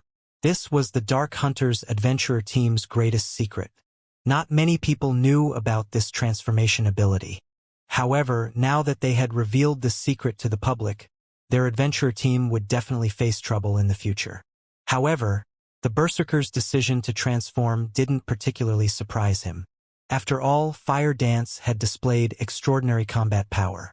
Had Dark Bear refused to transform, she would have likely killed him already. Aside from Lonely Lamp and the other Dark Hunters members, only Sherfong had a clear idea of what was happening as he watched the battle from Silverwing Town's walls. The Tier 2 Berserker's transformation ability was known as mutation in God's domain. Mutation was a method of increasing one's combat power by abandoning one's human body. It was somewhat similar to Demon Player's demonification. The transformation process had no time limit, and it could be activated and deactivated at any time. To become a mutated player, one had to perform a particular ritual, which required the sacrifice of many players, even dark players. In addition, despite being dark players themselves, mutated players hunted other dark players. They did so because it was the only way a mutated player could mutate further and grow stronger. This was akin to how demon players improved their ranks. Only mutated players had more of a restriction than demon players. Moreover, mutated players gained more combat power when they transformed than demon players. This was because, in their mutated form, mutated players would gain a body that was far more suitable for battle. Their attributes and life ratings also increased. In return, physical control became more difficult. Mutated players had a harder time remaining calm in their mutated form, as well. But one had to admit that mutation allowed players to become extremely powerful. Sherfong had never expected to find a mutated player at this stage of the game. By becoming a mutated player, players took a similar stance as the Evil God's Temple, becoming antagonistic to both dark and normal players. Furthermore, gaining a mutation was incredibly difficult as the process couldn't be conducted on the God's domain continent. Normally, mutated players would only appear after pathways between the continent and other worlds opened. Back on the battlefield, after a short moment of silence, the transformed Berserker charged at Fire Dance. Not only had the Berserker gained an extra set of arms after his transformation, but his movement speed and reaction speed had also undergone a qualitative transformation. In the blink of an eye, the Berserker appeared before Fire Dance. He then swung his one-handed axes down at the female assassin, while his two longswords flew towards Fire Dance's sides. The weapons moved so quickly that even Tier 2 players would barely be able to keep up with them. Die! As Dark Bear shouted, his arm muscles bulged, and his weapon's speed increased even further. Tier 2 skill, Rock Smash. Once Fire Dance recovered from her shock, she simply swung the Tier 3 mana dagger at the incoming axes, rather than activating a life-saving skill to protect herself from the sudden assault. Silver divine runes lit up along the dagger as it was about to collide with the axes. Boom! Sparks scattered as the weapons collided, and the resulting impact's shockwaves cracked and shattered the ground beneath the weapons. Lonely Lamp and the other Dark Hunters, who watched from the sidelines, were dumbfounded by this scene. Fire Dance's attack had actually sent Dark Bear flying back by a full 15 yards.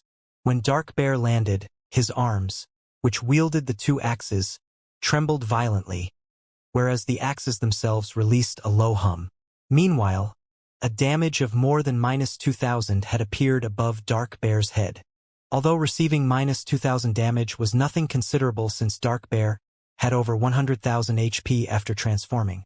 If this scene repeated, it'd only be a matter of time before Dark Bear died. However, the most unbelievable aspect of the clash had to be the fact that Fire Dance had accomplished the feat without activating a Berserk skill. After entering his mutated form, Dark Bear's strength rose by 80%, yet he had still lost against Fire Dance's strength. Is she a monster? Dark Bear wondered to himself as he stared at Fire Dance in shock. Dark Bear could tell that Fire Dance had simply used the previous exchange to probe his strength. She hadn't used her full power. During that exchange, the Zero-Wing assassin hadn't even used a skill. Had Fire Dance applied a skill to her previous attack, the power of her strike would have definitely been much stronger. Had that attack struck his body rather than his weapons, he would have likely lost at least 50% of his HP. In other words, Fire Dance only needed 2 attacks to finish him off. Even Lonely Lamp and the other party members now feared Fire Dance, watching her with somber expressions, not to mention Dark Bear. Similarly, the outcome of the exchange between Dark Bear and Fire Dance had stupefied the crowd at the primordial divine ruin. Based on the change in Dark Bear's aura, they knew that the Berserker's basic attributes had increased by a significant margin, yet his transformation was meaningless before Fire Dance. However, what these players didn't know was that the strength Fire Dance could exert after sacrificing 1 point of durability from her Tier 3 mana dagger was far beyond what any Berserk skill could achieve. We can't hold back against her. Everyone, transform. We need to finish her off quickly. If the other peak experts get here, we'll be in trouble. Lonely Lamp hurriedly commanded, losing his previous composure. Fire Dance alone was already troublesome for them. If another of Zero-Wing's peak experts arrived, they would have no choice but to turn tail and flee. After saying so, Lonely Lamp and the other 4 Dark Hunters took on their mutated forms, but not all of them had grown an extra pair of arms like the Tier 2 Berserker. Lonely Lamp grew an extra pair of eyes, and his arms merged with the crystalline longbow he wielded. Overall, these players' transformations suited their classes.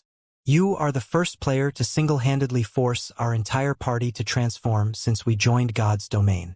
But at the end of the day, you're still just one person. As long as we ignore the risks, we will secure victory, Lonely Lamp said, smirking at Fire Dance. He then retrieved 12 black arrows that radiated a horrific aura from his bag. At this point, Lonely Lamp had no intention of holding anything back. He had found these 12 black arrows from an ancient ruin, and each of them had the power of a peak Tier 3 attack. They even posed a threat to Tier 4 existences. Is that so? What if you have to face 2 people? Suddenly, a dull voice reached the Dark Hunters from their surroundings, echoing powerfully in Lonely Lamp's mind. In the next moment, a massive spatial tear appeared beside Fire Dance. Shurfeng's figure then slowly stepped out of the spatial tear. Black flame. Lonely Lamp's expression darkened when he saw Shurfeng. The other 5 Dark Hunters also halted their assault as they stared at the Swordsman, fear surfacing in their gazes. After the battles in Stone Forest Town and near the primordial divine ruin, Black Flame's fame had spread to the various countries across God's domain, including the Dark Knight Empire. Although these 6 players had never fought Black Flame personally, they knew that both his basic attributes and combat standards were at the apex of God's domain after witnessing the man's battle videos. Even under normal circumstances, their 6-man party would have to take extreme care around Black Flame.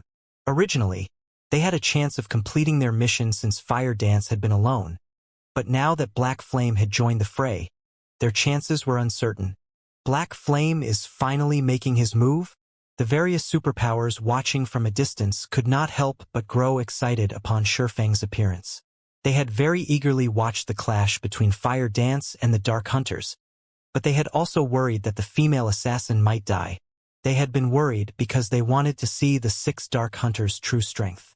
This was the first time they had encountered players that could transform into monsters. They hadn't even known that was possible until today. Naturally, they had to collect as much information on these 6 players as possible. They might even discover some clues that could help them acquire this power. From what they could tell, the Dark Hunter's ability to transform into monsters was definitely stronger than a Berserk skill since the transformation gave the players a body that altered and improved their combat standards. If their guild's experts could grasp this power, it would undoubtedly increase the guild's overall strength. Hence, they very much hoped that Zero-Wing could defeat the Dark Hunters, forcing the 6 Dark Hunters to use everything they had.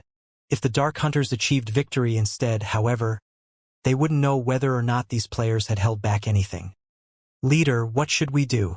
Even if we have the strength to defeat 2 of them, it'll likely take a long time to do so, Lan Hua asked through the team chat as she quietly observed Shurfeng.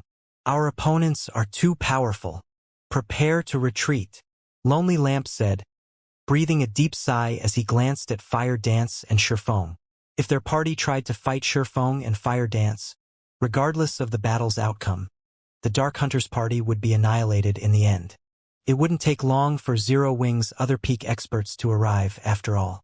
If they did die, they'd suffer an even worse death penalty than ordinary Dark players, which wasn't an outcome Lonely Lamp wished to see. Understood. Although the other 5 Dark Hunters felt reluctant, they nodded and prepared to flee. What? Leaving so soon? Lonely Lamp and his party members' action surprised Sherfong a little. He hadn't expected the Dark Hunters to be so decisive, retreating the moment they realized how disadvantageous their situation had become.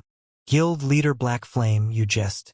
We are not so foolish as to think that the 6 of us can stand against you and Commander Fire Dance. Lonely Lamp calmly explained as he looked at Sherfong. Since we've already accomplished our mission, albeit barely, we will be taking our leave. Saying so, Lonely Lamp fired the 12 black arrows in his hands, aiming 4 at Fire Dance and 8 at Sherfong.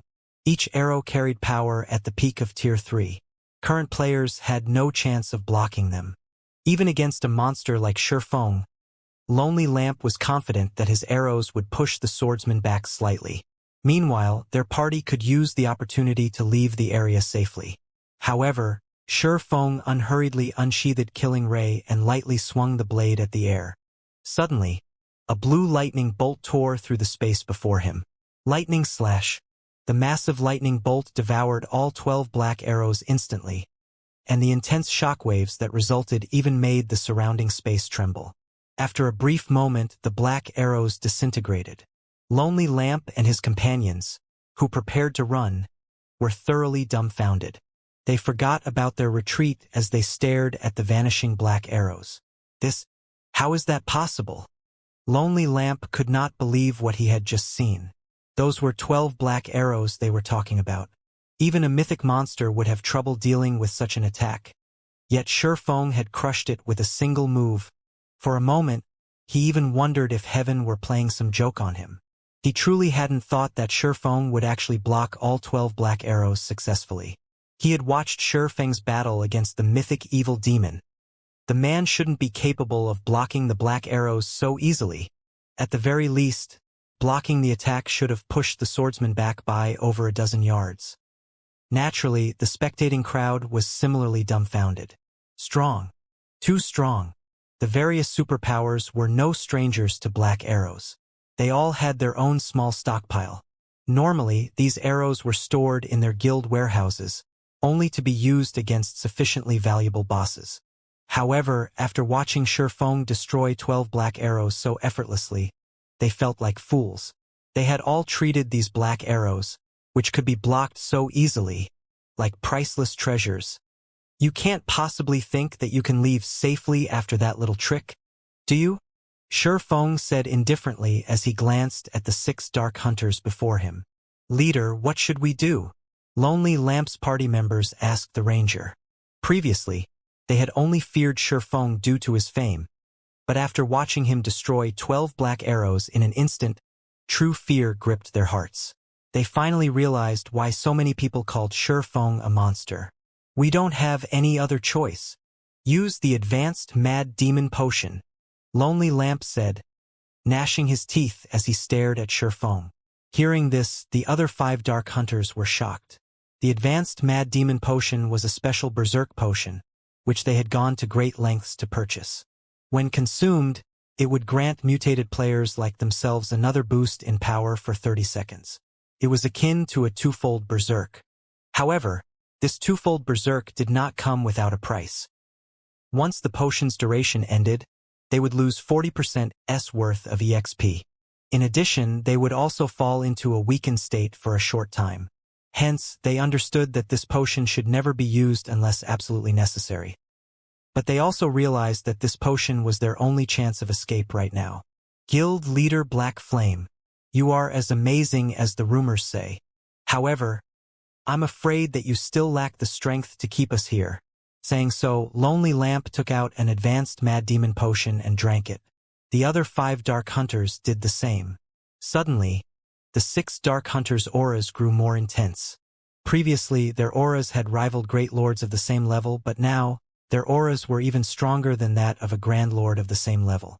Immediately, the 6 players split up and ran. "I don't think so."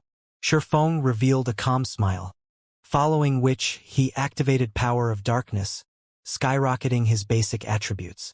He then stabbed the abyssal blade into the ground. Forbidden Domain. Abyssal Curse. With Shifeng as the center, pitch-black ripples spread up to a 30-yard radius. At the same time, every one of his enemies within a 500-yard radius became unable to use any skills, spells, or tools. Not only did Abyssal Curse's activation bind all 6 Dark Hunters, but it also decreased their basic attributes by 20%. Reacting quickly, the 6 tried to activate their control removal skills.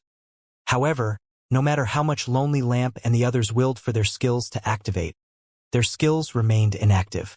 As the 6 Dark Hunters struggled to break free of their restraints, Shifeng raised Killing Ray once again and lightly swung the sacred sword at the Dark Hunters. Lightning Edge. Countless arcs of lightning formed before Shifeng, forming a river that devoured Lonely Lamp and the others. When the river of lightning faded, only 7 items lay on the ground where the Dark Hunters had stood. The moment the 6 Dark Hunters died, silence filled the battlefield. Even the Crimson Horn members, who currently fled the battlefield, could not help but pause to look at the fading river of lightning. For a moment, the watching players even wondered if their eyes were playing tricks on them.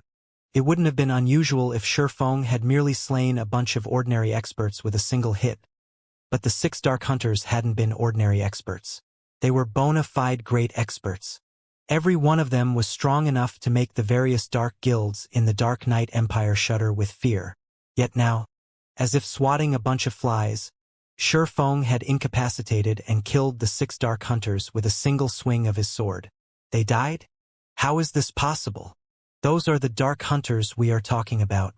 Crimson Ghost, who had long since put some distance between himself and the heart of the battlefield, stared at Lonely Lamp and his companion's prior location in a daze.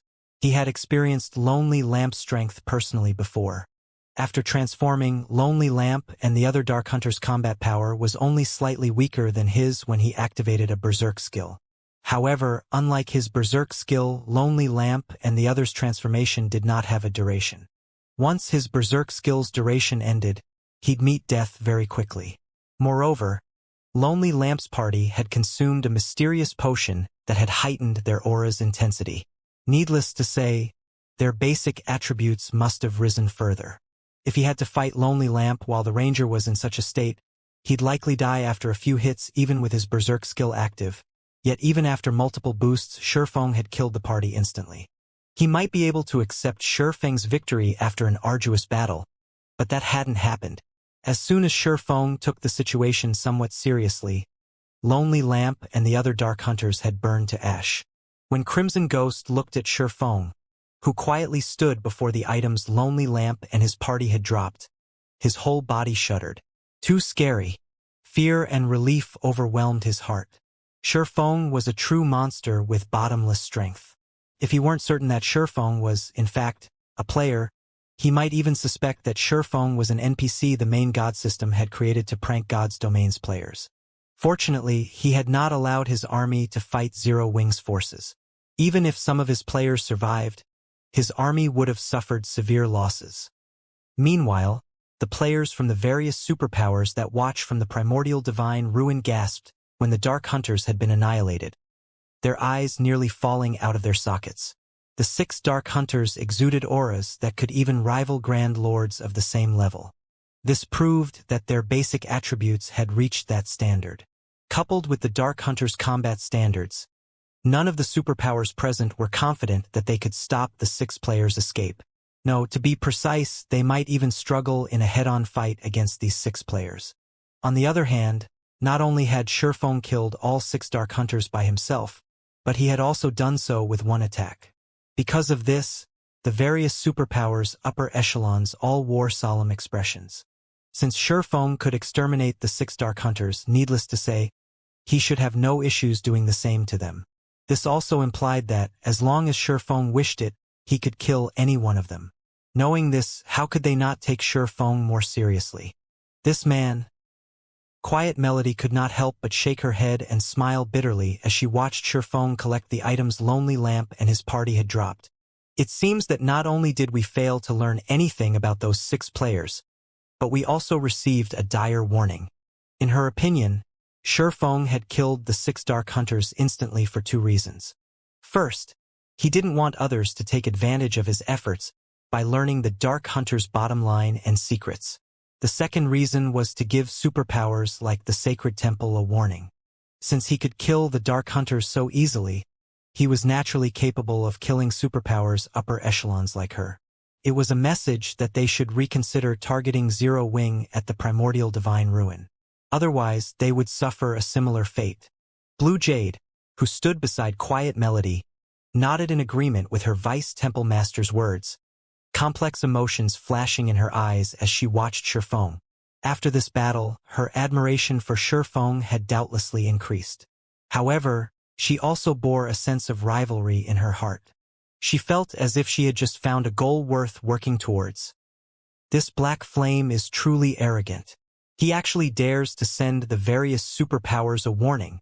Although he is arrogant, he has clearly earned it. Can't you see the various superpowers' faces? Those looks are priceless. It seems that nobody should entertain ideas of targeting Zero Wing at the primordial divine ruin in the future. That's right. Not only does Silverwing Town have such powerful and long-ranged defensive structures, but it is also protected by so many incredible experts. Even without the NPC guards, nobody would dare to target Silverwing Town and Zero Wing. Both the guilds and the adventurer teams resting at the primordial divine ruin elevated their opinions of Zero Wing. Some adventurer teams even thought of joining the guild as a whole. Now that Zero Wing dominated the Orc Empire's primordial divine ruin, its development speed would be astounding. It might even become a super first-rate guild in the virtual gaming world in a short time. If they joined Zero Wing before the guild became a super first-rate guild, they would have a higher chance of becoming internal members. If they became core members, they'd be set for life. Damn it! Did Black Flame purposefully wait until the Dark Hunters attacked to make his move? Wind Hunter, who watched the battle from a safe distance, cursed as the Dark Hunters died, his complexion paling. He had thought that Lonely Lamp's party could cause Zero Wing some trouble, but they had only succeeded in throwing their lives away. Moreover, he had dispatched quite a few evil demons and evil beasts to reinforce Lonely Lamp's party. As a result, his minions were more clumped than usual, allowing the magic towers to target the monsters more easily. Suddenly, Beast Emperor's phantom appeared beside Wind Hunter. Beast Emperor then said, "All right, that's enough. Wind, you need retreat as well. We no longer have the ability to do anything against Silverwing Town. But, are we gonna let Zero Wing off the hook? Just like that." Frustration tore at Wind Hunter. Not only had his campaign failed to damage the guild, but it had also bolstered Zero Wing's reputation. Moreover, his monster army had sustained a lot of damage. This was the first time he had suffered such a severe loss. No, of course we won't let Zero Wing off the hook. Regardless of my agreement with Nine Dragons Emperor or my personal reasons, I want to remove Zero Wing from God's domain permanently. But it's not time for that yet, Beast Emperor said as he glared at Feng's distant figure, killing intent radiating from his eyes. Because of that man, his path to promotion had been cut short. How could he possibly spare Zero Wing after the losses he had suffered? However, thanks to this operation, Zero Wing has provoked the Dark Hunters. Provoked the Dark Hunters? Wind Hunter could not help his confusion. That's right. The Dark Hunters Adventurer Team is a mysterious organization consisting of a bunch of lunatics. Nobody can guess their true thoughts. However, one thing you can be sure of is that they are a vengeful bunch. Now that Black Flame has killed Lonely Lamp, one of its core members, the Dark Hunters won't let Zero Wing get away with this, Beast Emperor said, sneering. Zero Wing will only maintain its arrogance for a short time. Once the Dark Hunters take action, Zero Wing's days will be numbered. I understand. Wind Hunter nodded. He then commanded his evil demons and evil beasts to depart from the battlefield. However, even though the evil beasts and evil demons had begun their retreat, Shurfeng commanded Zero Wing's members to chase the monsters down. In the end, Zero Wing slaughtered another large number of evil demons and evil beasts. Meanwhile, news of this battle's outcome quickly spread to the neighboring countries. After the battle outside of Silverwing Town, Zero Wing's prestige and reputation skyrocketed. Zero Wing is amazing. Even Beast Emperor's monster army is helpless against the guild. I've heard that you can get plenty of combat techniques from the primordial divine ruin. Now that nobody can contest Zero Wing for Silverwing Town, won't Zero Wing acquire a ton of combat techniques? That's not all. Don't forget about Primordial City. I've heard that Primordial City can help players improve their combat standards. I've heard that Zero Wing has been recruiting new members lately. Why don't we give it a try? I've also heard that even Zero Wing's elite members can learn combat techniques without signing a binding contract right now. What? Those are combat techniques we're talking about. I've heard that even large guilds' core members have to sign strict contracts if they wish to learn one of the guild's combat techniques. Honestly, you can learn Zero Wing's combat techniques without joining the guild. Only the price is exorbitant. However, if you become an elite member, you can get a significant discount. As news of Zero Wing's victory spread, many independent players made their way towards Starmoon Kingdom to join Zero Wing.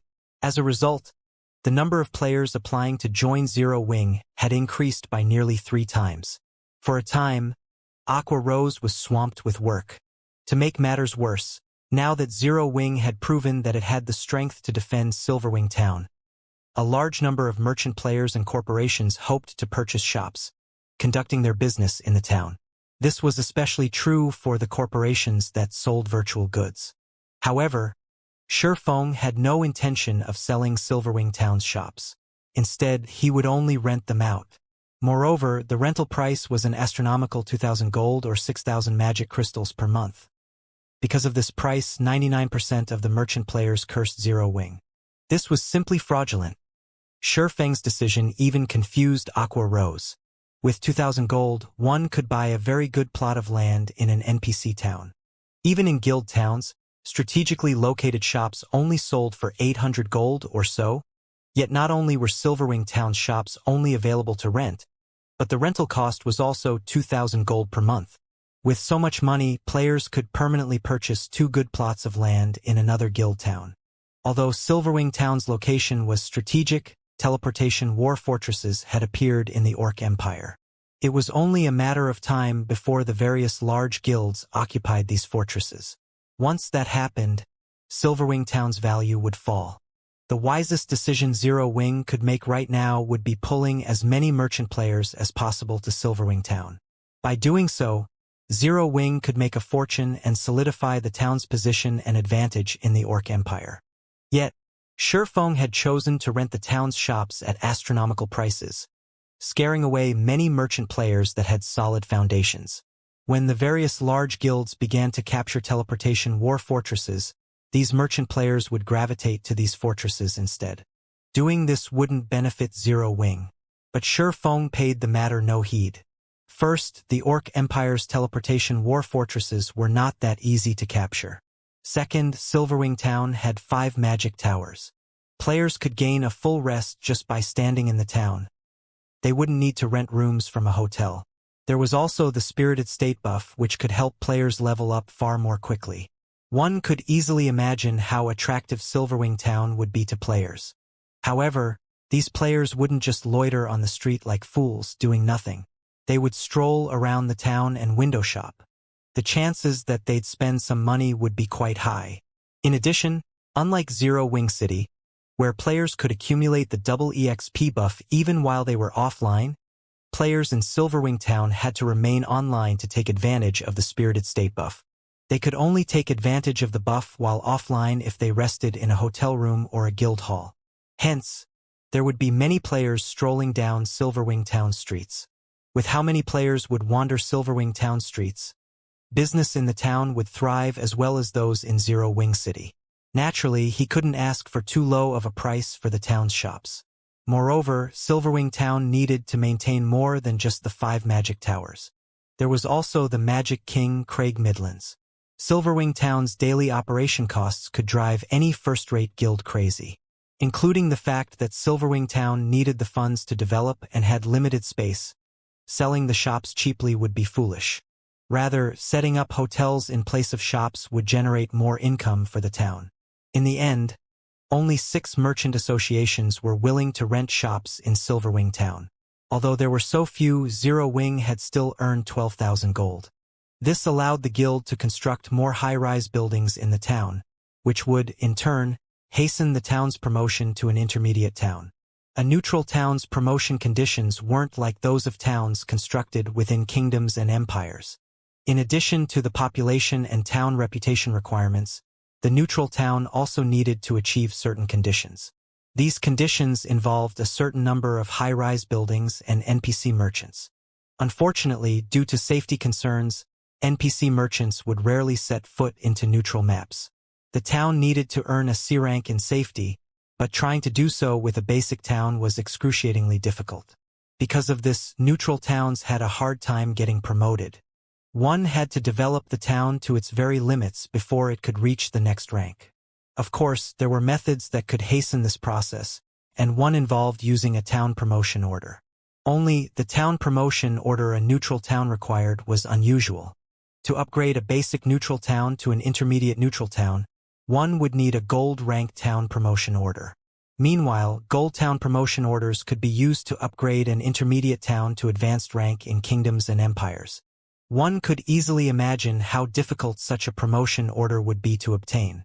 Even Shifeng did not have a guaranteed method of acquiring a gold town promotion order. All he could do was hasten the construction of high-rise buildings in Silverwing Town. Although it was true that Silverwing Town currently had the ability to stop Beast Emperor's forces, he wasn't so arrogant to think that Silverwing Town's current state would always be enough to stop Beast Emperor. After all, the evil god's temple, which Beast Emperor belonged to, was everyone's enemy on the god's domain continent. If given enough time to grow, Beast Emperor could definitely become strong enough to overcome Silverwing Town's current defenses. Moreover, Beast Emperor wasn't the only enemy Zero Wing had to worry about. The various superpowers also eyed Silverwing Town. With these superpowers' foundations, they would only grow stronger as time passed. Once the various superpowers realized Primordial City's true importance and gathered sufficient strength, they wouldn't miss the chance to strike at Silverwing Town. The various superpowers only saw the benefits Silverwing Town currently offered. However, they had neglected to notice the potential threat Silverwing Town could become. Hence, Shifeng needed to develop and fortify Silverwing Town as quickly as possible. However, although Zero Wing currently had a gold mine like Zero Wing City, which earned a large number of coins and magic crystals each day, it wasn't enough to sustain the guild's development. This was because Zero Wing had constantly recruited new members recently. Since the start of the latest recruitment drive, more than 150,000 players had joined the guild. This number would only increase as time went on. Meanwhile, the guild needed to provide all sorts of benefits for these new members, and to do so, the guild would need a ton of resources. Normally, new members were a good thing for a guild. After all, the more members a guild had, the stronger it would be. But Zero Wing wasn't like first-rate guilds. Zero Wing's sphere of influence was tiny in comparison. As a result, although Zero Wing had gained more members, the guild did not have the necessary territory to let these new members operate and generate wealth for the guild, which was necessary to sustain the guild benefits its members enjoyed. To put it simply, Zero Wing couldn't afford to take in so many members. If the guild wished to develop, it would need a large amount of resources and coins. Without the proper funds, the guild couldn't be self-sufficient. Meanwhile, after the battle, Shifeng returned to Silverwing Town's candlelight trading firm and began to evaluate the guild's latest harvest. After killing the evil demons and evil beasts, the guild had acquired nearly 2,000 evil energy crystals from this battle. This was a considerable harvest. However, it was a drop in the bucket compared to how many evil energy crystals Shifeng needed. Huh? What's this? As Shifeng inspected the loot from the Dark Hunters, he noticed a skeletal hand made entirely of crystal.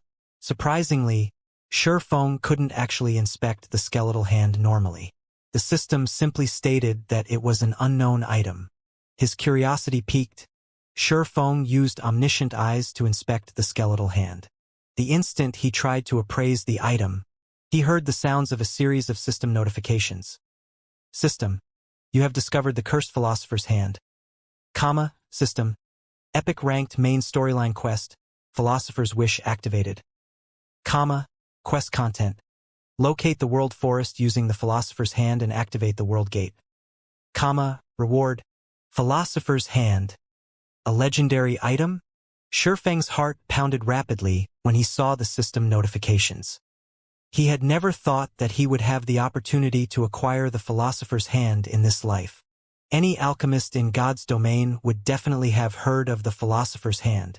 Like the philosopher's stone, the philosopher's hand was a treasure of the alchemy world, so Shi Feng knew quite a bit about it.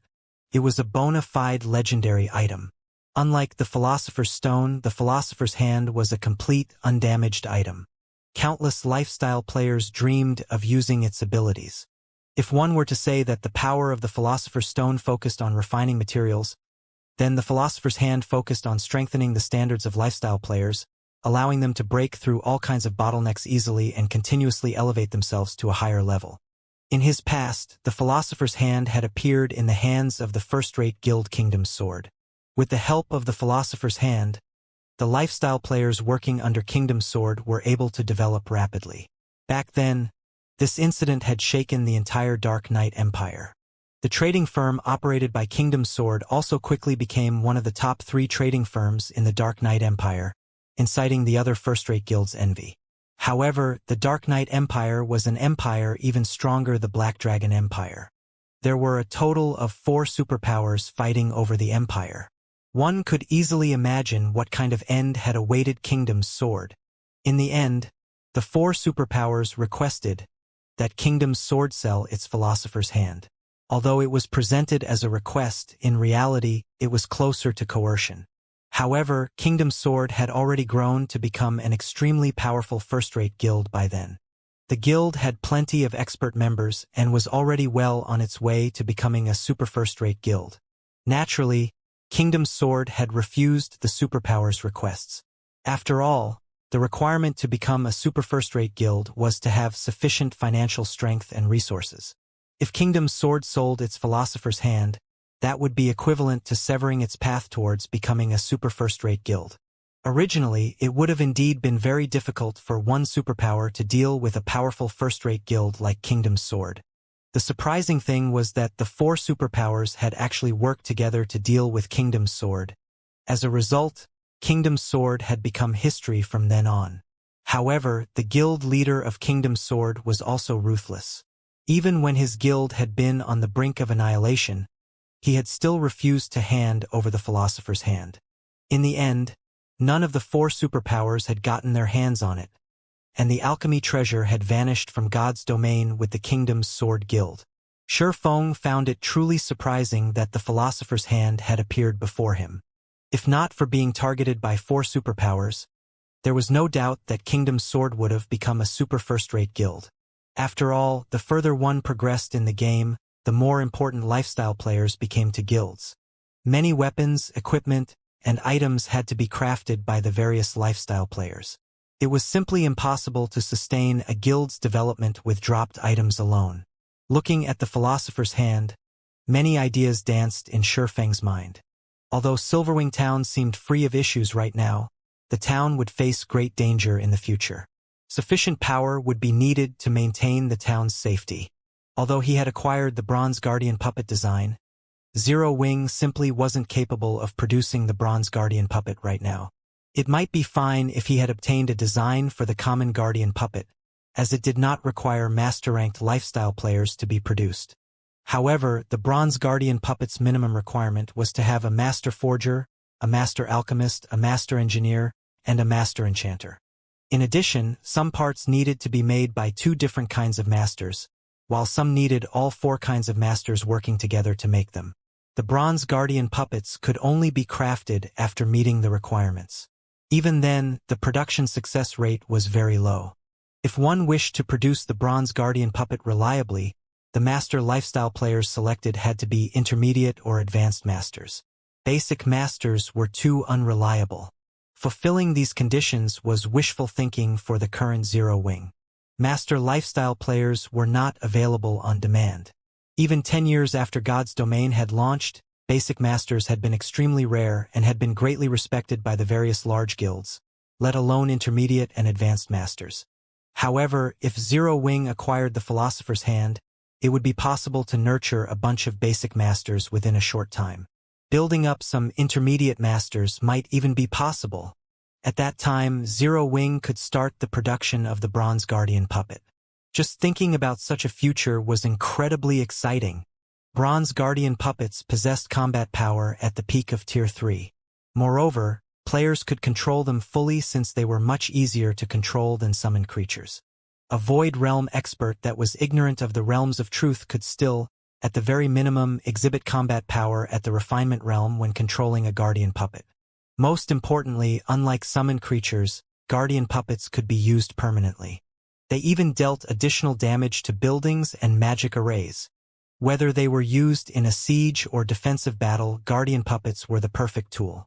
Countless guilds had dreamed of obtaining guardian puppets in the past. Guardian puppets were so powerful that the first-rate guilds that had them could even afford to provoke superpowers and get away with it. If he could produce several dozen bronze guardian puppets now, nobody in God's Domain could threaten Silverwing Town. Even if 10 mythic monsters charged at the town, the monsters could be easily stopped with 40 bronze guardian puppets. After all, guardian puppets had extremely high defense, rivaling Tier 4 monsters. If he had 100 bronze guardian puppets right now, he would immediately set out to annihilate ancient Rock City's evil god branch temple right now. Of course, these were only fantasies. However, with the Philosopher's Hand, it was entirely possible to turn these fantasies into reality. Setting aside those ideas for the moment, Shurfeng quickly inspected the Philosopher's Hand statistics. Cursed Philosopher's Hand, as the creator of the Philosopher's Hand failed to complete his wish before death. The creator's soul had attached itself to the Philosopher's Hand and cursed it to lose all of its power. Only after removing this curse will the Philosopher's Hand recover its original abilities. 20 stalks of soul-dissolving flower are necessary to activate soul guidance and remove the curse. Soul-dissolving flower? What a ruthless price. Shurfeng could not help but frown after reading the item's introduction. In God's Domain, any item pertaining to souls was extraordinarily valuable. Shurfeng knew a little about the soul-dissolving flower. It was an extremely rare epic material and the main material needed to produce the master-ranked meditation potion. The meditation potion was one of the rare few potions capable of helping players learn combat techniques more easily. After consuming a master meditation potion, the potion would offer players guidance that would help them grasp combat techniques very quickly. In the past, the potion had been highly sought after by the various major powers. Unlike skills and spells, players needed to train arduously to learn a combat technique. Even expert players struggled to learn basic combat techniques, not to mention advanced combat techniques and above. Hence, one could easily imagine how valuable the soul-dissolving flower was. On the market, each stalk could sell for 300 gold. Even so, nobody would be willing to sell a soul-dissolving flower they had obtained as they were exceedingly rare, so rare that even the various superpowers could only get their hands on a small number. The flower's rarity was because it did not exist on the continent of God's Domain. Instead, it only existed in other worlds and higher planes, which made them extremely difficult to acquire. Yet, the Philosopher's Hand actually required 20 stalks of soul-dissolving flower. At this moment, Shurfeng finally understood why the Philosopher's Hand had only appeared after mainstream players had already reached level 80. At that time, the pathways connecting the continent of God's Domain and other worlds had already been opened. Most likely, Kingdom's Sword had only managed to collect the 20 soul-dissolving flowers after that event.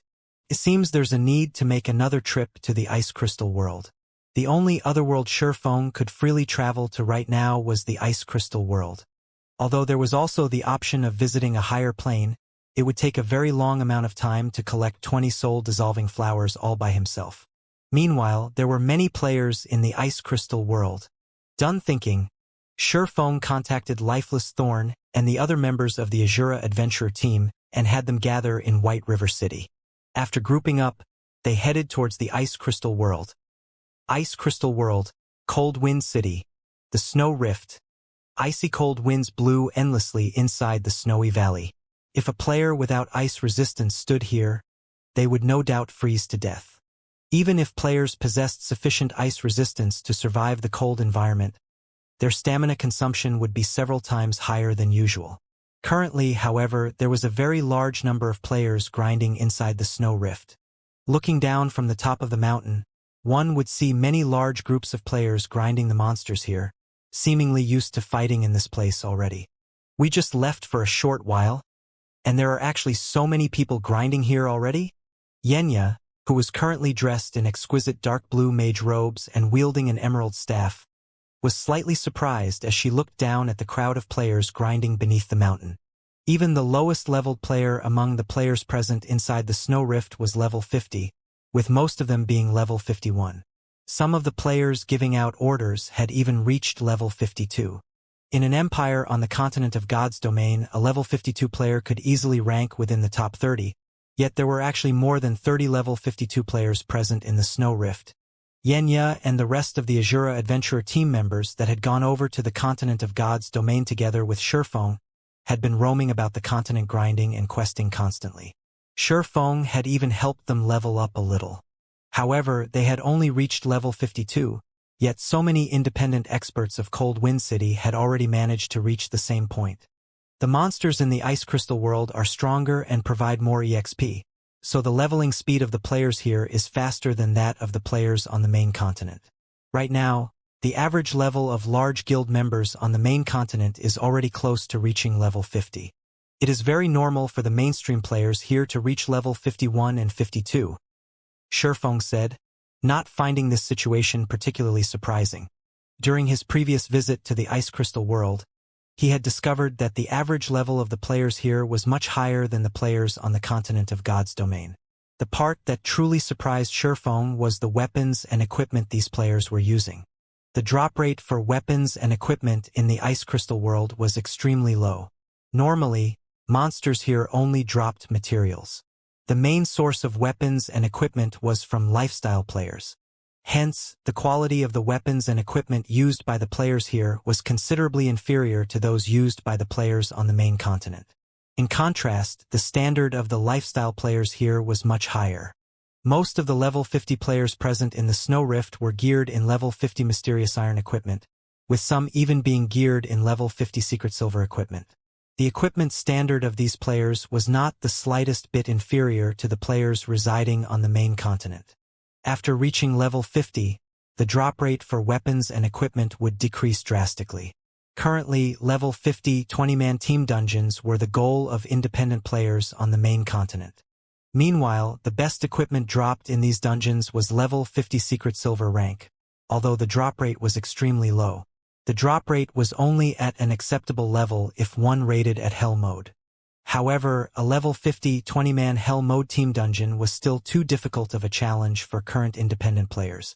As a result, even after reaching level 50, most players on the continent of God's domain would only be geared in level 50 Mysterious Iron equipment. Few of them possessed Secret Silver equipment. As for level 50 Fine Gold equipment, that was something only large guilds were capable of acquiring. It also wasn't very easy for players to produce high-quality level 50 equipment. After reaching level 50, not only did the production procedures for weapons and equipment become more complex, but the production success rate also decreased. Even Shurfeng, despite having become a basic master forger already, still needed the help of a bunch of excellent support tools to produce high-quality level 50 equipment at a profitable rate. Shurfeng found it very difficult to imagine that the lifestyle players of Cold Wind City were already capable of producing level 50 Secret Silver weapons and equipment. If the lifestyle players here had truly reached such a standard already, then the average forging standard of Cold Wind City was even higher than that of the Candlelight Trading Firm. The Candlelight Trading Firm possessed many secret forging techniques. Candlelight could even send players to train at the Holy City of Titan.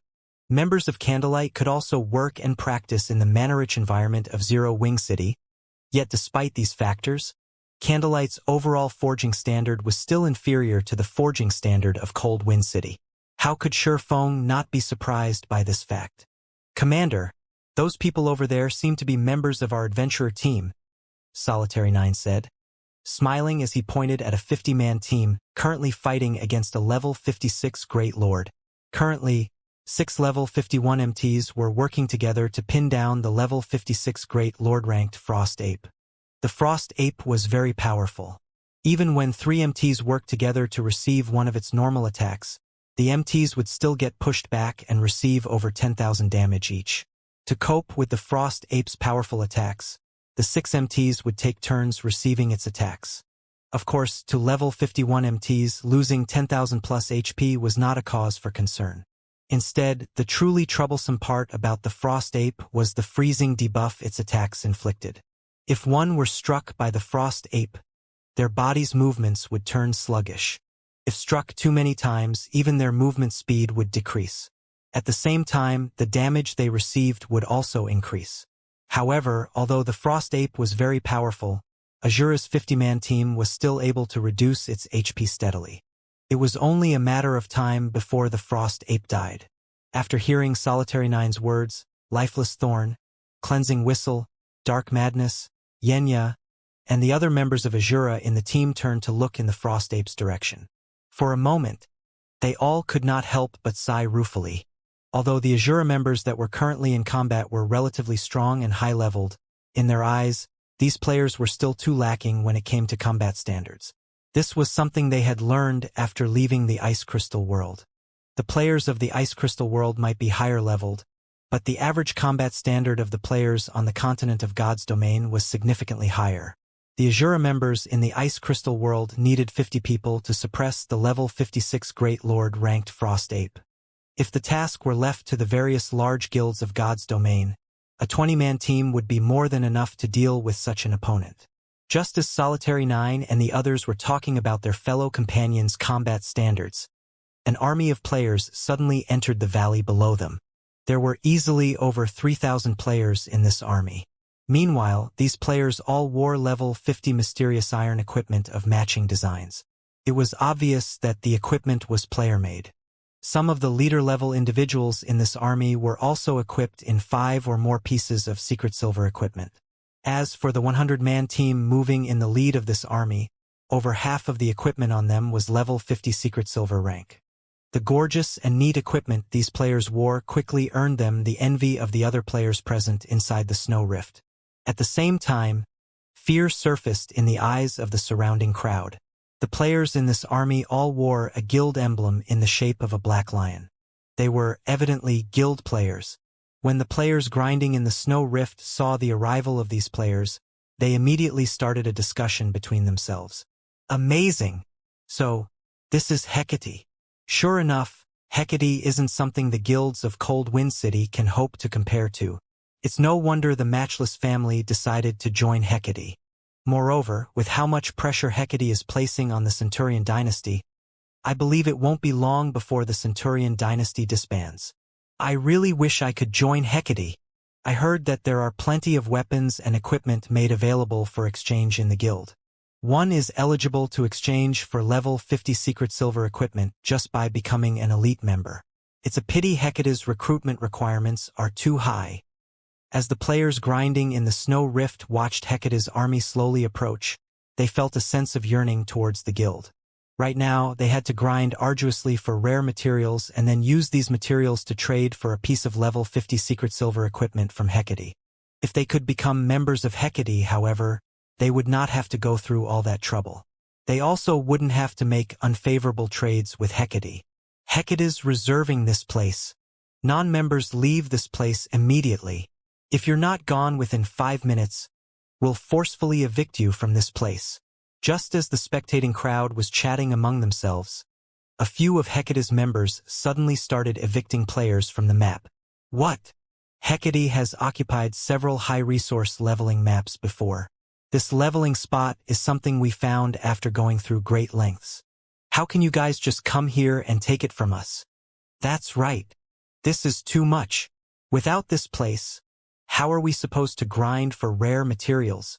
For a time, the various independent players all complained about Hecate's tyrannic actions. What? You guys have something to say about this.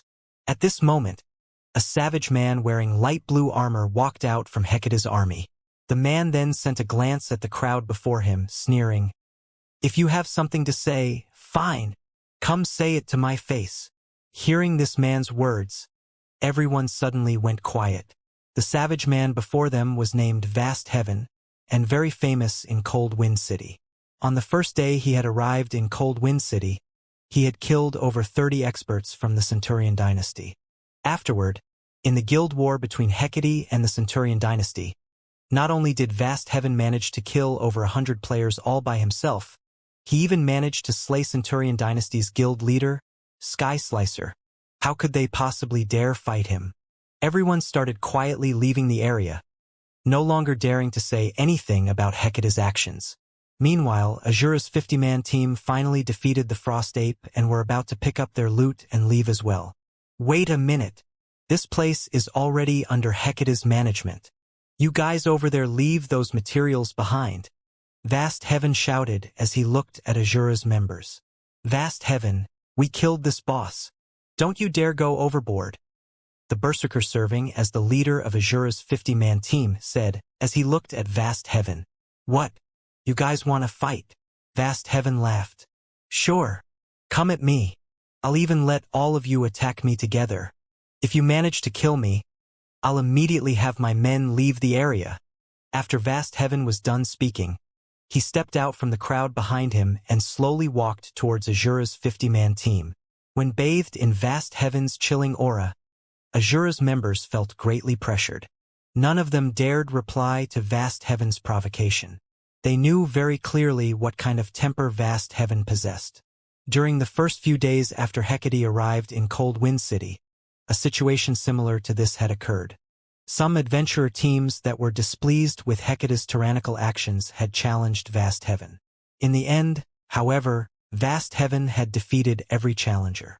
Even when a 100-man team challenged Vast Heaven, the entire team still ended up getting annihilated. Vast Heaven's combat power was on an entirely different level than theirs. Accepting his challenge would simply be suicidal. I heard that the Azura Adventurer team is the #1 adventurer team of Cold Wind City. Your commander has even been labeled a monster and was able to oppress the 2 large guilds in Cold Wind City single-handedly. Your adventurer team is also famed for being filled with experts. So, how did your adventurer team end up having a weak bunch like you? Vast Heaven sneered as he sent a glance at the silent players before him. It seems those rumors really are just that, rumors. I've been in Cold Wind City for some time now, yet I still haven't met that so-called commander of yours even now. He must be like you bunch, hiding in fear. And to think you all even dare call yourselves the #1 adventurer team of Cold Wind City. This truly is disappointing. Oh well, it was my fault for expecting there would be capable experts in a backwater village like Cold Wind City. The expressions of Azura's members darkened when they heard Vast Heaven's words. However, they were also powerless to refute Vast Heaven's words. Vast Heaven's strength was clear for all to see. He was definitely one of the strongest experts present in all of Cold Wind City.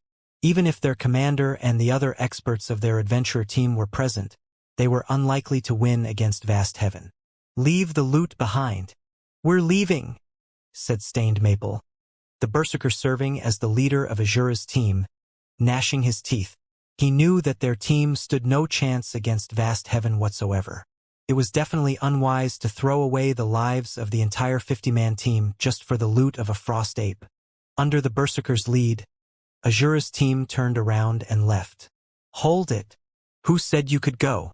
Vast Heaven shouted suddenly. We've already left the loot behind. What else do you want? Stained Maple said, irked. I see that you have quite a few pieces of secret silver equipment on you. Hecate just so happens to be in need of level 50 secret silver equipment. Since I've already come all the way here, you wouldn't let me leave with nothing, right? Vast Heaven said, chuckling. Hand over 5 pieces of secret silver equipment as my labor fee.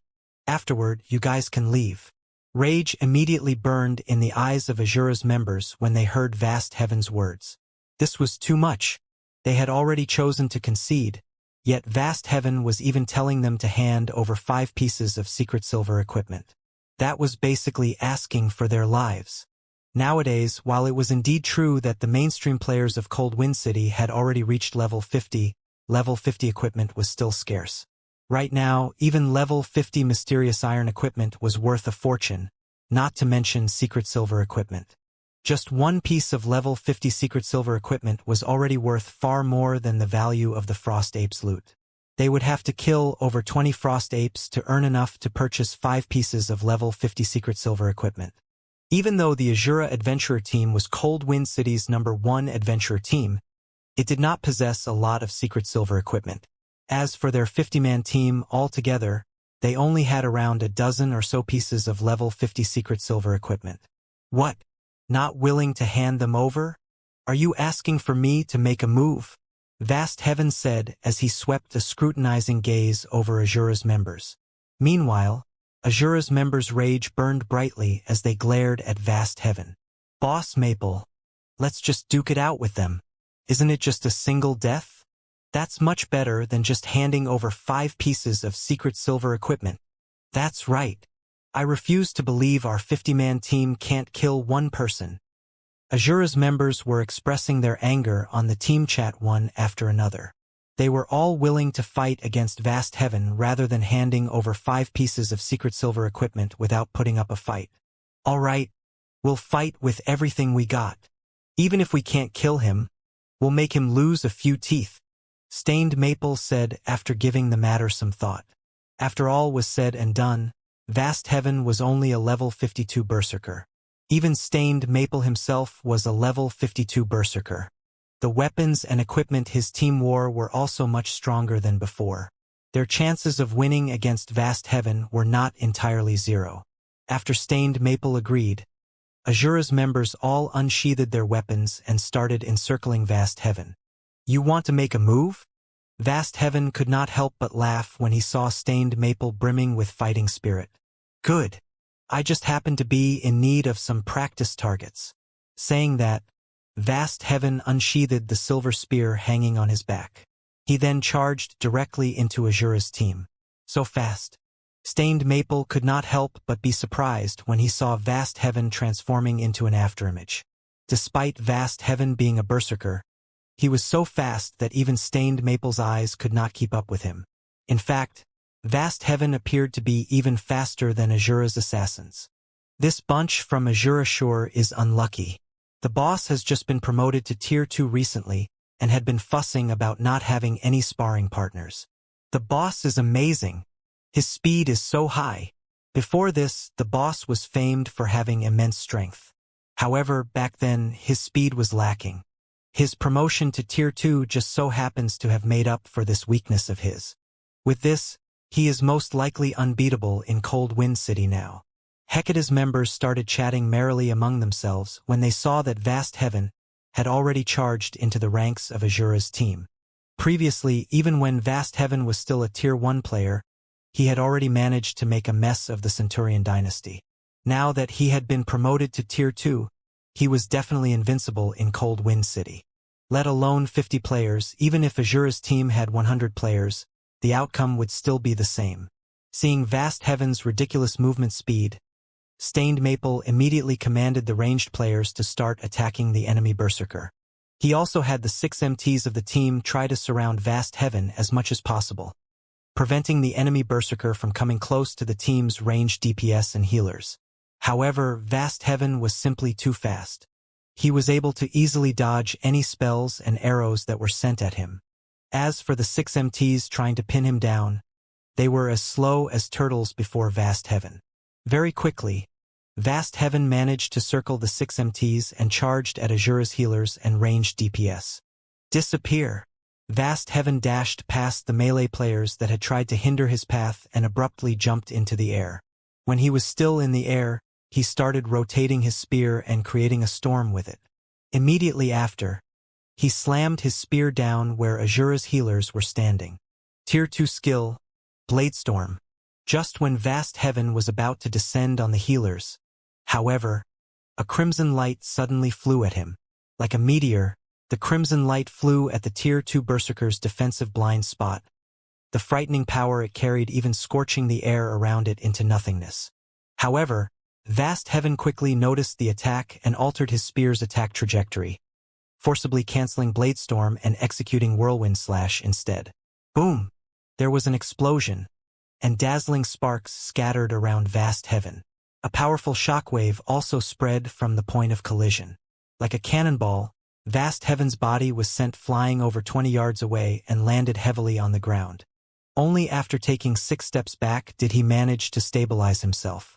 Each step he took also left behind a deep footprint in the ground.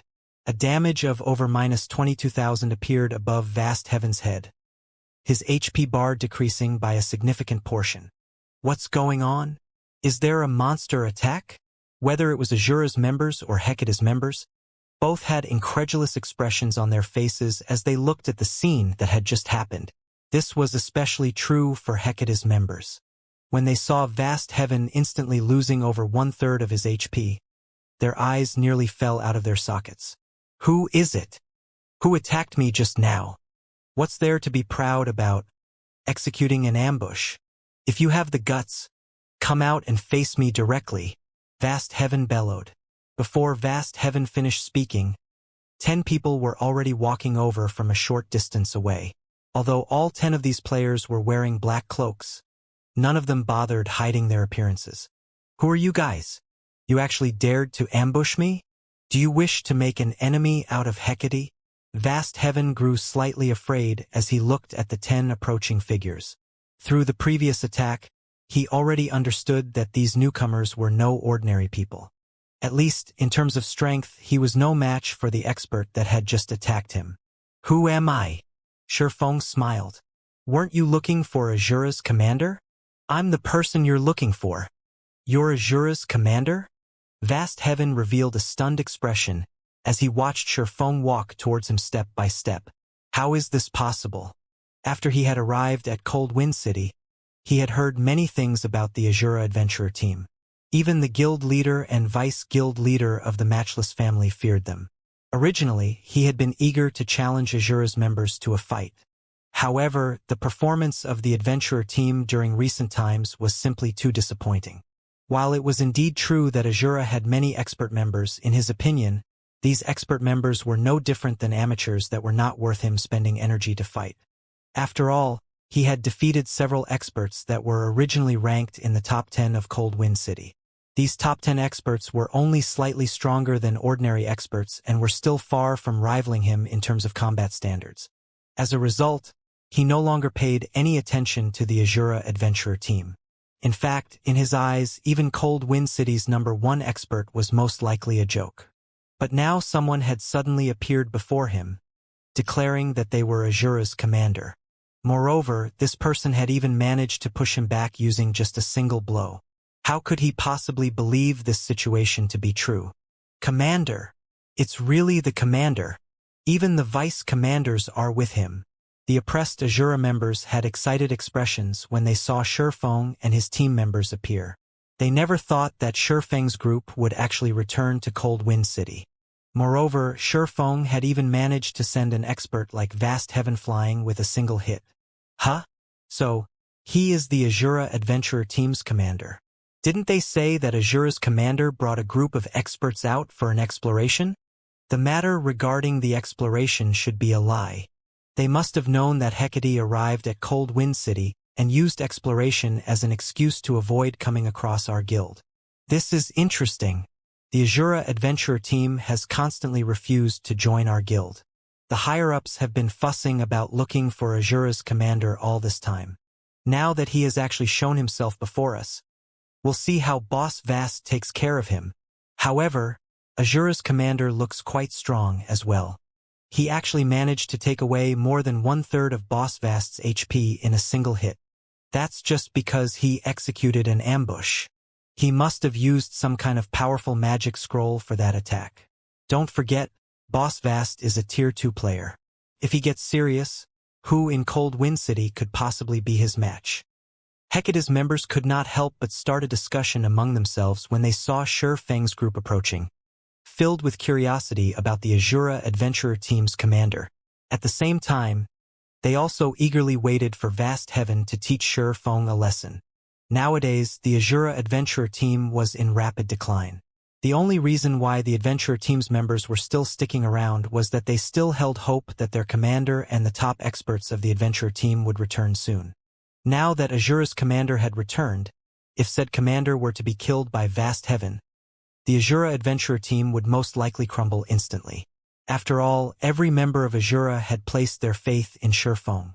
As Hecate's members were having a quiet discussion among themselves, Vast Heaven retrieved an advanced healing potion from his bag and drank it, his HP instantly recovering by a significant portion. Afterward, his HP continuously recovered in small increments. After a short time, his HP fully recovered. I never thought that the rumors were actually true. You really do possess some abilities. It's no wonder why you were able to become Cold Wind City's #1 expert, Vast Heaven said after recovering from his previous shock. With such strength, you indeed have the qualifications to be my opponent. Come, let's have a proper fight. Let me see whether your fame as Cold Wind City's #1 expert is true or not. Vast Heaven's eyes started burning with fighting spirit. From the previous clash, he already understood that Shi Feng's strength was ridiculously high. However, in a battle between players, the outcome could not be decided based on just the strength attribute only. You want to witness our commander's strength? I'm afraid you still lack the qualifications to do so, Cleansing Whistle said, clicking her tongue as she looked at Vast Heaven. If you wish to challenge our commander, you'll have to get through me first. Cleansing Whistle stepped forward from the group. Team Leader Whistle, be careful. He is Hecate's Vast Heaven. Previously, even Sky Slicer fell to him, despite being supported by dozens of experts. You mustn't fight him alone, Stained Maple warned Cleansing Whistle in a panic. He knew very clearly just what kind of strength Cleansing Whistle possessed. After all, he was originally a member of the Waveheart Adventurer team and had joined Azura with Lifeless Thorn and Cleansing Whistle. While Cleansing Whistle was indeed very strong, she should only be roughly equal to the Centurion Dynasty's Sky Slicer. Meanwhile, Vast Heaven was someone who had single-handedly slain Sky Slicer together with dozens of experts from the Centurion Dynasty. Vast Heaven's strength was no trivial matter. It was a feat that even Lifeless Thorn, Cold Wind City's previous #1 expert, was not capable of accomplishing. Stained Maple did not think that the current Cleansing Whistle had any chance of winning against Vast Heaven. In his opinion, only their commander, Shi Feng, could possibly contend against Vast Heaven in a one-on-one match. However, Stained Maple's warning was obviously ineffective, since Cleansing Whistle still continued walking towards Vast Heaven. Although Stained Maple wanted to try and stop Cleansing Whistle again, his attempt was hindered by one of Azura's vice commanders, Solitary 9. When Stained Maple turned to look at the rest of Shi Feng's group, he noticed that nobody on the team showed any intention of stopping Cleansing Whistle. Instead, they simply took on the attitude of spectators, making it look like this upcoming fight had nothing to do with them whatsoever. This is insane. Every one of them has lost their minds. Stained Maple was rendered speechless by his allies' actions. Despite having clearly stated that even the Centurion Dynasty was powerless against Vast Heaven, Shi Feng and the others were actually allowing Cleansing Whistle to go into battle all by herself. This was basically sending Cleansing Whistle to her death. Besides Stained Maple, his team members were also very anxious. Boss Maple, what should we do? The commander and the other higher-ups are refusing to listen to your advice. I heard that Vast Heaven has a special tool that can increase the death penalty of the players he has killed. If he uses that special tool, we don't have a choice. If Cleansing Whistle looks to be getting pushed back, we'll charge in together, Stained Maple said through the team chat as he gritted his teeth. He was determined that he would not let Cleansing Whistle die. Currently, the Azura Adventurer team was in a precarious situation and in urgent need of powerful experts to take charge of it. Meanwhile, Cleansing Whistle was one of the top 10 experts in the Adventurer team. The Adventurer team could not afford to let her get killed and lose multiple levels. The other members in Stained Maple's team nodded in agreement. Meanwhile, seeing Cleansing Whistle slowly walking towards Vast Heaven, Hecate's members started making a clamor. Who is this lady? She actually dares to challenge Boss Vast. Boss, let us take action. We'll teach this little girl a proper lesson. Azura's members sure are arrogant. Hecate's members were greatly displeased with Cleansing Whistle's arbitrary decision to take Shurfeng's place in battle. They all wanted to charge forward and kill Cleansing Whistle now. You're going to fight me? You sure know how to speak bold words. Vast Heaven could not help but laugh as he looked at Cleansing Whistle's slender figure. I know who you are. You're the 6th-ranking expert of Cold Wind City, right? However, even the ones ranked above you failed to last more than 10 moves against me. How many moves do you think you can possibly last against me? He was filled with feelings of ridicule as he watched Cleansing Whistle walking towards him. Even before he had completed his Tier 2 promotion, he had managed to defeat experts ranked higher than Cleansing Whistle with great ease. Now that he had reached Tier 2, he could easily defeat those experts in just 2 or 3 moves. After all, the difference between tiers was massive. You sure speak a lot of nonsense. Or are those your last words? Cleansing Whistle replied in annoyance. Die! Vast Heaven shouted in rage. He readied his spear and activated charge, his body transforming into an afterimage as he instantly arrived before her, although she stood over 20 yards away. He then thrust his spear, sending 8 rapid jabs at Cleansing Whistle's defensive blind spots. Tier 2 skill, Star Piercer. The combination of a Tier 2 skill's power and his strength attribute meant each one of his jabs carried strength rivaling that of a great lord of the same level. Just as the 8 streaks of silver light were about to come into contact with Cleansing Whistle, the female swordsman brandished her 2 swords. They created multiple arcs of light before her. Tier 2 skill, Split Flash. Dang, dang, dang. When swords and spear collided, sparks scattered into their surroundings. The sounds of miniature explosions also rang out one after another.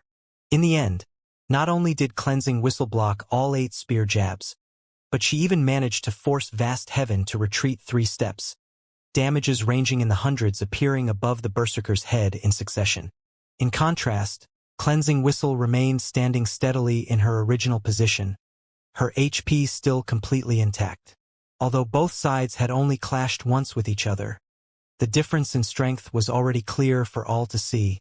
How is her strength so high? Vast Heaven was deeply shocked as he stared at Cleansing Whistle. His class was famed for its strength. Moreover, he had even been promoted to Tier 2 already. Even if his opponent were a Tier 2 Shield Warrior or Tier 2 Guardian Knight, he was confident in suppressing them with his strength. Meanwhile, Cleansing Whistle was only a swordswoman, a class that was supposed to be an all-rounder, yet he was actually no match for her in a competition of strength. Before Vast Heaven could recover from his surprise, Cleansing Whistle quickly followed up with an attack of her own. Wind Blade. In the blink of an eye, Cleansing Whistle appeared before Vast Heaven, who had retreated to a distance roughly 10 yards away, and started striking with her swords at the enemy berserker. Like a pair of cunning snakes, her swords twisted and turned like living creatures. In the next moment, over a dozen phantom snakes were visible pouncing on Vast Heaven. Combat technique, Phantom Snakes. The attack trajectories of the phantom snakes were both complex and constantly changing. Unlike normal attacks, which usually moved in a straightforward pattern, her attacks when executing phantom snakes constantly changed.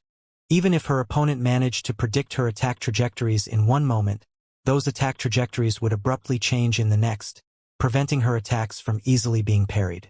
Although Cleansing Whistle had yet to reach a level where she could change the attack trajectory of every phantom snake at any time, she was still able to alter 4 attacks at any given moment, making it very difficult for her opponents to grasp her attack trajectories. Seeing the dozen or so phantom snakes striking at him, Vast Heaven's expression immediately turned somber. He was not able to perfectly grasp the trajectory of these phantom snakes. In the end, he had no choice but to execute indiscriminate slash to cope with her attacks. He did not dare to block all the attacks using normal attacks only. Dang, dang, dang. A series of clangs echoed through the surrounding area continuously. Even though Vast Heaven was able to execute over 20 attacks with indiscriminate slash, with his strength even enhanced by the skill, both he and Cleansing Whistle ended up taking 3 steps backward after clashing. How is this possible? The spectating members of Hecate could not help but gape in shock. The Hecate members present were all elites and experts. They knew that, although it appeared that Vast Heaven and Cleansing Whistle had come out as equals during that clash, in reality, Vast Heaven was at a disadvantage. Indiscriminate Slash was a sure kill skill of the Berserker class. Yet, even after using a sure kill skill, Vast Heaven was only able to end his clash with Cleansing Whistle with a draw. Meanwhile, Cleansing Whistle hadn't even used any skills during the previous attack. One could easily imagine what kind of outcome would result from a normal clash. Looking at Cleansing Whistle again, an indescribable sense of fear sprouted in the hearts of Hecate's members. Vast Heaven was a bona fide Tier 2 Berserker. His combat standard ranked at the top of Hecate. Yet, he was actually being overwhelmed by a player from some backwater city. If they were to tell this matter to the other experts of Hecate, their words would most likely be treated as a joke. At this moment, let alone Hecate's spectating members, even Vast Heaven himself was looking surprised and confused. He could not understand just how Cleansing Whistle could be so powerful. How is this possible? I'm a Tier 2 Berserker. At this moment, the composure Vast Heaven had before had completely disappeared. In fact, he could feel death looming over him already. Wasn't she the 6th-ranked expert of Cold Wind City? How are her basic attributes and combat standards so high? Meanwhile, Stained Maple and the other members of Azura watching from a short distance away were similarly dumbfounded by this outcome. How did Cleansing Whistle become so powerful? When Stained Maple saw Cleansing Whistle suppressing Vast Heaven with ease, he could not help but think he was hallucinating. He had a very clear idea of Cleansing Whistle's previous strength. Although she was indeed stronger than him, the gap between them was minor. However, the Cleansing Whistle he looked at right now was like a completely different person. Whistle's grasp over phantom snakes is still too shallow. If she could grasp it completely, she could have taken away at least 50% of that Berserker's HP with that attack just now, Lifeless Thorn stated idly. Solitary 9 and the others in the team also nodded in agreement. Currently, Cleansing Whistle was geared in the level 50 Fine Gold ranked Magic Light set. As for the weapons she was wielding, one was a level 50 Fine Gold longsword, and the other was a level 50 Epic Growth type longsword. On the other hand, Vast Heaven was only geared in level 50 Secret Silver equipment. The difference in equipment standards between the two of them was massive. It was only normal for her to overwhelm Vast Heaven. Moreover, after leaving the Ice Crystal world, Cleansing Whistle had also traveled around the continent of God's domain and challenged all sorts of experts. After the training provided by Zero Wing, Cleansing Whistle, who was originally close to reaching the half-step refinement realm, had now fully set foot into the refinement realm standard. Her combat standard was only slightly inferior to Vast Heaven, someone who was a veteran refinement realm expert. However, with the advantage she had in terms of attributes, she could easily make up for this minor difference. As for the Phantom Snake's combat technique, it was one of the combat techniques Zero Wing had acquired from the primordial Divine Ruin. Although it was only a basic combat technique, its power definitely allowed it to rank among the top of basic combat techniques. To improve their strength, Shurfeng had decided to let Cleansing Whistle and the rest of them learn some suitable combat techniques in exchange for having them owe the Azura Adventurer team some contribution points. If Cleansing Whistle could fully grasp Phantom Snakes, with her powerful attributes, it would definitely be possible to shave away half of Vast Heaven's HP in a single attack. Taking away half of Vast Heaven's HP with a single attack? When Stained Maple heard Lifeless Thorn's words, he suspected he was hearing things. This was Vast Heaven they were talking about. The Berserker was someone capable of going up against dozens of experts from the Centurion dynasty all by himself.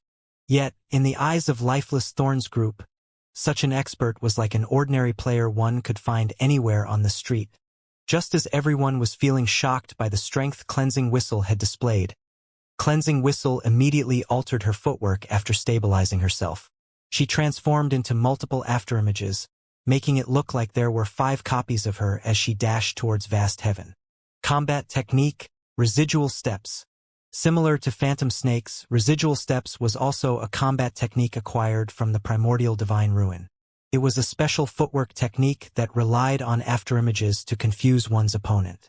Footwork-type combat techniques were capable of improving a player's combat power significantly.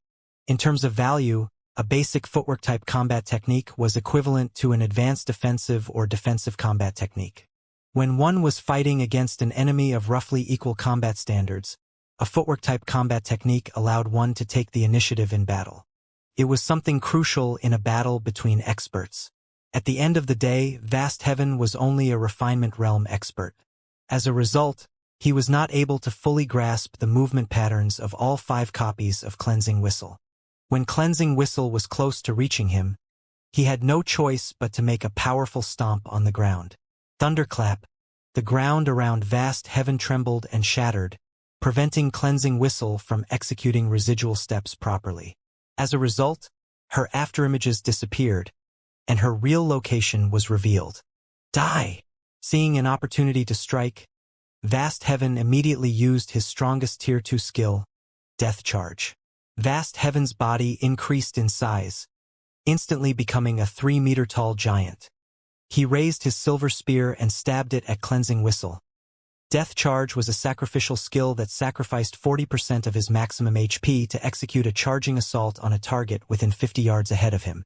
While the skill was in effect, it increased his movement speed by 150%, strength by 100%, and damage dealt by 500%. In the next moment, the ground beneath Vast Heaven's feet shattered. The Berserker transformed into a blur as he charged at Cleansing Whistle.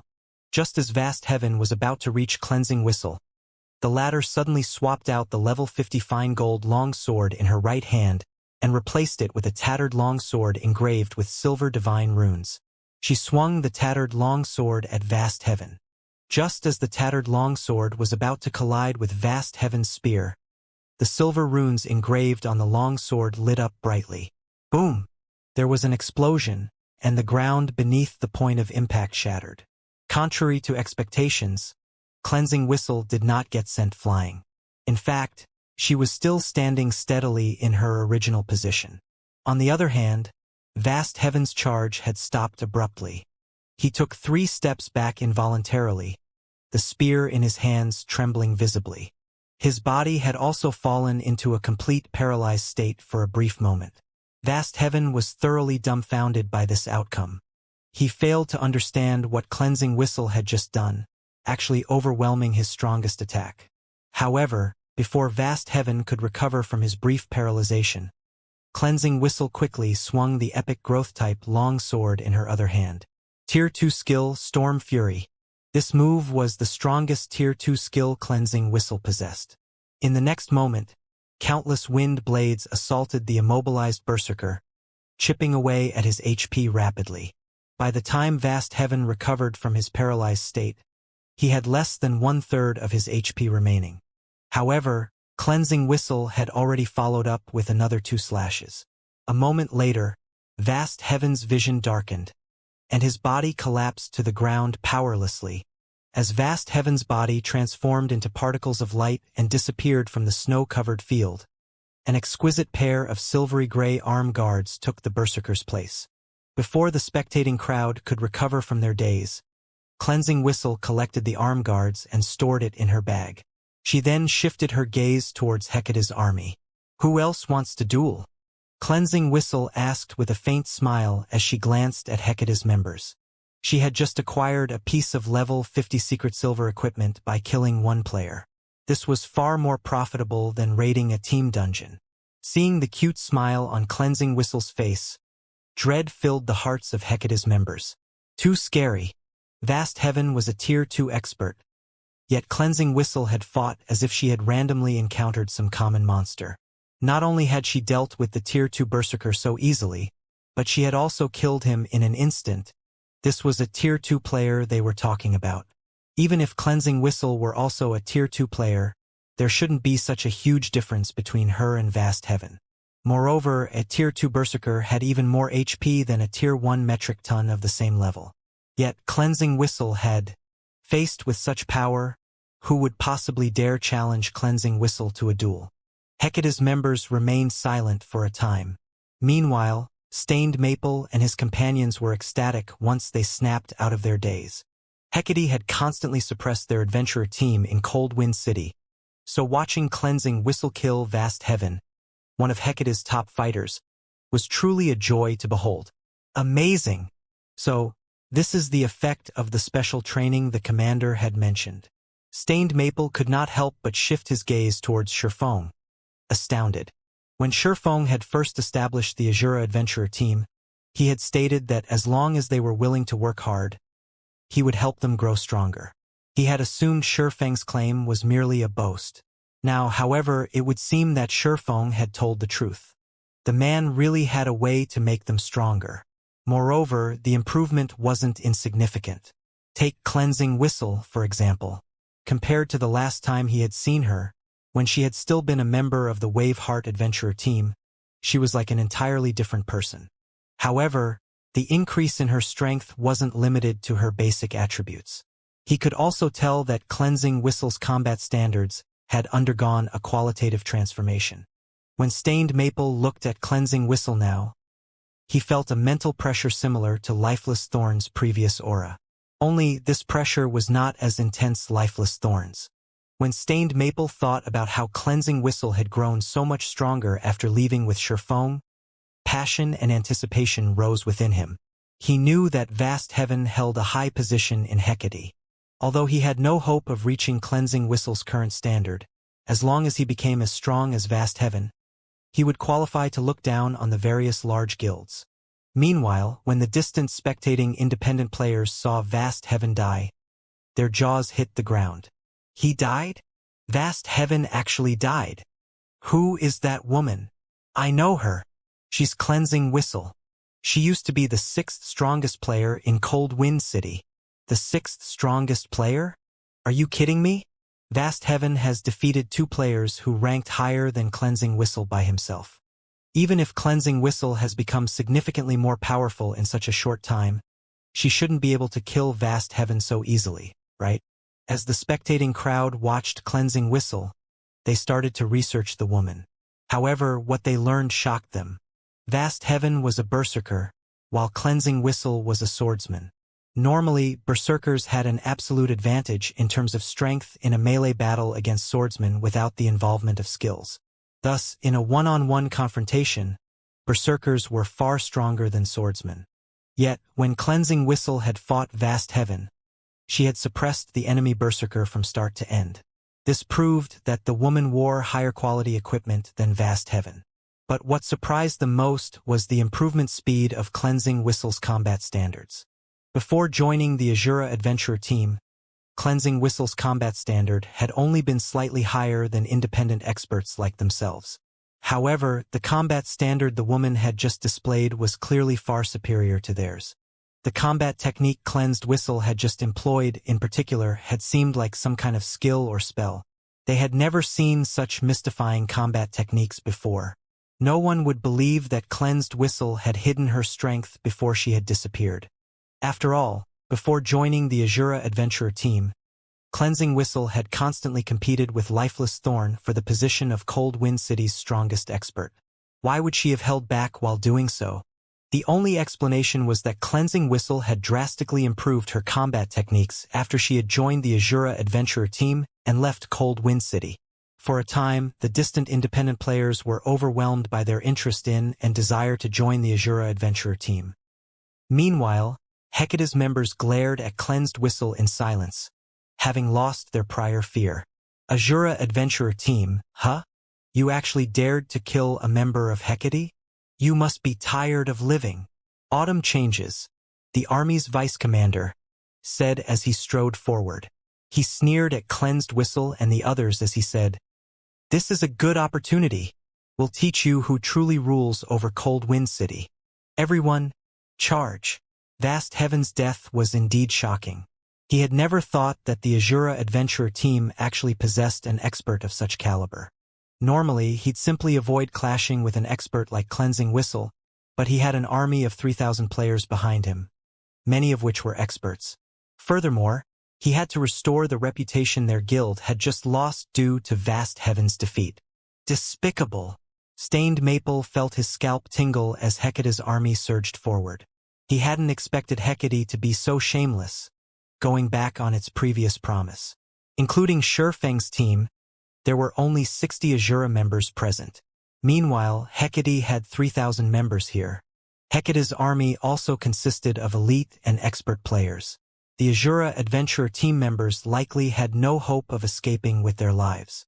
"Commander, you guys should take off. We'll hold them back. As long as you survive, not even Hecate can deal with our adventurer team so easily," Stained Maple hurriedly said. Both Surefong and Cleansing Whistle were emotional pillars for the Azura adventurer team right now. If Hecate's members took these two down, Azura's reputation would plummet. If that happened, Azura would struggle to develop in the future.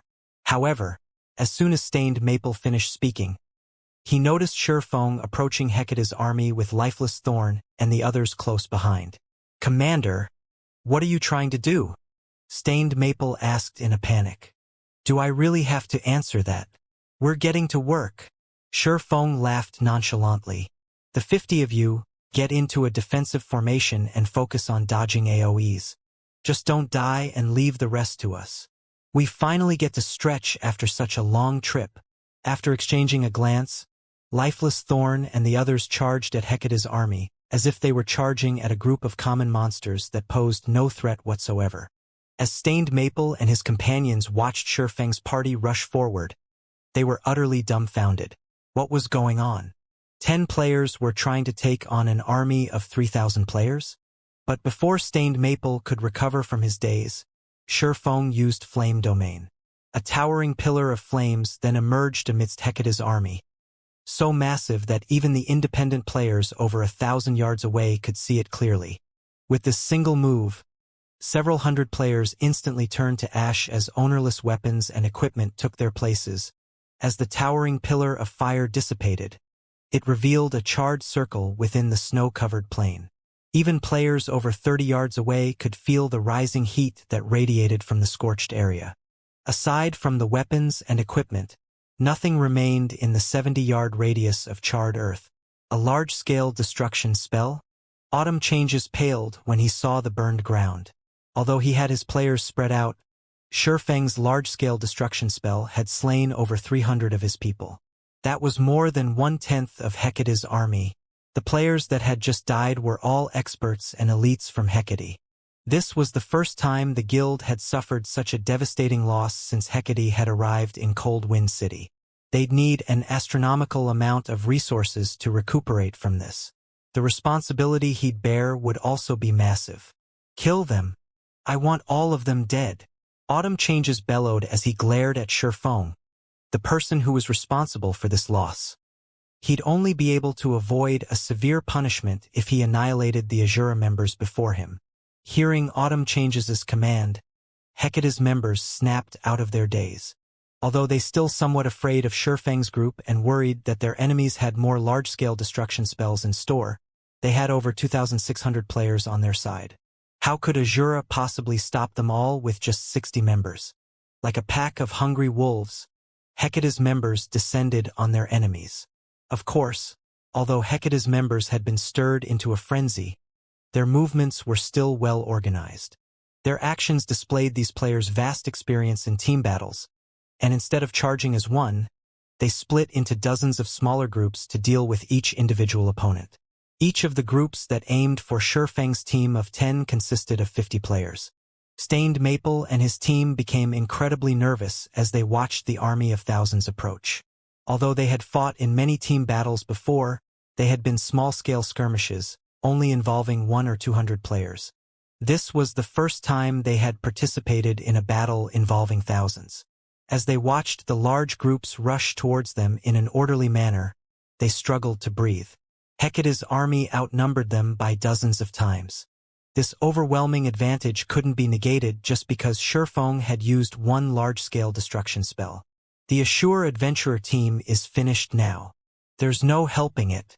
Hecate is Cold Wind City's current overlord. How could an adventurer team hope to contend with it? The independent players in the distant sighed ruefully as they watched the battlefield at the bottom of the canyon. This was the difference between a guild and an adventurer team. Even if an adventurer team were very powerful, it would only be able to stand against an ordinary guild like Centurion Dynasty or Matchless Family at most. However, Hecate was a large guild that ruled over multiple cities. An adventurer team with a little over 1,000 members was a joke before a guild like Hecate. As Hecate's army advanced, Lifeless Thorn and the others exchanged glances before they turned to Sherfong. "Commander, you mustn't join this competition. This is a rare chance for us to display the fruits of our labor. If we miss out on such a golden opportunity, it'll be difficult to find another," Lifeless Thorn said. "That's right. Commander, if you make a move, we won't have anything to do," Cleansing Whistle complained. The rest of Sherfang's party nodded in agreement. They were very familiar with Sherfang's strength. After the battle on Thunder Island, in particular, they had learned just how vast the world truly was. All of the players that had participated in the struggle for Thunder Island had been experts among experts. Refinement Realm experts had been a dime a dozen, yet Sherfang had slaughtered everyone that had stood in his path. No one had possessed the power to stop his rampage. A couple of thousand elites and ordinary experts were not even worth Sherfang's time. Meanwhile, they had just recently completed their Tier 2 promotions and had yet to test out and familiarize themselves with their newfound strength. A battle of thousands of players was the best practice ground for them. "Fine, I won't attack, but you better take care of this quickly. Stained Maple's group won't be able to hold on long," Sherfang said, sighing. He had wanted to trample over Hecate's army with overwhelming strength, which would have made it easier to expand the Azura Adventurer team in Cold Wind City. That way, he would have had more players to help him with his quest. After all, the soul-dissolving flower he needed was extremely rare. Without sufficient manpower, searching for the flower would be nigh impossible. "Commander, rest assured. We'll make sure to end the battle before Stained Maple's group starts to falter." Lifeless Thorn, his eyes glowing with excitement as he turned to the approaching Hecate members. Shortly after completing his Tier 2 promotion, Sherfang had suddenly called for them to gather for a trip back to the Ice Crystal world. He hadn't even had the chance to experience the power of his Tier 2 class. After reaching Tier 2, his physique had improved significantly. This would no doubt affect his execution of skills and combat techniques, and he would need to fight in many battles before he got used to the new changes.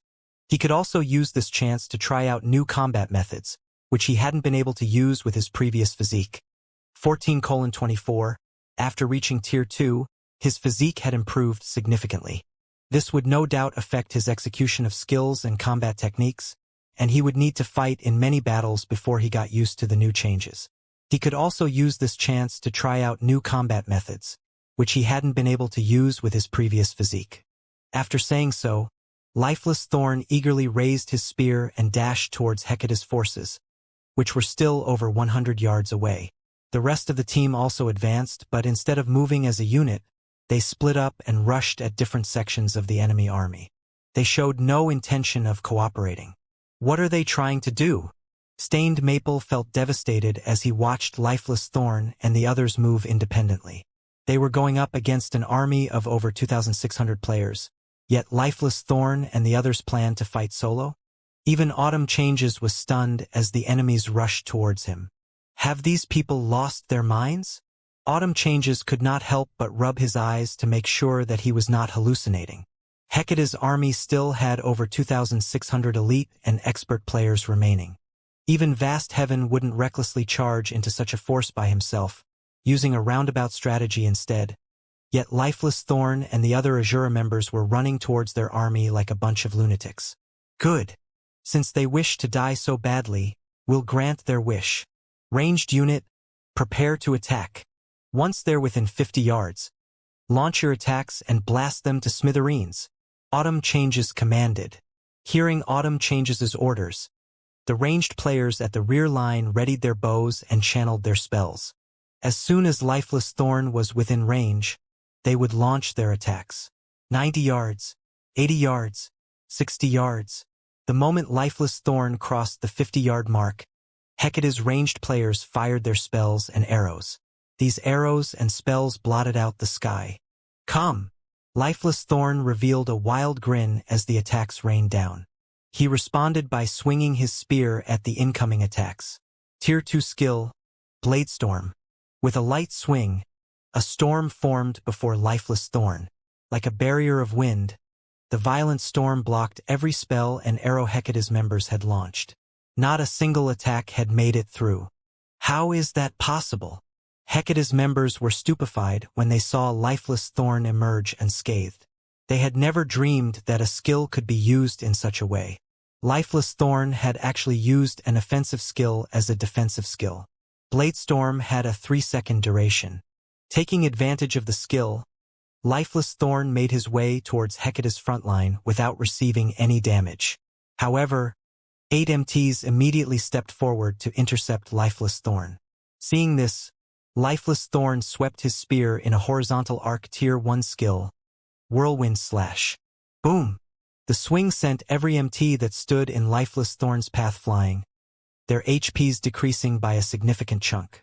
Following which, Lifeless Thorn advanced and arrived before the other melee players.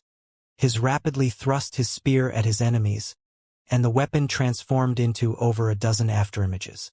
Although the melee players tried to defend themselves, the Lifeless Thorn's jabs targeted their blind spots. Moreover, his attack speed was extremely high. They simply could not keep up with the attacks.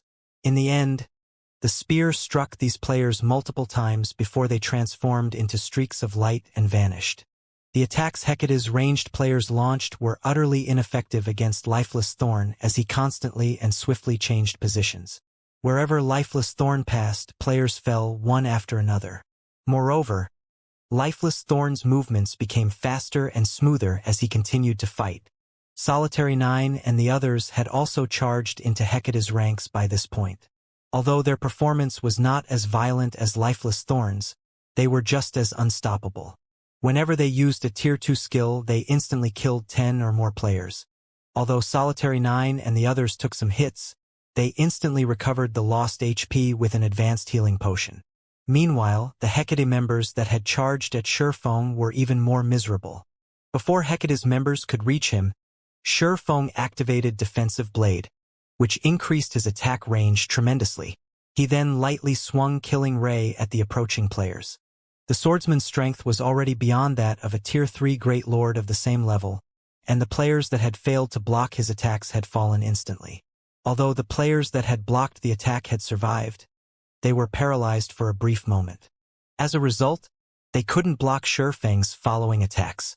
At this moment, the difference in tiers and attributes could not be more obvious.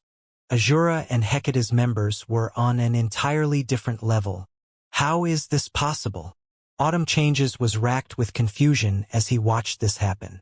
With just 10 members, the Azura adventurer team had rendered Hecate's 3,000-man army utterly helpless.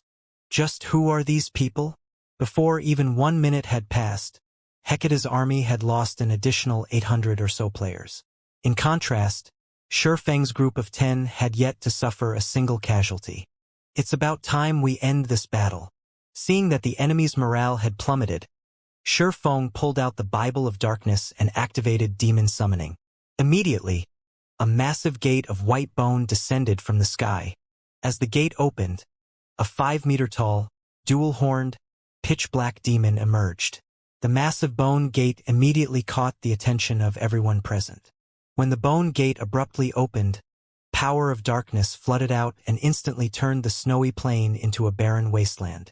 When a 5-meter-tall, 4-armed demon with 2 crimson horns stepped out of the gate, the watching players gasped. Slaughterer Demon, Great Lord, level 81, HP 33, 750, 000/33, 750, 000. A level 81 Great Lord? Crap! They can summon Tier 3 monsters. Hecate's members were stricken with fear as they stared at the Slaughterer Demon. It wouldn't have been a major issue if the summoned Great Lord had only been level 50 or 60, but the Great Lord before them was level 81. That was far above their current levels. Although the level suppression system in the game had been nerfed quite a bit by this point, the suppression from a 30-level difference would still be powerful. Naturally, in terms of basic attributes, a level 81 Great Lord was much stronger than a level 50 Grand Lord. Even a 100-man elite team wasn't guaranteed success against an ordinary level 50 Grand Lord, which would be a nightmare if controlled by a player. Suddenly, the slaughterer demon unfolded its pitch-black wings and disappeared. The demon then reappeared in the heart of Hecate's army, as if it had teleported. The demon had used the Tier 2 skill, Space Jump, which had a longer range than instantaneous movement, allowing the slaughter demon to cross a 400-yard distance in a fraction of a second. Emerald flames then flared around the slaughter demon's 4 bone swords before it stabbed all 4 into the ground. Boom! With the slaughterer demon at the center, emerald fire swirled out, only stopping after it covered a 50-yard radius. Tier 3 skill, omnidirectional incineration. Everything the emerald flames touched burned to nothingness. Even level 52, Tier 1 MTs that had activated their life-saving skills had died instantly. In just one attack, Hecate's army lost another several hundred members. After this attack, Hecate's members, who had already felt uneasy, fell to their despair. Retreat! Hurry up and retreat! Autumn Changes shouted in the team chat as the slaughter demon prepared to attack again. The combat power Lifeless Thorn's team had displayed had already frightened him. He had never thought that players could become so powerful. Lifeless Thorn and the others were like monsters in player clothing. Lifeless Thorn, in particular, was ridiculously strong. Even several level 50-plus MTs working together couldn't stop his rampage. Just one of the Berserker's attacks was more than enough to send multiple MTs flying. Meanwhile, cloth armor classes were little more than pests before this man. They'd definitely die if they received a single hit. Now that a level 81 Great Lord had joined the battle as well, Autumn Changes could not help but feel like the system was playing some cruel joke on him.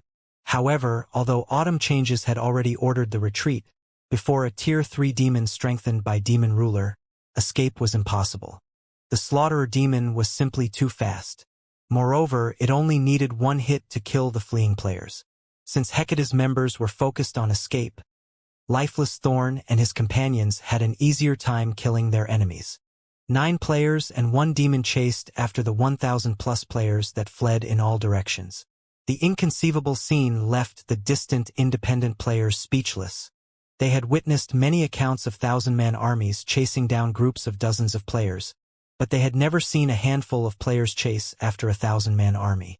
The crowd's eyes glowed with excitement, and some players even got goosebumps as they watched this miracle unfold before them. Ever since Hecate had arrived in Cold Wind City, the guild had constantly suppressed independent players like themselves. Naturally, they were more than pleased to see this guild's members get slaughtered. Their blood boiled with passion as they watched. Too strong. Azura is invincible. So, this is the strength of Cold Wind City's #1 adventurer team? The watching crowd gained a newfound appreciation for Azura's strength. Numbers could no longer replace the strength the adventurer team wielded. As long as these Azura experts were present, the adventurer team would become a legend. Rather, Azura's legend would begin today in Cold Wind City.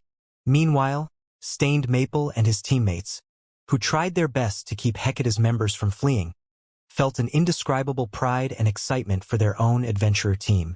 So strong. Bought the basic attributes and combat standards Lifeless Thorn and his companions had displayed today were absolutely mesmerizing. When they thought about how Lifeless Thorn and the others' newfound strength was due to their commander, Sure Fong, their hearts burned with even more passion. Since Lifeless Thorn and the others had improved so much by following the Swordsman, these players realized that if their performances were sufficient, they might get to train under their commander as well, experiencing the same explosive strength growth. If they could become half as powerful as Lifeless Thorn and his teammates, they'd be more than satisfied. Meanwhile, many of the spectating independent players had recorded the battle between Azura and Hecate, and some had even uploaded their videos to Cold Wind City's official forums. Battle of the Century in the Snow Rift. Initially, very few players paid attention to the forum post. Those that had checked it out had done so out of boredom. However, as soon as players clicked on the post and watched the videos, they couldn't look away. What's going on? Several players are chasing after thousands. Is this some kind of movie shoot? This battle is real. I am at the battlefield right now. You should have seen it for yourself. Several experts from the Azura Adventurer team just slaughtered Hecate's army. They can kill even level 50 MTs with one hit. When did Azura become so powerful? I am also at the scene of the battle. I'm an assassin, so I managed to get a closer view of the battlefield. It seems that Azura's commander has finally returned. Those are the experts from Azura that left Cold Wind City with the adventurer team's commander a while ago. Just now, Azura's cleansing whistle single-handedly killed Hecate's vast heaven. Moreover, she made it look easy. Cleansing whistle killed vast heaven by herself? Stop lying. Do you know who vast heaven is? He's the current #1 expert in Cold Wind City. The city's previous top-ranked experts didn't even last 10 moves against him. How could Cleansing Whistle beat him? I have screenshots and videos. Take a look for yourself. What? It's actually true. That's vast heaven. For a time, every player in Cold Wind City was focused on the shocking battle between Azura and Hecate. Cold Wind City's inhabitants were astounded and excited as they watched thousands of Hecate's elite and expert members flee from a handful of players from the Azura adventurer team. Any thoughts they had harbored of the adventurer team falling apart had vanished. After this heaven-defying battle, who in Cold Wind City would possibly look down on Azura's strength? At the same time, Azura was fated to become a legend in Cold Wind City after this battle. Even if a long time had passed, today's battle would be regarded as a classic. While Cold Wind City's players heatedly discussed the Azura adventurer team, Hecate's upper echelons, who had been stationed in Cold Wind City, gathered in Hecate's guild residence for an emergency meeting. Over a dozen people sat in the solemn meeting hall, every one of them radiating an aura that would make ordinary players shudder with fear. However, these players all watched the youth at the head of the table in silence and trepidation. This youth wore a particularly gloomy expression, and even the temperature of the air around him had dropped due to his aura. Speak. What is happening? What is this Azura adventurer team? The handsome youth demanded. Inside the silent hall, the handsome man's shout immediately made Hecate's upper echelon tremble involuntarily. Although they were part of the upper echelon of Hecate and possessed great individual strength, when facing the handsome man before them, they instinctively felt a sense of awe towards him. The reason for this was the identity of the male youth before them. He was none other than Carnage, the player nicknamed Hell Knight, who was also one of Hecate's vice guild leaders. Although Carnage was baby-faced, in reality he was already over 40 years old, much older than they were. Moreover, he had worked as a mercenary and was nicknamed the God of Death. It was no exaggeration to say that a large part of Hecate's current success was due to Carnage. Moreover, Carnage was also the head instructor for Hecate's internal training program, and every one of them present inside the meeting hall right now had actually received his tuition. Even vast heaven owed the strength he had today to Carnage's tutelage. Meanwhile, the training they had undergone was akin to going through hell. Hence, they knew exactly what kind of personality Carnage had. Normally, he didn't lose his temper easily. When he did get angry, however, it was like hell descending on the world. And right now, they could sense that he was furious. However, his reaction was only natural. Of the 3,000 elite and expert members the guild had sent to the Snow Rift, over 2,000 had gotten killed. Even when Hecate went to deal with the Centurion dynasty, it had not suffered such a staggering loss. Yet now, the guild had sustained such casualties just because of 10 players. The guild used tons of resources to nurture its elite and expert members. After opening up the path to Cold Wind City, it had sent only 1,000 expert players over. Only after arriving at Cold Wind City and annexing the entire Matchless family did Hecate's guild member count in Cold Wind City skyrocket, the number of elite and expert members breaching 10,000. Meanwhile, among the 3,000 players Vast Heaven had brought to the Snow Rift, nearly 400 were the guild's original expert players. And among the 2,000-plus players that were killed, 300-plus were these original experts, the equivalent to losing more than one-third of the total number of experts Hecate had in Cold Wind City. This was a massive loss. The levels lost was one thing. The crucial point was the weapons and equipment lost. In the Ice Crystal world, guild elites and experts relied mainly on lifestyle players for their weapons and equipment. However, very few lifestyle players could produce weapons and equipment of suitable standards for elite and expert players. Not to mention, the materials needed to produce level 50 secret silver weapons and equipment were also extremely valuable and very difficult to acquire. Meanwhile, based on the post-war statistics, they had lost over 200 pieces of level 50 secret silver equipment.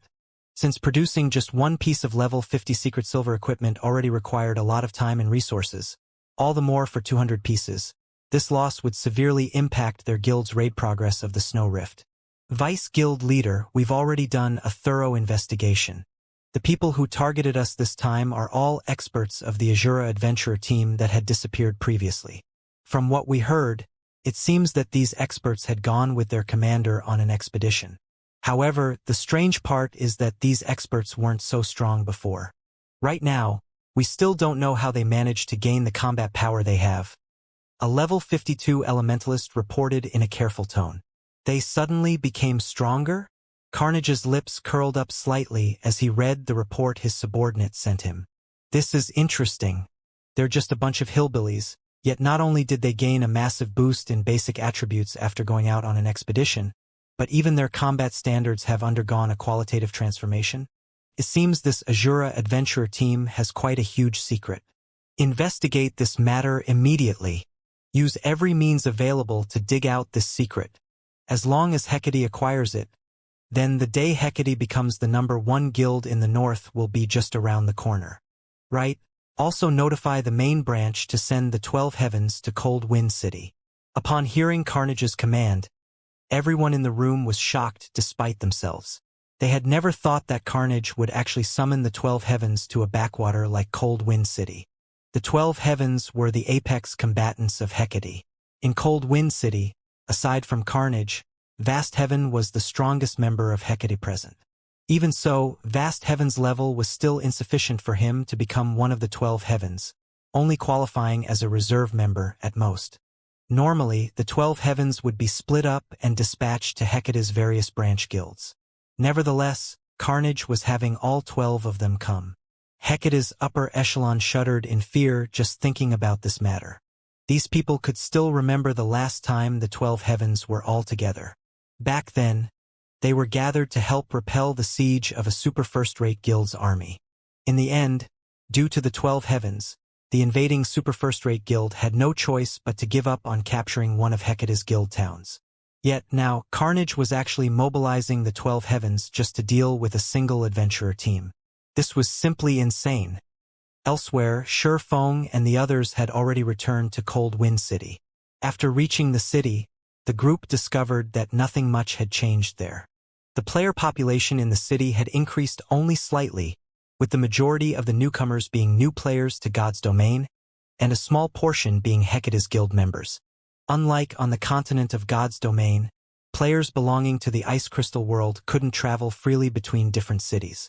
In the Ice Crystal world, travel between two different cities generally required players to unlock the gate separating the two cities first.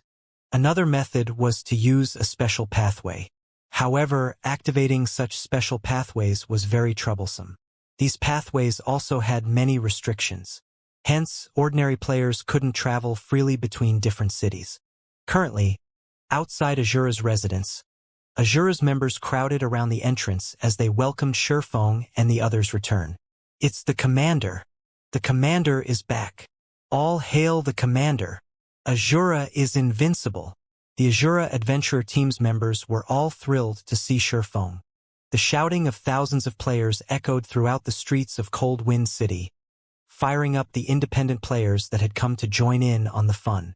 Due to Shurfeng and the others defeating Hecate's army, Azura's fame in Cold Wind City had recovered to its peak. In fact, the adventurer team's fame was even greater than before. The strength Shurfeng's group displayed had captivated the independent players of Cold Wind City. As a result, many independent players were now hoping to join Azura. Commander, with this, I'm afraid the various large guilds of Cold Wind City will target our adventurer team, Solitary 9 said, revealing a bitter smile as he looked at the crowded street around him. The goal of guilds was to take control of NPC cities. Meanwhile, unlike in the NPC cities on the continent of God's domain, players could gain a small portion of control over the NPCs in the Ice Crystal world. Doing so required the support of a large number of players. At the same time, players also needed to complete a series of contributions to the city. At this point, the Azura Adventurer team's strength was completely different from before. Currently, aside from Azura's members, hundreds of thousands of players crowded the street outside Azura's residence. One could easily imagine how high the Azura Adventurer team's prestige and reputation were in Cold Wind City right now. With so many players willing to join the Adventurer team, all Azura needed to do was complete a series of contributions to the city. Then, it could become the true overlord of Cold Wind City. With such a situation, how could the various large guilds of Cold Wind City possibly let Azura operate unhindered? The large guilds would undoubtedly treat Azura as a thorn in their side and try to deal with it as soon as possible. Don't mind them. If they want a fight, we'll give them a fight, Shifeng said, chuckling. Moreover, my original goal was to take control of Cold Wind City and make it the foundation of our Azura Adventurer team. Solitary 9 and the others could not help their stupefaction at Shifeng's words. They had thought that Shifeng's purpose behind revisiting Cold Wind City was simply a quest. Now, however, it would seem that Shifeng's sights were set much higher than they had imagined. The thought of an adventurer team taking control of an entire NPC city was simply too crazy. Since so many people have come, I'm making an announcement in my capacity as Azura's commander. From today onward, the Azura Adventurer team will be establishing an Adventurer Alliance. We welcome all Adventurer teams and independent players to join this alliance. Any Adventurer team and independent player that joins this alliance will enjoy a portion of the benefits offered by the Azura Adventurer team, Shifeng declared loudly as he looked at the crowded street around him. Upon hearing Shifeng's announcement, the hundreds of thousands of players on the street outside Azura's residence fell silent, every one of them staring at Shifeng in disbelief. However, as if some spell had broken, the sounds of cheering echoed down the street a moment later. All hail Azura! What? The Azura Adventurer team is so generous. What a wealthy move!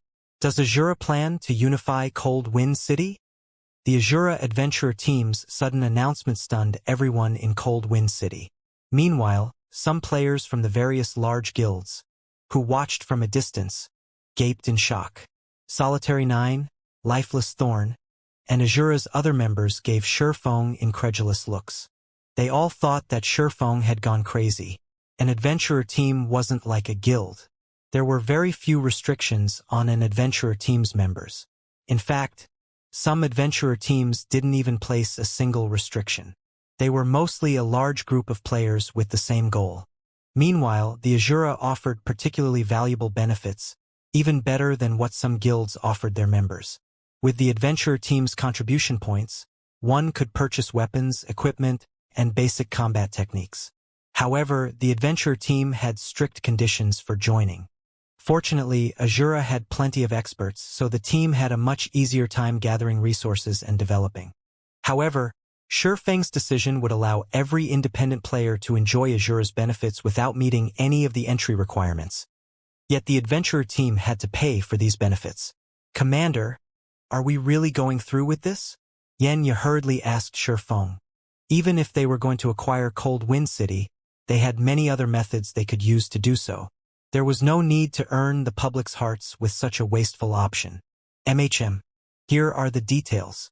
Publicize them in a moment and inform everyone about what the Adventurer Alliance is, Shifeng said, nodding.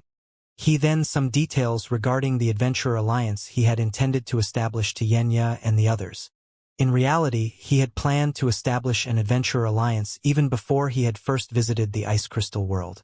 Someone had established an Adventurer Alliance, an organization that would serve independent players, during his previous life. It served as a platform for independent players to purchase better equipment, materials, information, and find companions to quest with. This helped independent players avoid getting taken advantage of by the various large guilds. However, when the Adventurer Alliance had first appeared during his previous life, mainstream players on the continent of God's domain had already reached level 90. Although setting up the Adventurer Alliance was very costly and would require further investments, the organization would command more influence and strength as it gradually took shape.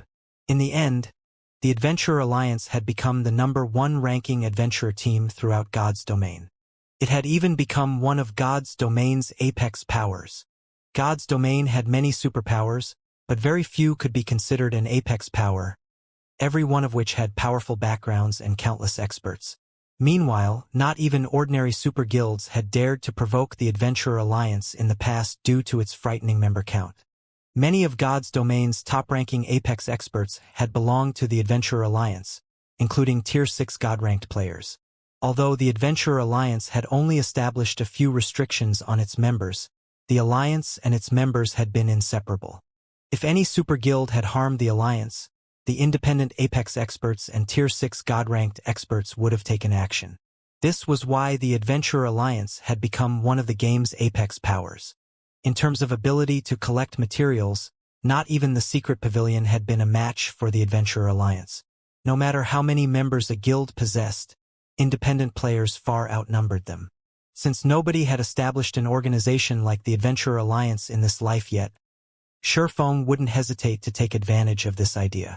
After all, materials were very important in God's domain, and if he wished to acquire soul-dissolving flowers quickly, this was the fastest way.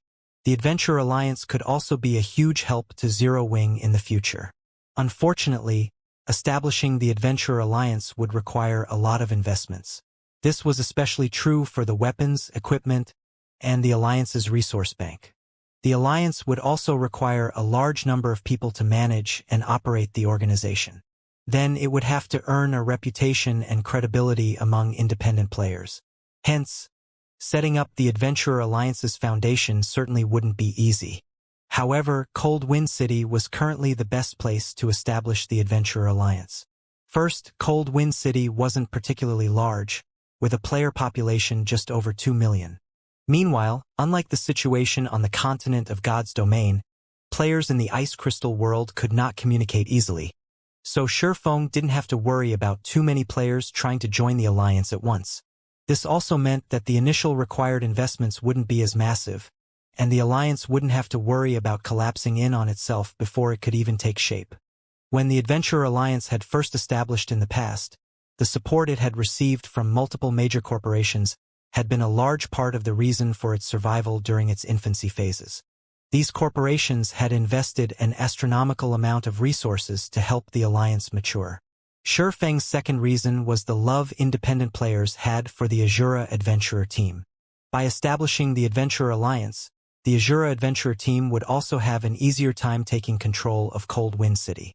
Once Azura controlled the city, it could use the income to sustain the Adventurer Alliance. When Yenya and the others read the details of Sherfeng's idea, their eyes glowed with excitement as they began to understand why Sherfeng wanted to take on such a thankless task. Although the initial investments were massive, once independent players got used to using the Azura Adventurer team's contribution points, all sorts of materials, weapons, and equipment would continuously flow into the team's hands. Moreover, Azura would be able to recruit expert players more easily. Immediately, Solitary 9 and the others went into action and started to spread the Adventurer Alliance's details. Meanwhile, when the upper echelons of Cold Wind City's various large guilds received this news, hatred towards Sherfeng welled in their hearts. However, as the Azura Adventurer team had already displayed such immense strength, they couldn't stop the Adventurer Alliance's establishment forcefully. Hence, the city's guilds began to think of ways to stop Azura's plans by deliberately lowering their recruitment standards. They also loosened the restrictions on their guild members, making their guilds more attractive to independent players. After all, there was no way an adventurer team could offer as inviting benefits as a guild. Moreover, guilds had far more and far better weapons and equipment in their stocks than adventurer teams. Furthermore, players could earn a very high and stable salary by becoming one of the guild's upper echelons. Meanwhile, in Hecate's residence in Cold Wind City, this Azura Adventurer team is quite ambitious. Like the other guild's upper echelons, Carnage was surprised when he received news of the Adventurer Association. He had never thought that the Azura Adventurer team would be so enthusiastic to grow. However, he revealed a sneer as he said, "It's a pity that your efforts will go to waste. Notify our subordinates and tell them to lower the exchange rates for Hecate's weapons and equipment." However, keep the original exchange rates for any player that's related to the Azura Adventurer team in any way. Hecate also began to hasten its exploration of the Snow Rift. Having a large number of guild members simply wasn't enough to rule over Cold Wind City. An organization also needed to make sufficient contributions to the city. Elsewhere, Shurfeng focused on producing all kinds of weapons and equipment in preparation for the Adventurer Alliance's establishment. After being away from Cold Wind City for some time, the Azura Adventurer team had collected plenty of rare materials. It had even acquired 45 ice crystal fragments. Other lifestyle players might find it difficult to produce level 50 secret silver and fine gold equipment, but to Shurfeng, who had long since become a master forger, it wasn't a problem. Moreover, he had the assistance of a Tier 3 mysterious flame and the Forging Association's special mana forging room to increase his forging success rate. While Shurfeng forged level 50 fine gold equipment with the forging designs he had purchased from the Forging Association, he had Lifeless Thorn and the others raid the Snow Rift's bosses and collect materials and ice crystal fragments. In the end, Shurfeng spent 3 whole days cooped up in the Forging Association and produced 300+ pieces of level 50 fine gold equipment, 100+ pieces of level 50 fine gold weapons, 10 fine gold ranked magic light sets, and 500+ pieces of secret silver equipment. He had basically spent all of the resources the Azura Adventurer team had gathered during his absence. Now that the preparation work is complete, it's about time to reveal it to the public. Shurfeng revealed a faint smile as he looked at the room cluttered with the weapons and equipment he had crafted. Cold Wind City, Hecate's guild residence. Due to the sudden reduction in Hecate's recruitment requirements and exchange rates for weapons and equipment, the guild hall was crowded with players. Most of these players had been independent players, and all of them traded rare materials for level 50 weapons and equipment. Vice Guild Leader, since we lowered the exchange rates, we've seen twice as many players come to purchase our weapons and equipment. Moreover, these players are all at the elite standard and above. Not only have they signed an agreement stating that they won't support Azura, but they will also secretly discriminate against Azura's members. The other guilds have taken similar measures against Azura as well. Right now, the majority of Cold Wind City's elite players have taken a stand against Azura. Even if Azura establishes that Adventurer Alliance, the Adventurer team won't be able to obtain many resources from the Alliance to increase its strength. Good. Well done. Now, all that's left is to find out how Azura's experts became so strong so quickly. Then we'll take full control of the city. Carnage was very satisfied with his subordinate's report. He had to admit that the Azura Adventurer team posed an even greater threat than the Centurion dynasty when it came to competing for Cold Wind City's authority. However, the Adventurer team overestimated itself if it thought it could compete with guilds. The various guilds simply wouldn't allow that to happen. After all, if news of this situation spread, they would become a laughingstock in the other cities. Now, due to the various guilds' efforts, the majority of Cold Wind City's elite and expert players had sided with the various guilds. The remaining elites and experts had their own methods of obtaining weapons and equipment, so they weren't interested in the guild's exchange services. All in all, the various guilds had already taken control of Cold Wind City's main source of rare materials. Although the Azura Adventurer team had plenty of powerful experts, it couldn't take control of the city by relying on experts alone. An organization would need well-equipped elite and expert players to perform the difficult and necessary contributions. While Azura had quite a number of ordinary expert players, it lacked top-tier weapons and equipment. Producing such items required plenty of rare materials, and the high production difficulties only increased how many materials were needed. With how few members Azura had, the adventurer team simply didn't have the manpower to obtain the necessary resources. Moreover, unlike guilds, adventurer teams did not have specially trained groups of lifestyle players. Even if an adventurer team had its own lifestyle players, it wouldn't have the resources to nurture many or any advanced lifestyle players. Now that the various large guilds had severed Azura's source of rare materials, the adventurer team would have no way to compete for the authority over Cold Wind City. Vice Guild Leader, based on our investigations thus far, the Azura experts that have recently returned haven't said a single word about how they had grown so powerful. The adventurer team's other members know nothing about it either. It seems they're keeping a very tight lid on this secret. The level 52 assassin reporting to Carnage said helplessly. No matter. Keep on looking into it, Carnage said, smiling faintly. It is fine even if we fail to find out about it. Even if we fail to learn Azura's secret, once we take control of Cold Wind City, we'll thoroughly eliminate the adventurer team. Hearing Carnage's words, the reporting assassin could not help but smile. Although the Azura adventurer team had become quite famous in Cold Wind City, at the end of the day it was still an adventurer team. Azura was both foolish and suicidal if it thought it could go up against Hecate. Once Hecate took control of Cold Wind City, the guild would secure a small portion of the city's authority.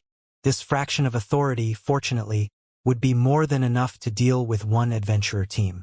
A few more powerful experts wouldn't matter in the end. Right? Didn't I send you out to poach Azura's experts? How is that coming along? Carnage asked. He had a very optimistic view of Cleansing Whistle and the others.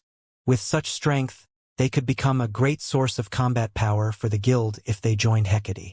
Hearing Carnage's question, the reporting assassin fell silent. What? Did they dislike our offer? Carnage asked curiously. They said that they're not interested in a reserve elder position. They said that they might consider joining if we offered them the position of guild leader or vice guild leader, the assassin said honestly. Bang! Carnage slammed his fist on the office table before him, shattering it when he heard the assassin's reply. The killing intent he radiated shocked the nearby upper echelons, making them shudder. Reckless fools. Since they want to fall with their adventurer team, I'll grant their wish, Carnage said, a cold glint flashing in his eyes. Sneering, he continued, place a 3,000 gold bounty on each of those players. Send someone to keep an eye on them and tell the 12 heavens to get here as soon as possible. Understood. Everyone in the guild leader's office nodded. They couldn't help but feel some pity for Cleansing Whistle and her companions. But the group had simply asked for their deaths. Very quickly, Hecate publicized its bounty and caused a huge commotion in the city. Crap! Is Hecate that determined to destroy Azura? 3,000 gold. With that kind of money, Azura's own members might take action against these people. But those players are incredibly strong. They're almost impossible to kill. Who told you that? Although they are very powerful, there are many tools available in God's domain. With a sufficiently powerful tool, killing them is definitely possible. It is just a matter of whether the owners are willing to use their tools or not. For 3,000 gold, though, they might be tempted. It really makes you wonder what Azura's higher-ups are trying to do. First, they provoked Hecate. Then, they made an enemy of every guild in Cold Wind City. Not only has Azura's material sources been cut off, but its peak experts are also targets. As far as I see it, Azura is doomed. I know, right? At the end of the day, an adventurer team is still an adventurer team. It is impossible for an adventurer team to go up against a large guild. Cold Wind City's general populace was sorely tempted by Hecate's bounty. They wanted nothing more than to rush into Azura's residence and slay its experts. However, plenty of independent players pitted the Azura adventurer team. If Azura hadn't set its eyes on Cold Wind City's authority, Hecate might have been powerless against the adventurer team. Eventually, Azura might have even grown powerful enough to intimidate the various large guilds. As everyone talked about the Azura adventurer team, Azura had announced the Adventure Alliance's official launch and welcomed anyone and everyone to apply for membership at Azura's residence. As long as a player was independent, they could join the Adventure Alliance and enjoy a portion of the benefits Azura offered. Azura really is dumb. Who would dare apply to join the Adventure Alliance right now? That's right. The majority of level 50 weapons and equipment on the market have been produced by guilds. How many weapons and equipment could a measly adventurer team possibly offer? Only people who don't want to upgrade their weapons and equipment would join the Adventurer Alliance. The general populace showed no interest in Azura's announcement. In fact, many players did not want anything to do with the adventurer team now. Seeing this, the various guilds' upper echelons in Cold Wind City sneered at Azura and its members. Commander, Even though we've announced the launch to the public, not a single player has shown interest in joining. Yenya expressed her frustration from her seat in Azura's residence. She had to admit that the various guild strategies had been very effective. It had utterly dissuaded any independent players from joining the Adventurer Alliance. All right, then. I had wanted to show the guild some respect, but since they refused to accept my kindness, there's no need for me to hold back, Shifeng said, not particularly surprised by the situation. He then instructed, tell Solitary 9 to publicize the Adventurer Alliance's exchange list on the forums. Understood. I'll notify the vice commander right away, Yenya said, smiling. Excitedly, she contacted Solitary 9. Cold Wind City, Frostbone Plain. Many adventurer teams grinded the area's level 50+ undead. The Frostbone Plain was a level 50 to level 60 map. Although it wasn't a resource-rich map, the undead here had a chance of dropping frost stones since they absorbed power of frost all year long. When frost stones were used in crafting weapons and equipment, the items had a chance of gaining ice resistance. Although each weapon and equipment piece would only have a small amount, if players wore items that all had the bonus, it would add up. Naturally, there were many maps in the ice crystal world that had extremely low temperatures. Without a certain amount of ice resistance, players would be restricted. As a result, items like frost stones, which could increase a player's ice resistance, were very valuable. Moreover, since frost stones' drop rate was incredibly low, many guilds only accepted frost stones as currency for the weapons and equipment they produced. Because of this, grinding frost stones had become the best way for independent players to make money and obtain better items. However, the Frostbone Plains undead were not easy to defeat. These undead rarely acted independently, moving in groups of over 100 instead. Even the weakest of these monsters was an elite, while the stronger undead were usually great lords. From time to time, players even encountered patrol squads, usually consisting of 500 to 600 undead, led by Grand Lord-ranked Frost Generals. Most of the adventurer teams grinding in the Frostbone Plain operated in units of 100. However, many players watched as a 20-man team fought a level 50+ Frost Undead patrol squad with relative ease. The 20-man team systematically annihilated the 100+ undead in the patrol squad. These players had even suppressed the 2 level 55 High Lord-ranked Frost captains. After just 10 minutes, the entire patrol squad had been eliminated, leaving a pile of materials on the ground for the battle's victors. Brute, your combat standard have improved pretty quickly. You can even solo a Frost captain now. If you hadn't handled one of the Frost captains, we might have had to flee, a level 51 shield warrior said, smiling at the level 52 Guardian Knight beside him. The Guardian Knight wielded a dark blue diamond shield in one hand and a crystalline axe in the other. I recently researched the war between Azura and Hecate and gained some insight from watching Azura's Solitary 9 and Dark Madness. Otherwise, I wouldn't have been able to tank the Frost Captain by myself. The Guardian Knight named Brute 7 responded excitedly. After this hunt, I should have enough materials to purchase a level 50 secret silver chest piece. Once I have that, I might be able to challenge a level 55 Great Lord. Anticipation illuminated Brute 7's features as he spoke about the level 50 chest piece. He had been grinding frost stones Once he had the chest piece, their adventurer team might be able to explore more of the map and challenge level 55 Great Lords.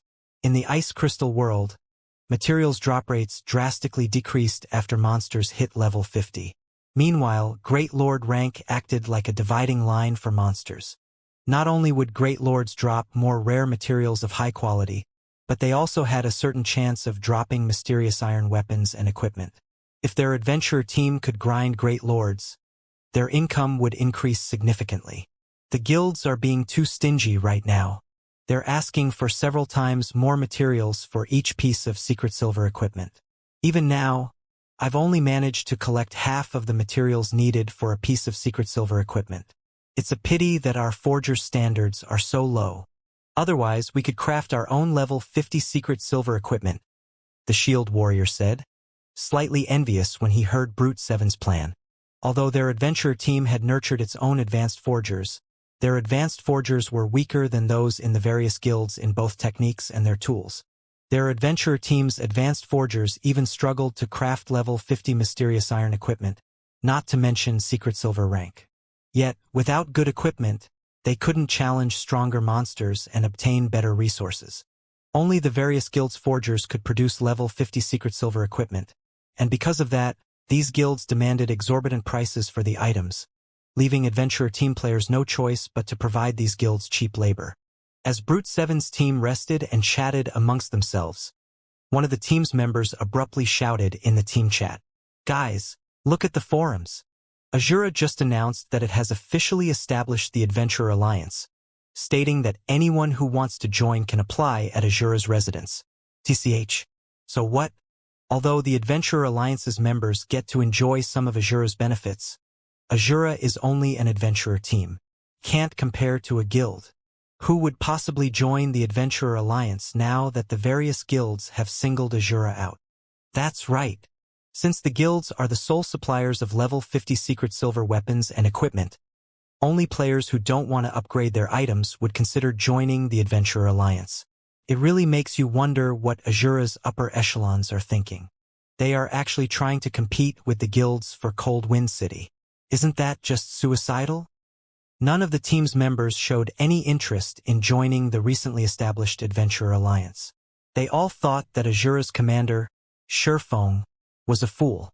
Despite his adventurer team's bright future, he had decided to ruin his players' prospects by competing for Cold Wind City. After these players chatted for some time, they discovered that the Azura Adventurer team had posted a new announcement. Adventurer Alliance's benefit list. What? They're trying to lure people to join by posting their benefits? What is Azura playing at? Even if Azura offers good benefits, how could it possibly contend with the various guilds, which can produce level 50 secret silver equipment? But as these players clicked on the new post, preparing to laugh at Azura's foolishness, they were dumbfounded by what they saw. What's going on?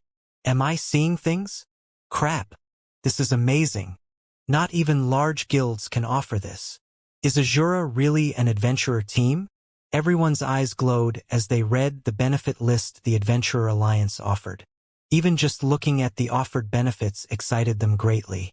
The list contained a total of 3 benefits, the first of which regarded the purchase of weapons and equipment. The second involved the purchase of combat techniques. The third consisted of the rare materials and tools available for purchase. Meanwhile, players would only be able to buy these items with the Adventurer Alliance's internal points. These 3 benefits were incredibly tempting, especially when players read the list of weapons and equipment Azura had to offer. If Azura had only offered level 50 mysterious iron weapons and equipment, they might have viewed the adventurer team in a better light, nothing more. If the list included level 50 secret silver equipment, these players would assume that Azura planned to duke it out with the various guilds, and they'd consider the adventurer team a little more mad than they had expected. But there were level 50 fine gold weapons and equipment on that list. This was practically a dream. Level 50 fine gold equipment was as rare as a phoenix's feather, even in the various large guilds. Not even the guild's core members were guaranteed to get a piece, yet the Azura adventurer team was offering these items up for purchase. And that was only the tip of the iceberg. What truly dumbfounded Cold Wind City's players was the level 50 fine gold ranked magic light sets Azura offered. Not even Hecate, Cold Wind City's current number 1 guild, likely had such equipment on hand, yet not only did Azura have these items, but the adventurer team was offering them to other players for exchange. Shortly after the Adventurer Alliance's exchange benefits were published on the official forums, news of the post spread throughout Cold Wind City like the plague. Even the members of the various guilds of Cold Wind City turned green with envy when they read its contents. Level 50 fine gold set equipment. To the current guilds of Cold Wind City, such equipment only appeared in their dreams. Azura is too ruthless. The adventurer team actually pulled out such a card to lure in independent players. How did Azura get its hands on this magic light set? Crap. If I had this magic light set, I could easily solo tank a level 55 Grand Lord. It's no wonder Azura's top few experts possess such powerful attributes. It turns out that they're wearing this magic light set. The upper echelons of Cold Wind City's various guilds fell silent when they saw the benefits Azura was offering. Just the weapons and equipment Azura put up for exchange were far superior to what their guilds had. However, compared to these weapons and equipment, the second exchange benefit Azura offered was the part that truly gave them a headache. Combat techniques. Combat techniques were much more precious than weapons and equipment. At the end of the day, weapons and equipment were external items. Moreover, as players continued leveling up, they would also have to keep replacing their weapons and equipment. Using their current items forever was impossible. However, that was not the case for combat techniques. Combat techniques would not fall behind the times and could accompany players on their entire journey in God's domain. They provided improvements directly to a player's base combat power and thus were many times more valuable than weapons and equipment. Given a choice between obtaining level 50 Dark Gold equipment or a combat technique, the majority of players would go with the combat technique. After all, if one chose the level 50 Dark Gold equipment, they wouldn't necessarily be able to obtain a combat technique by using it. Moreover, once they reached level 60, their level 50 Dark Gold equipment would no longer be considered top tier for their level. However, if one chose the combat technique, the immediate benefits from the combat technique might not be as much as those of the level 50 Dark Gold equipment, but with their improved combat standards, obtaining equipment that could rival level 50 Dark Gold equipment was only a matter of time. Combat techniques were also something the various guilds constantly sought. Unfortunately, these were truly too rare and difficult to acquire. Even until now, the various guilds had not found a single clue that could lead to the acquisition of a combat technique. Every known combat technique in Cold Wind City right now was created by talented experts. However, these experts would never teach others the combat techniques they had researched and invented through great efforts, as these combat techniques were their trump cards. Sharing their combat techniques would only result in them losing an edge over others. Currently, the only guild in Cold Wind City that possessed a combat technique was Hecate. However, Hecate had a very heavy restriction on the combat technique, and only core members that had signed binding contracts were qualified to learn it. Experts that were not contracted to the guild had no hope of learning it. Meanwhile, inside Hecate's residence, sitting inside the exquisite guild leader's office, Carnage read the exchange benefits of the Adventurer Alliance with an indescribably grim expression on his face, his eyes having turned bloodshot. The guild's upper echelon inside the room was similarly stupefied by Azura's forum post. Is this Azura adventurer team filled with lunatics? They're actually offering combat techniques for exchange. Are they not afraid that letting outsiders learn these combat techniques will hamper their adventurer team's development in the future? Everyone inside the room voiced their confusion over Azura's crazy behavior. They had never imagined that Azura would make such a bold move in order to obtain Cold Wind City. At this time, a level 52 ranger suddenly entered the room and reported to Carnage, "Vice Guild Leader, I just received a report stating that a large number of elite players contracted to us have just dissolved their contracts. Currently, we have already lost over 1,000 contracted elite players, and this number is still steadily climbing. Have these people lost their minds? Dissolving their contracts means having to pay us 3 gold in compensation." The members of the upper echelon standing at the sides of the room were stupefied when they heard the ranger's words. Although the contracts Hecate signed with the independent players wishing to partner with it could be dissolved, the price to do so was very steep. 3 gold was a lot of money even to expert players, let alone elite players. Although players' income had risen due to their increasing levels, the repair fee for weapons and equipment was also higher.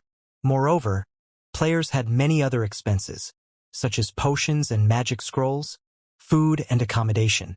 In the end, players would be able to save only a small portion of their earnings each day. At this stage of the game, elite players would be fortunate if they had 50 or 60 silver coins in savings, while ordinary players would only have around 10 silver coins banked. Only expert players would have a little more extra money, with most expert players having roughly 5 or 6 gold coins stashed away. Hence, they had set the compensation fee at 3 gold, which was half of the liquid funds of an expert player. Yet, now. Meanwhile, outside Azura's residence, shortly after the Adventurer Alliance's benefits were publicized, a large crowd of independent players had appeared here. Within half an hour of the Alliance's benefits disclosure, over 50,000 independent players had come to apply to the Alliance. The long queue that formed outside of Azura's residence extended across 5 whole blocks. Moreover, the number of applicants was still climbing rapidly. This situation forced Azura to mobilize over 500 members to maintain order at the application site. The spectacular scene stupefied the scouts sent over by the various guilds. Among the players looking to join the Adventure Alliance were many level 51 and level 52 elite and expert players, and even some well-known adventurer teams of Cold Wind City. In fact, the scouts actually recognized some of those standing in line to be elite and expert members of various guilds. Though, to be precise, these people were former members now. However, the actions of these former guild players were also understandable. Players joined guilds to obtain good weapons and equipment more easily. If they couldn't, they would have no reason to subject themselves to the restrictions of guilds. Now, however, the Adventurer Alliance was also supplying weapons and equipment, and these were even better than the ones offered by the guilds. Moreover, players could exchange for combat techniques, something that even expert players hungered for, from the Alliance. The benefits offered by ordinary guilds could not compare to those offered by the Adventurer Alliance at all. Hence, it was only natural that plenty of elite and expert players were trying to join the Alliance. Commander, this move of yours is simply too vicious. I just received a report stating that some of the smaller guilds in Cold Wind City lost a significant portion of their expert and elite members shortly after we announced the Adventurer Alliance's benefits. It won't be long before these guilds are forced to disband. Even Hecate has lost over 300 experts and 4,000 elites thus far. Yenya reported to Shifeng excitedly as she walked into the residence's basic forging room. She held not a shred of goodwill towards the various guilds of Cold Wind City, especially Hecate. Just because they had refused Hecate's poaching attempts, the guild had actually publicly placed a bounty on their heads. Had Shifeng not sent them to grind bosses in the Snow Rift, a forbidden land for players, she would have gone directly to Hecate's grinding spots and paid the guild back for its kindness. Having received news that the Adventurer Alliance had managed to plunder over 300 experts from Hecate, she was naturally elated. In Cold Wind City, even after annexing the Matchless family, Hecate had only a little over 2,700 expert members. Losing 300-plus expert players was equivalent to losing 1/9 of its expert forces, which was definitely a huge blow to the guild. Right now, she could already imagine what kind of expression Hecate's higher-ups were making. Vicious, huh? Shifeng laughed, shaking his head. This was only the beginning. He then turned to Yenya and asked, "Did you get that thing yet?" "MHM. I've already bought the largest plot of land available in Cold Wind City and constructed a 3-story shop on it. As for the interior design, that can only be done after we make a personal visit there. I spent a total of 8,000 gold. Almost all of the funds our adventurer team has gathered thus far have been used up already," Yenya replied. She then took out a deed from her bag and handed it over to Shifeng. "Good. Let's head over and take a look." Shifeng nodded. After accepting the deed, he immediately left for Cold Wind City's largest plot of land together with Yenya. Originally, this plot of land was meant for the construction of a guild residence. However, as its location was not very good and the land was quite costly as well, none of the guilds in Cold Wind City had purchased it. This gave Shifeng a chance to take it for himself. "Not bad. This should be large enough," Shifeng said, nodding in satisfaction as he arrived at the 3-story shop. Some independent players were already standing around the entrance of the shop, curiously eyeing the 3-story building. In fact, let alone these passers-by, even Yenya, who was trailing Shifeng, was curious to find out why he had decided to buy a plot of land in this secluded area. Moreover, he had even wanted such a large shop to be built on it. If he really wished to set up a shop, the wise decision would have been to build one in the city's central district. Not to mention, even though they had built such a large shop, the Azura Adventure team did not possess that many items to sell. However, Shifeng did not bother explaining his decisions. Instead, he walked straight into the shop. Currently, the main hall of the shop was still empty. Shifeng also did not hurry to start the decoration process. Instead, he took out a large number of magic crystals and rare materials, then started drawing a magic array at the center of the hall. The magic array he was drawing right now was none other than the Starlight Gathering magic array, which he had gotten from the War God's temple some time ago. When activated, the magic array would create an enclosed space with a 500-yard radius and increase the mana density within it by 300%. As the materials needed to produce the magic array were extremely rare and the difficulty of drawing it was equivalent to drawing an advanced magic array, Shifeng had not bothered putting it to use until now. Recently, though, Zero Wing had managed to gather the necessary materials for the Starlight Gathering magic array. Hence, he decided to use the magic array in Cold Wind City. The reason for his decision was the dearth of locations with high mana density in the Ice Crystal world. In fact, the Ice Crystal world wasn't alone in this predicament. Practically every other world faced this problem. Only higher planes had many areas with high mana density. This was also the main reason why the combat standards of Otherworld players were weak in general. Without environments of high mana density, players would have great difficulty improving themselves. If he wanted to truly raise the Azura Adventure team's strength, he could not just rely on weapons, equipment, and combat techniques. As for sending players to the Continent of God's domain via the ancient shrine, the cost of doing so was simply prohibitive, way beyond the current means of Zero Wing or Azura. Moreover, having more people cross over would increase the risk of exposure for the ancient shrine's secret. Hence, before coming to the Ice Crystal world, Shifeng had already decided to create a place similar to Stone Forest Town's battle arena in Cold Wind City. Finally, after spending over an hour, he was done engraving the Starlight Gathering magic array.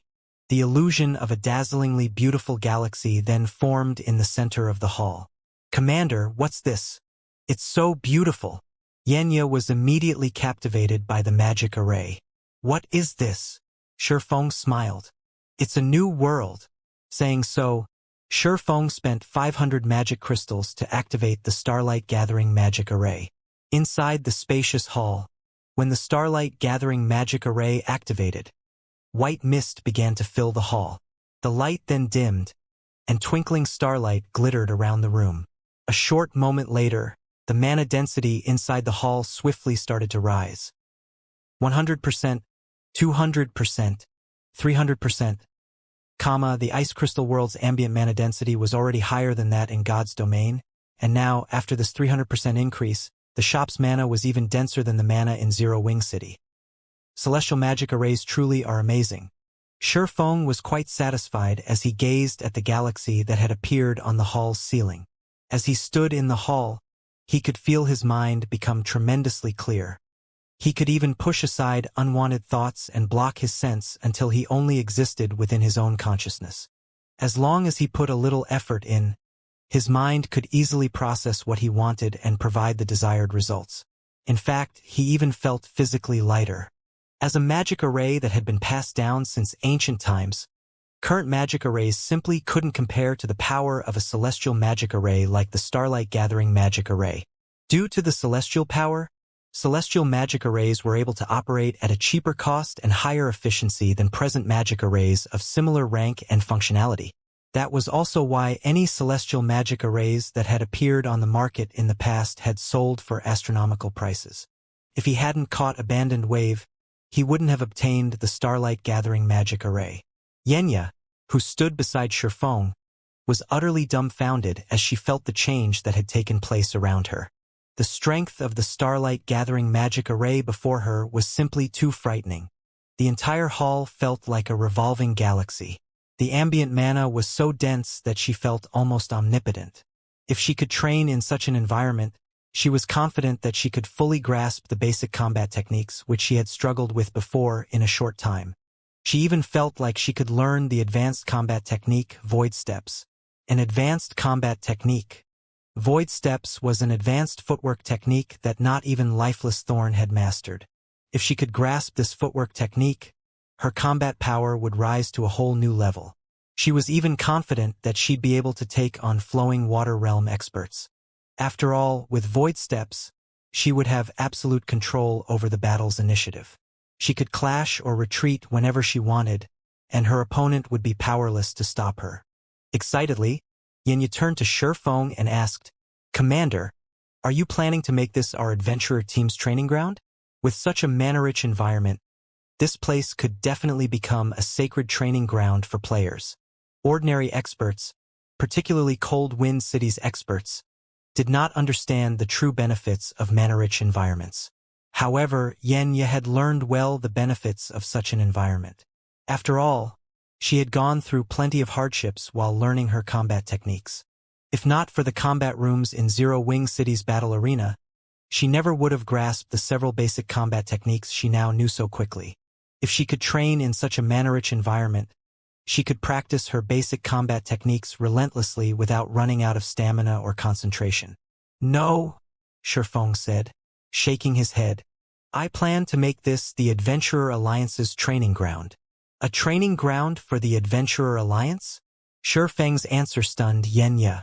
Shifeng had already offered the Adventurer Alliance's members amazing benefits, which not even the various large guilds could afford to offer.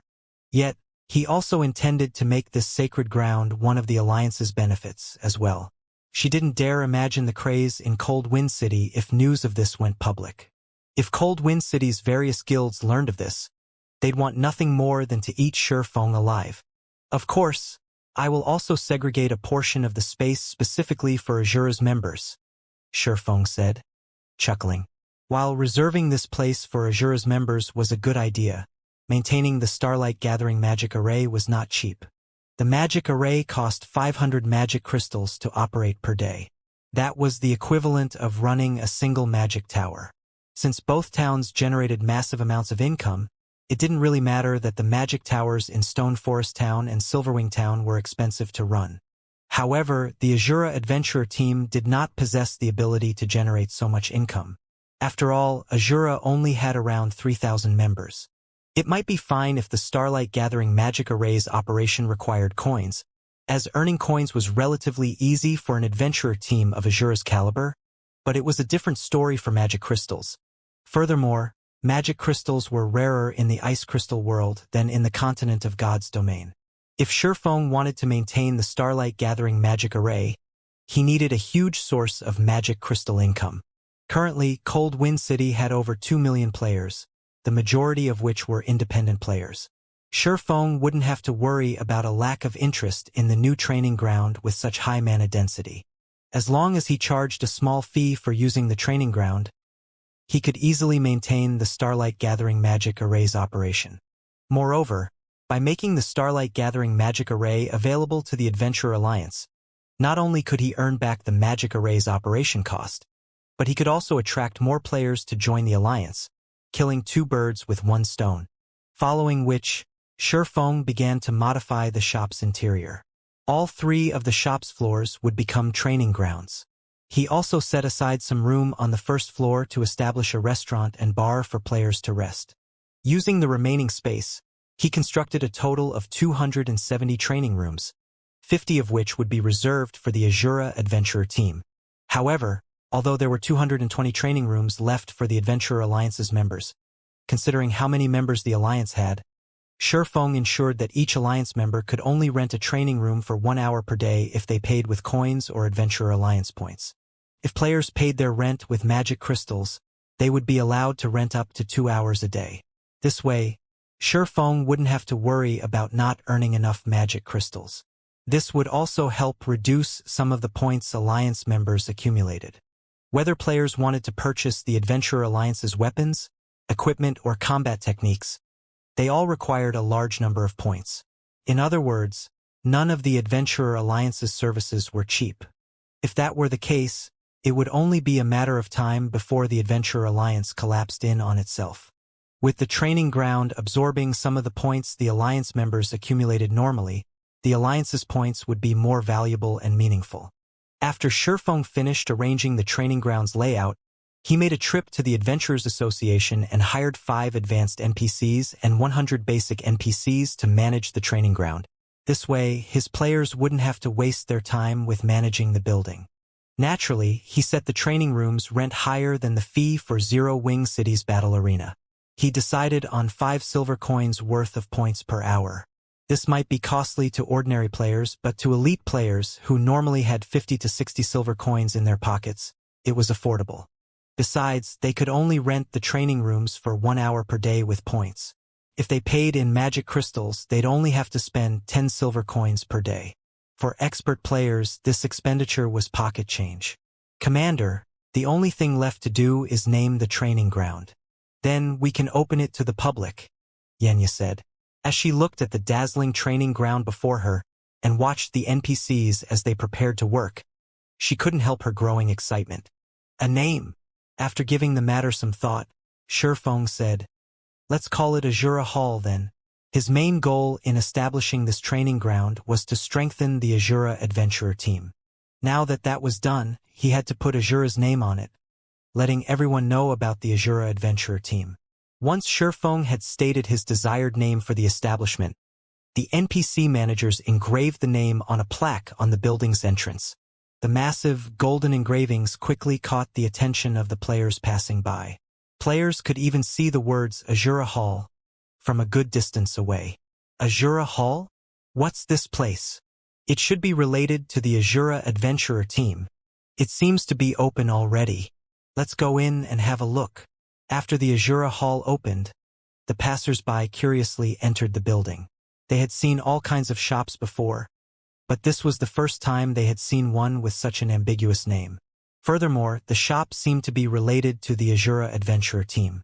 Upon entering the Azura Hall, the group of independent players felt as if they had stepped into a sports arena's main lobby.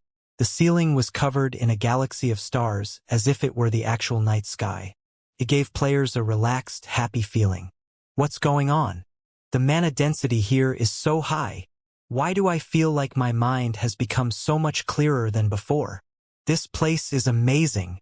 Every player that entered the Azura Hall quickly discovered its peculiarities.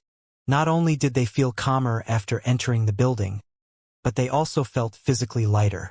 They felt as if they could now accomplish tasks that had been impossible, and these players eagerly wanted to test themselves in battle in this environment. However, when these players saw the pricing list at the Azura Hall's front counter, their eyes nearly fell out of their sockets. So expensive. Is this a joke? Renting a training room actually costs 5 silver per hour? Is the Azura adventurer team that desperate for money? Wait, that's not right. Only the Adventurer Alliance's members are allowed to rent training rooms. No one else has access. Just where has Azura gotten the confidence to impose such a restriction? Who would bother to rent a training room here to begin with? Everyone's burning interested in the Azura Hall instantly froze after they saw the rental prices. Some players had even turned and left the building on the spot, not wanting to waste any more of their time with this place. As the first group of visitors left the Azura Hall, news of the establishment quickly spread throughout Cold Wind City, becoming the latest and hottest topic for discussion. Although many players had deemed that the Azura Hall's prices were too high, they were very interested in its mana-rich environment. Commander, although quite a few players have visited the Azura Hall, none have tried to rent a room. They all think that the price is too high. Why don't we lower the price slightly? Yenya suggested as she watched a group of players idle around the first-floor hall. No need to rush. We have plenty of time. Players will eventually discover the Azura Hall's true benefit, Shifeng said, smiling. He then continued, "Right now, we need to focus on collecting enough ice crystal fragments and soul-devouring flowers. I've already posted a purchase request for ice crystal fragments and soul-dissolving flowers in the Adventurer Alliance. Moreover, I've ensured that players who want to purchase level 50 fine gold equipment or the magic light set will have to use both CPs and a sufficient number of ice crystal fragments or soul-devouring flowers," Yenya said. "Right now, a piece of level 50 fine gold equipment will require at least 1 ice crystal fragment. For level 50 fine gold weapons, each will require 2 ice crystal fragments or 1 soul-dissolving flower. For the magic light set, players must contribute 12 ice crystal fragments or 6 soul-dissolving flowers. While you were designing the internal layout of the Azura Hall, we acquired 9 ice crystal fragments and 1 soul-dissolving flower through the Adventurer Alliance. I doubt it will be long before we have the required number of fragments and flowers." That quickly. Shifeng could not help his surprise when he heard Yenya's report. Ice crystal fragments only dropped from bosses in the ice crystal world's forbidden lands. Moreover, only Great Lord ranked and above dropped the fragments. Even if he used Icarus's heart, obtaining an ice crystal fragment from each boss he killed wasn't guaranteed. The drop rate would be even worse for other players. The Adventurer Alliance had only established a few hours ago, yet it had already collected 9 ice crystal fragments and one of the super-rare soul-dissolving flowers. The Alliance's material collection speed was astonishing. If the Adventurer Alliance were developed properly and attract hundreds of thousands of independent players from Cold Wind City, the Alliance would beat any guild in the city when it came to collecting materials, aside from the items that dropped from team dungeons. As for guilds that tried to acquire the Adventurer Alliance's top-tier weapons and equipment or combat techniques by disguising their members as independent players, Shurfeng did not particularly mind. Rather, he welcomed it. After all, the extraordinary items the Alliance offered required other items of considerable value, such as the ice crystal fragment and soul-dissolving flower, in trade. At this moment, Shurfeng finally understood just how frightening the Adventurer Alliance in his previous life had actually been. It was no wonder why the Alliance had become one of God's domain's apex powers. Resources were everything in God's domain. With abundant resources, one could even pump out batch after batch of expert players. If one was fortunate enough, they could even nurture peak or apex experts.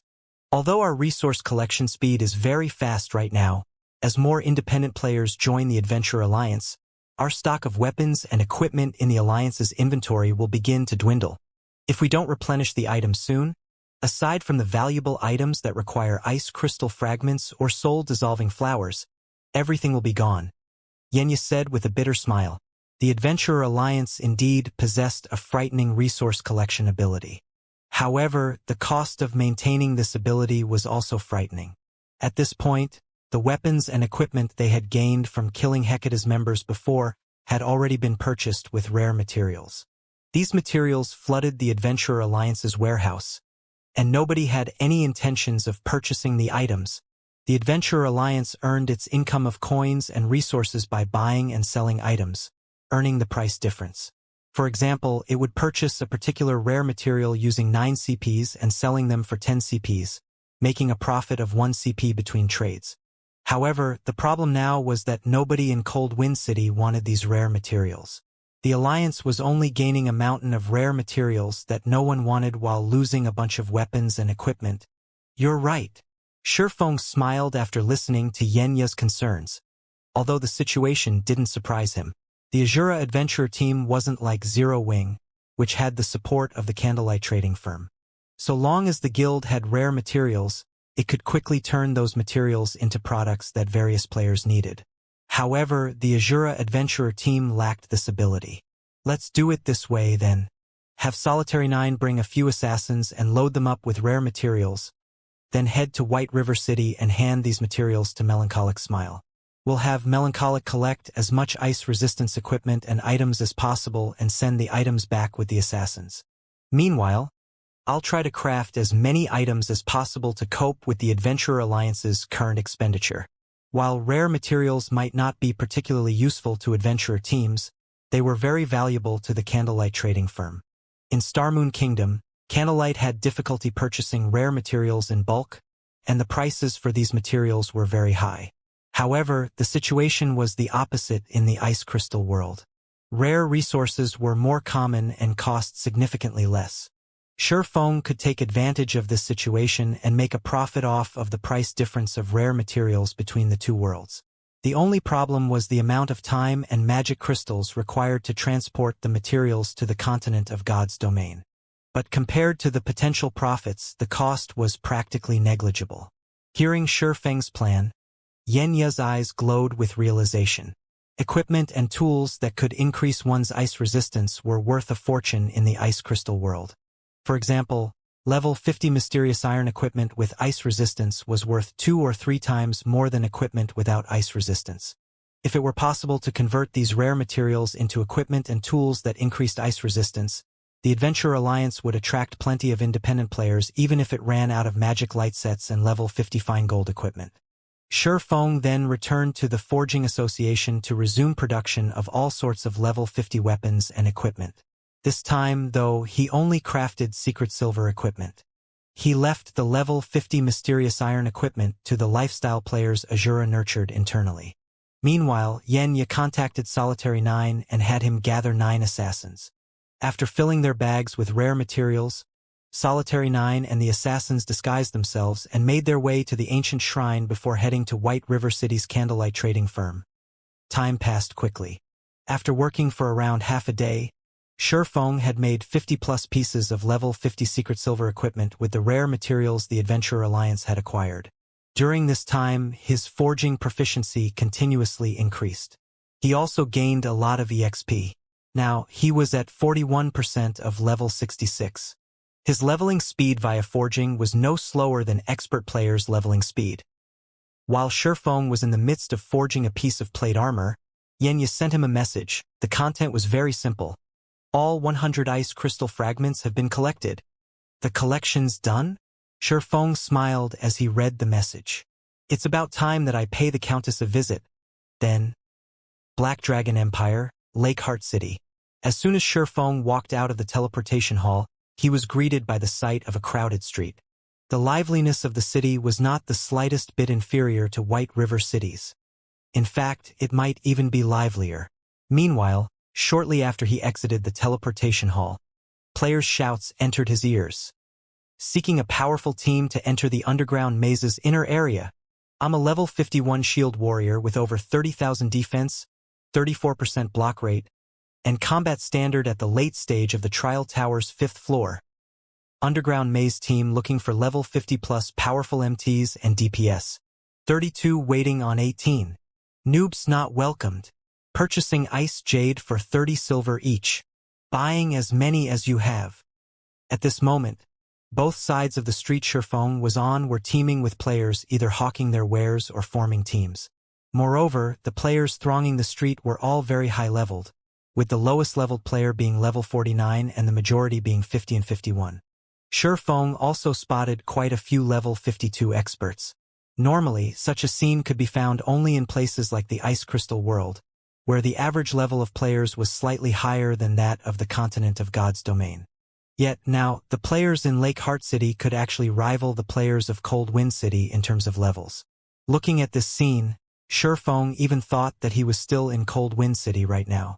Aside from the large number of independent experts, Shifeng also noticed plenty of guild elite and expert teams coming out from the teleportation hall from time to time. As soon as these guild teams arrived, they would dash out of the city. Did these guilds finally notice it? Shifeng did not feel particularly surprised to see the various guild teams riding their mounts out of the city. Rather, this situation was within his expectations. Back then, the reason why he had chosen to set up Zero Wings branch guild in the Black Dragon Empire's Lakeheart City was the resources in the vicinity. During the early stages of the game, the various large guilds and players disregarded a backwater like Lakeheart City. However, past level 50, the dungeon environments would become increasingly severe, and players would need all kinds of resistances if they wished to survive and raid team dungeons. Meanwhile, among the items that provided resistances, the Ice Jade found within the Lakeheart City region was one of the most well-known of those produced in the Black Dragon Empire. Ice Jades could be turned into ice resistance gemstones, which could then be inlaid into equipment to increase one's ice resistance. What made Ice Jade so popular was the flexibility of ice resistance gemstones, which were different from weapons and equipment that had innate ice resistance. For weapons and equipment that had innate resistances, these resistances usually came at the cost of sacrificing some of their basic attributes. Moreover, most weapons and equipment with resistance increased only one type of resistance, in addition to having level restrictions, and would become obsolete as players reached higher levels. Players would also have to prepare different types of resistance equipment, depending on what kind of dungeon they were raiding. This was a great extravagance that even expert players could not afford. On the other hand, resistance gemstones could be freely equipped and removed at the cost of a little money. When raiding dungeons with different environments, players simply needed to switch to the appropriate resistance gemstones. Due to these reasons, Lakeheart City gained sudden popularity in the Black Dragon Empire, thanks to the resource known as Ice Jade. In Shifeng's previous life, Lake Heart City had managed to grow into the Empire's 6th most populated city at its peak.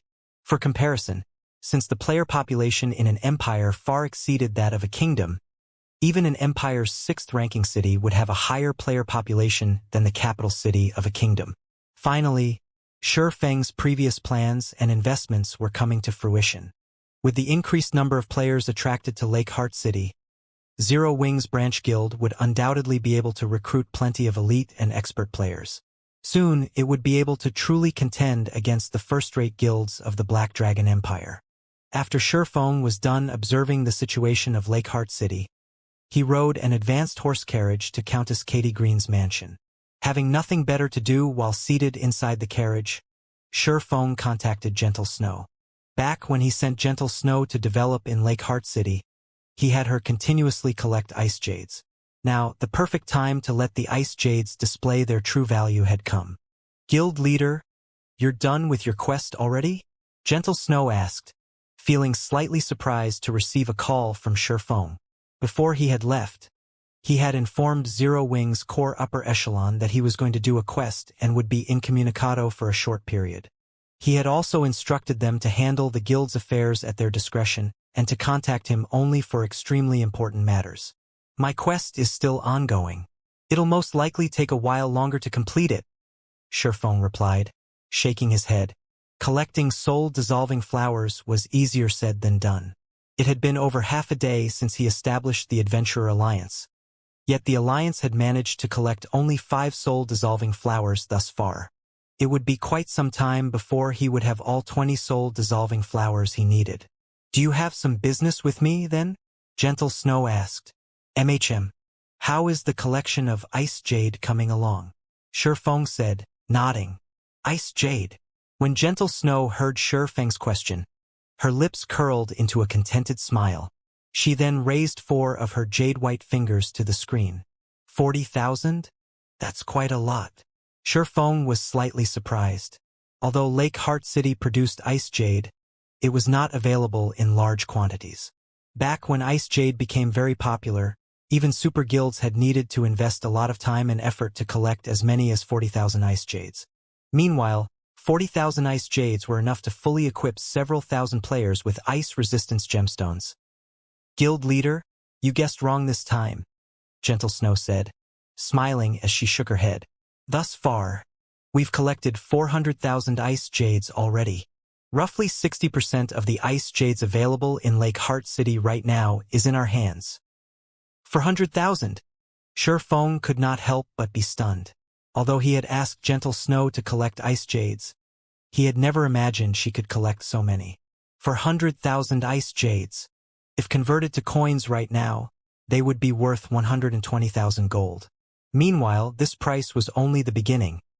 In the future, it could easily reach 40+ silver per piece. Moreover, before ice jades became popular, they sold for only 4 or 5 silver coins each. If the price grew to 34 or 35 silver, then they could make a net profit of 30 silver per piece. If they sold all 400,000 of their stockpiled ice jades at that time, their net profit would be 120,000 gold. With that kind of money, they could complete all the development and fortification works of Silverwing Town in one go. There would be no need to rely on the income of Zero Wing City and the candlelight trading firm to gradually furnish the town. Good. Have some people transfer these ice jades to the warehouse of Lake Heart City's candlelight trading firm immediately. I'll go collect them afterward, Shi Feng said. Right. Make sure to keep this matter a secret. While ice jade was indeed very important to the various large guilds, so much so that they would be willing to purchase it at a high price, its value in the ice crystal world would be even higher. After all, players were already snatching up even weapons and equipment with innate ice resistance like crazy. One could easily imagine how popular ice jades would be there. Guild leader, rest assured, back when we collected these ice jades, I had specifically sent my closest aides to handle the purchases. Only a few people in the entire guild know about our stockpile. Although Gentle Snow was curious about what Shi Feng intended to do with so many ice jades, she simply nodded her head and had some of her trusted aides deliver the ice jades to the candlelight trading firm's warehouse. By the time Shi Feng was done conversing with Gentle Snow, He had also arrived before Countess Katie Green's mansion. As he arrived before the Countess's mansion and disembarked from the advanced horse carriage, Sher Feng noticed several cloaked players enter the mansion under the steward Milton's lead. When these cloaked players entered the mansion, they watched their surroundings constantly as if they were afraid of being followed. When these players noticed Sher Feng, they became alert, their expressions turning somber. Someone's already discovered this place? Seeing the party's wariness, Sher Feng had a general idea of what they were thinking. Countess Katie Green's exchange services were a secret. Moreover, every item she offered was a treasure to players. If they could monopolize these treasures, they could profit massively. However, if others discovered this secret, it would increase their competition and reduce their profits. Moreover, the more people that knew about the Countess, the harder it would be to keep the secret. Naturally, these 6 players understood this. When the Countess's secret had become public in the past, the various large guilds had contested for her services, and the competition had become so intense that battles had been waged on the street outside of the Countess's mansion. In the end, though, the Dragon Phoenix Pavilion had monopolized the Countess and garrison players at the mansion's entrance long-term, preventing outsiders from entering. After watching Sher Feng for a moment, the 6-man party hastened their way into the mansion. Sher Feng simply chuckled in response and continued onward. The Countess only offered so many items, and in the 6 players' opinion, he must be here to purchase these items as well. They likely wanted to get ahead of him and buy as many items as they could before he reached the Countess. Unfortunately for those 6 players, Sher Feng wasn't here to buy items. As Sher Feng reached the mansion's main entrance, he sensed someone's presence nearby. He immediately activated omniscient eyes to inspect his surroundings. Guild players? Sher Feng quickly discovered a level 50 assassin hidden behind a tree roughly 60 yards away from him. This assassin also wore a guild emblem that he had never seen before. It seems this place won't stay a secret for much longer. It was evident that some guild had targeted those 6 players. Once a guild discovered Countess Katie Green's exchange services, it wouldn't be long before even more people learned about them. After all, there were simply too many players in a guild. There were bound to be spies from other guilds as well. This was also why Sher Feng had never told any of Zero Wing's upper echelons about his business here. This way, none of the spies in Zero Wing could learn about this place. But he also felt relatively fortunate. Had he chosen to visit the Countess at a later date, there would have been a ton of players in the Countess's mansion. They might even have discovered the secret about the temporal sand. If the various superpowers learned about the treasure of time and, subsequently, the 7 treasures, they'd use all of their power to obtain them. If that happened, his quest would become exponentially more difficult. After waiting at the entrance for some time, Milton returned to greet Sher Feng. Under the steward's lead, Sher Feng then entered the Countess's mansion. After Sher Feng entered the mansion, the masked assassin behind the tree made his way towards the entrance. A sly smile appeared on his face as he watched Sher Feng's disappearing figure. Guild leader, as you've guessed, those people seem to have discovered some secret exchange point. The exchange point is in Countess Katie Green's mansion in Lake Heart City. The masked assassin reported to the middle-aged man on the screen before him. Excellent. Now that we've discovered their secret, we'll have to remove those players from God's domain. I will not allow other people access to my treasure. The gray-robed, skinny man replied, sneering. Aside from the people you instructed me to follow, another person has entered the mansion. It seems that person has discovered this exchange point as well. What should we do about them? The assassin asked. Someone else knows about it? The middle-aged man frowned slightly. Do you know who? They were wearing a black cloak. Unfortunately, even after I used my advanced identification skill, I couldn't see his real identity. All I got was unknown, the assassin reported. Keep an eye on him and figure out a way to uncover his identity. Once you know who he is, get rid of him if possible. We don't need so many people knowing about the Countess's secret, the middle-aged man said after giving the matter some thought, making a slicing gesture across his neck with a hand. Understood. I've placed a tracking mark on that player. He definitely won't get away from me, the assassin said, nodding. Good. I'll send some people to assist you. Keep an eye on those players, the middle-aged man said before disconnecting the call. Inside the Countess's mansion, under Milton's lead, Sherfong quickly arrived in a lounge decorated with various refined antiques. Currently, Countess Katie Green discussed business with the 6 players Sherfong had seen earlier. Sherfong noticed more items on display on the table before the Countess than there had been during his previous visit. There were a total of 14 items, ranging from weapons and equipment to various designs and recipes. Every item was worth fortunes and would be extremely difficult to obtain elsewhere. Meanwhile, not only did the party of 6 purchase 3 of the 14 items, but they also purchased 30+ grains of temporal sand. Each grain of temporal sand cost 1 mana stone, which was an item that could only be acquired from killing the bosses in large-scale team dungeons. To independent players, obtaining 1 mana stone was extremely difficult, let alone 30+. Moreover, the 6-man party had used mana stones to purchase the other 3 items. The party had spent more mana stones than what a party of ordinary experts could acquire. As Sherfong approached the table and took a seat, the 6 players rose from their seats. Just before they left, these players sent Sherfong gleeful gazes. It was as if they were stating that they had already purchased every item available, and Sherfong had gotten there too late to buy anything. However, Sherfong could only laugh inwardly at their response. Outwardly, though, he said nothing as he watched these players leave the room. Demon Hunter, you're finally here. It seems you've acquired the items I've asked for. Katie Green smiled at Sherfong, who sat before her. Her smile felt incredibly intimate, as if she were greeting a long-time friend. In response, Sherfong nodded silently. The Countess's words stunned the 6 players, who had yet to exit the room fully. What is going on? The 6 players watched the Countess speak so casually to Sherfong with disbelief. Whenever they visited Katie Green, the Countess maintained a dignified air. Even when they purchased items, she barely spoke to them. Yet the Countess treated Sherfong like an old acquaintance, warm and friendly. For a moment, they even wondered if the Katie Green before them now was the Countess they knew. As the 6 players considered lingering to hear the conversation between Katie Green and Sherfong, the Countess shot them a glare. My business with you has finished. You may leave. Katie Green snapped with a frosty tone. Immediately, the steward Milton ushered the party out of the room. This further stupefied the party of 6.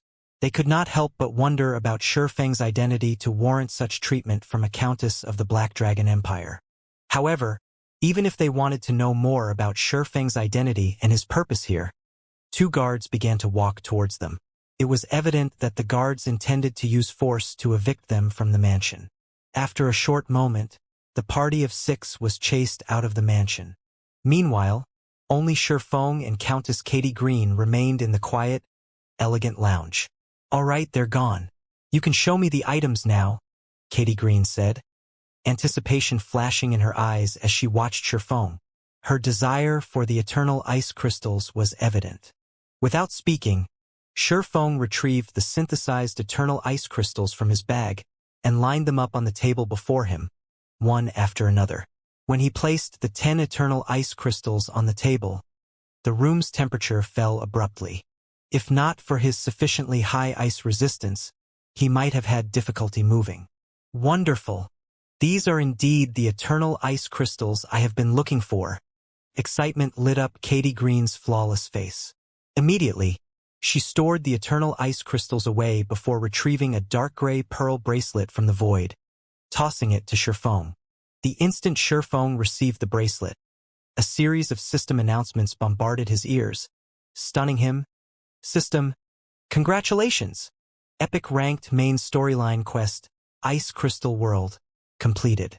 Rewarding 1 bracelet of time, legacy skill points +3, Black Dragon Empire reputation +100, Katie Green's favorability +50, and +50% to current experience bar. Suddenly, Sherfang's experience bar filled up rapidly, going from 41% to 91% of level 66 in the blink of an eye and saving him several days' worth of grinding. However, compared to the reward, the part that truly surprised Sherfong was the system announcements that followed. Black Dragon Empire Region System Announcement. A player has triggered a new expansion pack, Ice Crystal World.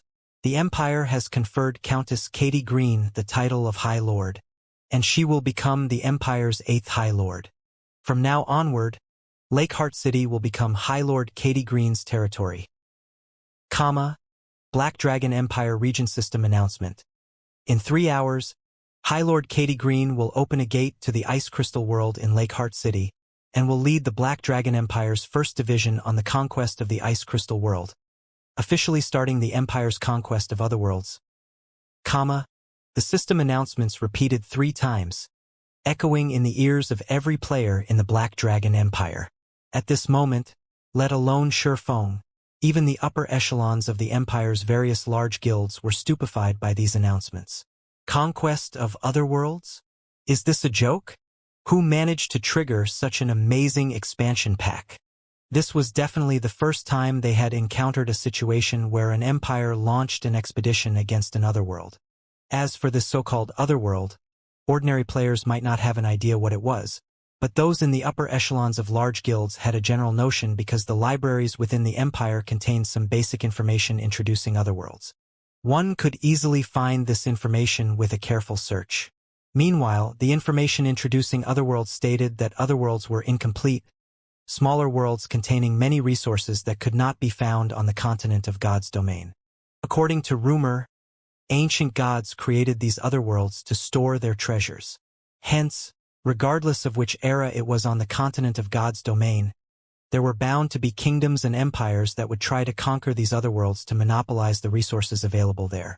Among the various expeditions launched against otherworlds in the history of God's domain, 4 by ancient kingdoms were especially notable. Back then, these kingdoms hadn't been particularly strong.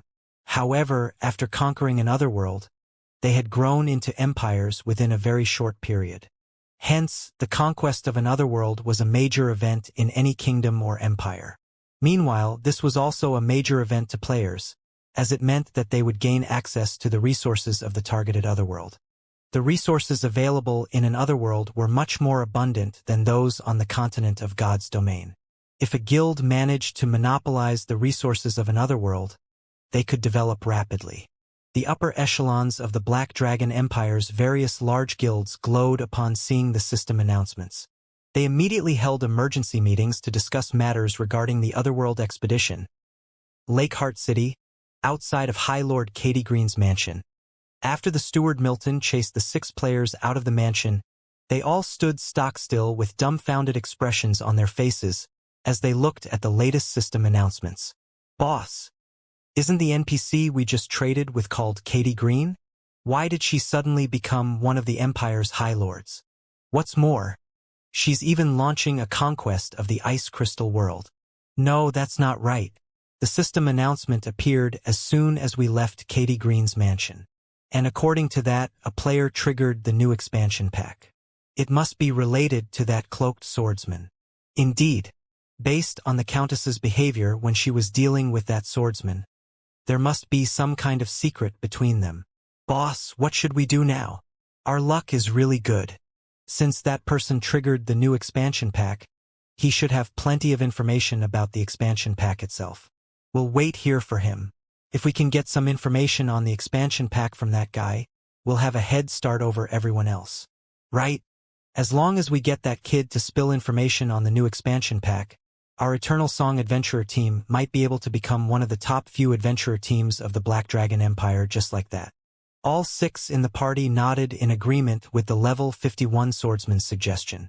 A new expansion pack signified the appearance of a huge opportunity, offering potential benefits that definitely wouldn't be the slightest bit inferior to the high-ranking items available from the Countess. Meanwhile, inside the lounge of the High Lord's mansion, Katie Green herself had undergone a massive transformation. Originally, Katie Green was a refined lady dressed in elegant attire. Now, however, she wore an exquisite battle dress decorated in red and white. She looked more like a female general than a noble lady at the moment. Although her battle dress was made from cloth and appeared to provide very little in terms of protection, in reality, the dress was made out of enhanced cloth that was stronger than even steel.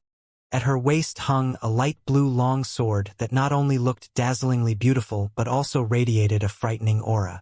Meanwhile, Katie Green's statistics had also undergone a heaven-defying transformation. She had become a level 200 Tier 5 Sacred Magic Knight. Currently, only a few people in the entire Black Dragon Empire could hope to rival her in terms of strength. I really have to thank you for this. With these eternal ice crystals, I have finally managed to open a pathway to the Ice Crystal World and complete my long-cherished wish. If you ever visit the Ice Crystal World in the future, I will welcome you as a guest, Katie Green said, sending Shifeng a faint smile. She then turned around and left the lounge to carry out the necessary preparations to launch an expedition against the Ice Crystal World.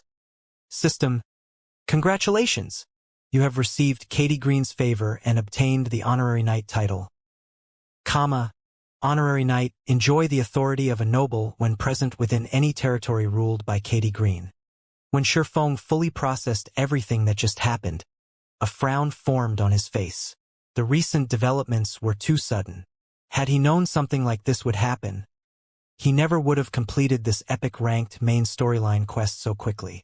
The Otherworld expedition meant that a long-term pathway leading to the Ice Crystal World would be opened. It also meant that players on the continent of God's domain would be able to travel freely to the Ice Crystal World in the future. In that case, his plan to make a fortune via these two worlds was effectively ruined. I need to step up my operations. After giving the matter some thought, Shifeng stored the Bracelet of Time and left the lounge, his next destination being the Candlelight Trading Firm. Given the situation, he could only sell the collected ice jades in the Ice Crystal World and try to make as much profit as possible right now. Once players on the continent of God's domain started streaming into the Ice Crystal World, he would definitely face greater competition on this front. However, as soon as Shifeng exited the mansion, 6 figures suddenly surrounded him. These 6 figures were none other than the 6 players that had been exchanging items with Katie Green earlier. Do you have business with me? Shifeng asked as he eyed the party of 6. You're the person that triggered the new expansion pack, right? The leader of the party, a level 51 swordsman named Silent Eagle, asked, smiling as he looked at Shifeng. What if I say that I'm not? Upon hearing Silent Eagle's words, Shifeng understood that his identity as the precipitator of the new expansion pack was already exposed. Stop lying. As soon as we left the mansion and you started chatting with the Countess, an expansion pack related to the Countess appeared. Who do you think you're trying to fool? A level 51 shield warrior demanded angrily. Then, what is your goal in stopping me? Shifeng asked. Is there even a need to say this? Tell us all the information you have on this new expansion pack. Silent Eagle laughed. What if I don't speak? Shifeng revealed a faint smile as he sent a glance at Silent Eagle. Are you planning to take action against me? Take action. Silent Eagle shook his head, chuckling. No. We don't have the courage to take action inside Lake Heart City. However, although we can't take direct action against you, we've already placed a marker on you. We'll be able to find you no matter where you go. I believe the various large guilds in the Black Dragon Empire will be very interested in meeting with the player that triggered the latest expansion pack. What do you think they will do if we tell them about you? I see. Shifeng mostly understood Silent Eagle's purpose now. The man was using the large guilds to threaten him for information. The various large guilds had branches all over the Black Dragon Empire. As long as his location got exposed, these guilds would definitely hunt him down relentlessly. If you don't wish to get hunted by the various large guilds, you'd best tell us all the information you have regarding the latest expansion pack. This will be beneficial to both you and me, Silent Eagle said, chuckling. Is that so? Taking a deep breath, Shifeng eyed Silent Eagle's party of 6 and then said, However, I feel that I have an even better option in mind. What is it? Silent Eagle asked curiously. For example, I will bury all 6 of you here. Saying so, Shifeng suddenly unsheathed Killing Ray and released 4 arcs of lightning ahead of him, menacing Silent Eagle's party. This is Lake Heart City. You dare. Silent Eagle stared in disbelief at the approaching lightning arcs. However, Before Silent Eagle's party could say anything else, the 4 lightning arcs devoured them, transforming them into ash with a bunch of items in their place. The 4 lightning arcs of Thundering Flash killed Silent Eagle and 3 of his party members instantly. Now, only a level 50 Oracle and a level 51 Ranger remained standing before Shurfeng with dumbfounded expressions on their faces. The 2 players never thought that Shurfeng would actually take action, much less that he would do so without the slightest shred of hesitation. After all, they were in Lake Heart City right now. Although their current location was not the busy central district, as long as a player took action inside the city, the NPC soldiers would not let the offender get away. At that time, depending on the severity of the offender's actions, not only would they be killed, but they might end up in jail as well. Now that Shurfeng had killed 4 players inside the city, he would be locked up for 7 days at the very minimum, an even worse penalty than getting killed by another player. Not to mention, he had just recently triggered a new expansion pack. If he got jailed for 8 days, he would lose the opportunity to take advantage of his knowledge regarding the new expansion pack. He was simply insane to actually take action inside the city. "You're dead. The NPC soldiers definitely won't let you get away," the level 50 Oracle exclaimed, horrified as he pointed at Shurfeng. "Crazy bastard. You are a real lunatic. You actually decided to go for mutual destruction just to avoid getting your location exposed. Are you not afraid of losing this advantage of yours?" The level 51 Ranger demanded with a somber expression. "Mutual destruction? Unfortunately, you guys are not qualified to make me sacrifice myself." As soon as the Oracle and the Ranger were done speaking, an indifferent voice immediately entered their ears. In the next moment, the abyssal blade in Shurfeng's other hand released a blinding glow.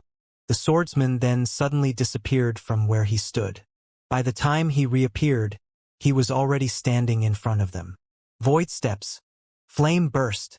The 2 players were previously already shocked by Shurfeng's actions. Hence, they failed to react in time to his sudden and swift attack. When the abyssal blade cut through them, their bodies were instantly incinerated into nothingness, 2 ownerless items taking their place a moment later. After killing Silent Eagle's party of 6, Shurfeng quickly collected and stored the 7 items the party dropped. From start to end, merely 4 seconds had passed. Only after the battle was over did the distant NPC soldiers react to the fight. Meanwhile, the level 50 masked assassin, who was hiding behind a tree 50 yards away from Shurfeng, was greatly shocked as he looked at the swordsman. Who is he? He was actually able to kill Eternal Song's party of 6 so quickly. The masked assassin's expression turned serious as he replayed Shurfeng's actions in his mind. Although Eternal Song was not a top adventurer team in the Black Dragon Empire, it was still a considerably well-known one. The adventurer team had several hundred members and plenty of experts. Even he would not be able to deal with a party of 6 Eternal Song members all by himself, yet Shurfeng had accomplished this feat in just a few seconds. Moreover, Shurfeng had even killed Silent Eagle's party right in the middle of Lake Heart City. The swordsman's strength was truly horrific. Although the masked assassin felt fearful of Shurfeng, he still could not help smiling. His reaction was because he had managed to listen in on the conversation between Silent Eagle and Shurfeng by using his eavesdrop skill. Eavesdrop was a super rare skill of the assassin class that enhanced the user's hearing. With the skill, he could easily pick up a conversation 50 yards away from him. He could even listen in on a conversation held behind closed doors if he wanted to. It was also because of this skill that his guild leader had selected him to keep watch over Silent Eagle's party. The person that triggered the new expansion pack, is it? If I notify the guild leader about this, he will definitely be very happy. Now, not only did I discover an exchange point for high-ranking items, but I also found information regarding the new expansion pack. With this, I should have no problems entering the guild's main force. The masked assassin inwardly laughed in joy. He had gained such an unexpected harvest from stalking Silent Eagle's party. The value of this harvest was much greater than even the discovery of the secret exchange point. However, this person is too strong. We'll need the peak experts of the guild to capture him. He had already placed a tracking marker on Shurfeng. Unless he got killed like Silent Eagle, his tracking marker would not disappear. Moreover, Thanks to Silent Eagle's party foolishly threatening Shurfeng, the masked assassin had obtained even more information regarding the swordsman. Now, his guild would have a much easier time capturing Shurfeng. As the masked assassin was entertaining such thoughts, Shurfeng, who had just finished collecting his spoils of war, suddenly swung Killing Ray in the direction of the assassin. Lightning slash. Suddenly, a massive lightning bolt tore through space, leaving a pitch-black spatial tear in its wake as it streaked toward the masked assassin. The attack had been so quick that, before the masked assassin even realized he was under attack, the lightning bolt had already torn his body in half. In the next moment, the masked assassin's vision started darkening. What's going on? Why's my vision darkening? The masked assassin looked at his surroundings in confusion. When his eyes fell on his HP bar, which was located at the top left corner of his vision, he gasped inwardly. How did I die? Even after the masked assassin's body had collapsed to the ground, the assassin himself still could not believe what just happened was true. He failed to understand how he had died so suddenly. He clearly stood 50 yards away from Shurfeng.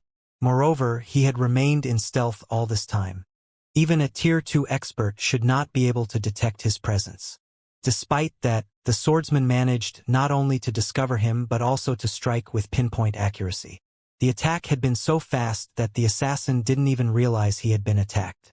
What the masked assassin did not know was that Shurfeng had long since noticed his presence.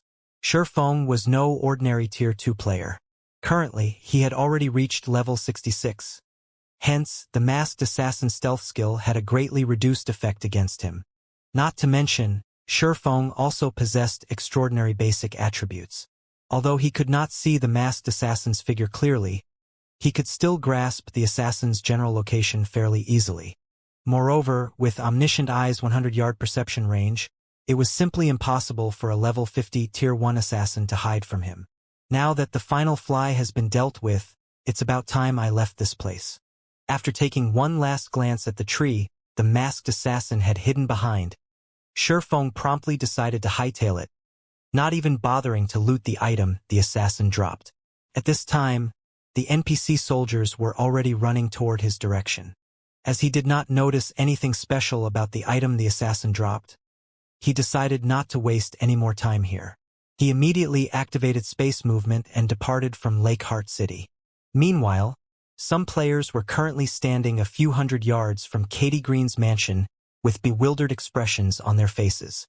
Who's that person? Isn't he a little too amazing? Crap! He managed to kill multiple level 50 experts in just a few seconds. Is that guy a monster? Too amazing! Not only did he kill multiple players inside the city, but he also managed to escape with his life. Even the peak experts of super guilds wouldn't be capable of such a feat. These players had witnessed the process of Shurfeng slaying Silent Eagle's party and the masked assassin from start to end. Very quickly, they spread the footage they recorded around the Black Dragon Empire's official forums. An amazing individual appears in Lake Heart City, slays several experts in the city and leaves safely. When news of this battle spread, a huge commotion arose in Lake Heart City. The players of the city had never thought that anyone could achieve such a feat at the same time. This situation also brought home to players that NPC cities were not as safe as they took them to be. Meanwhile, by this time, Shurfeng, the perpetrator of this incident, had already changed to another appearance using the demon mask and re-entered Lake Heart City. He then nonchalantly hailed an advanced horse carriage and rode it to the candlelight trading firm.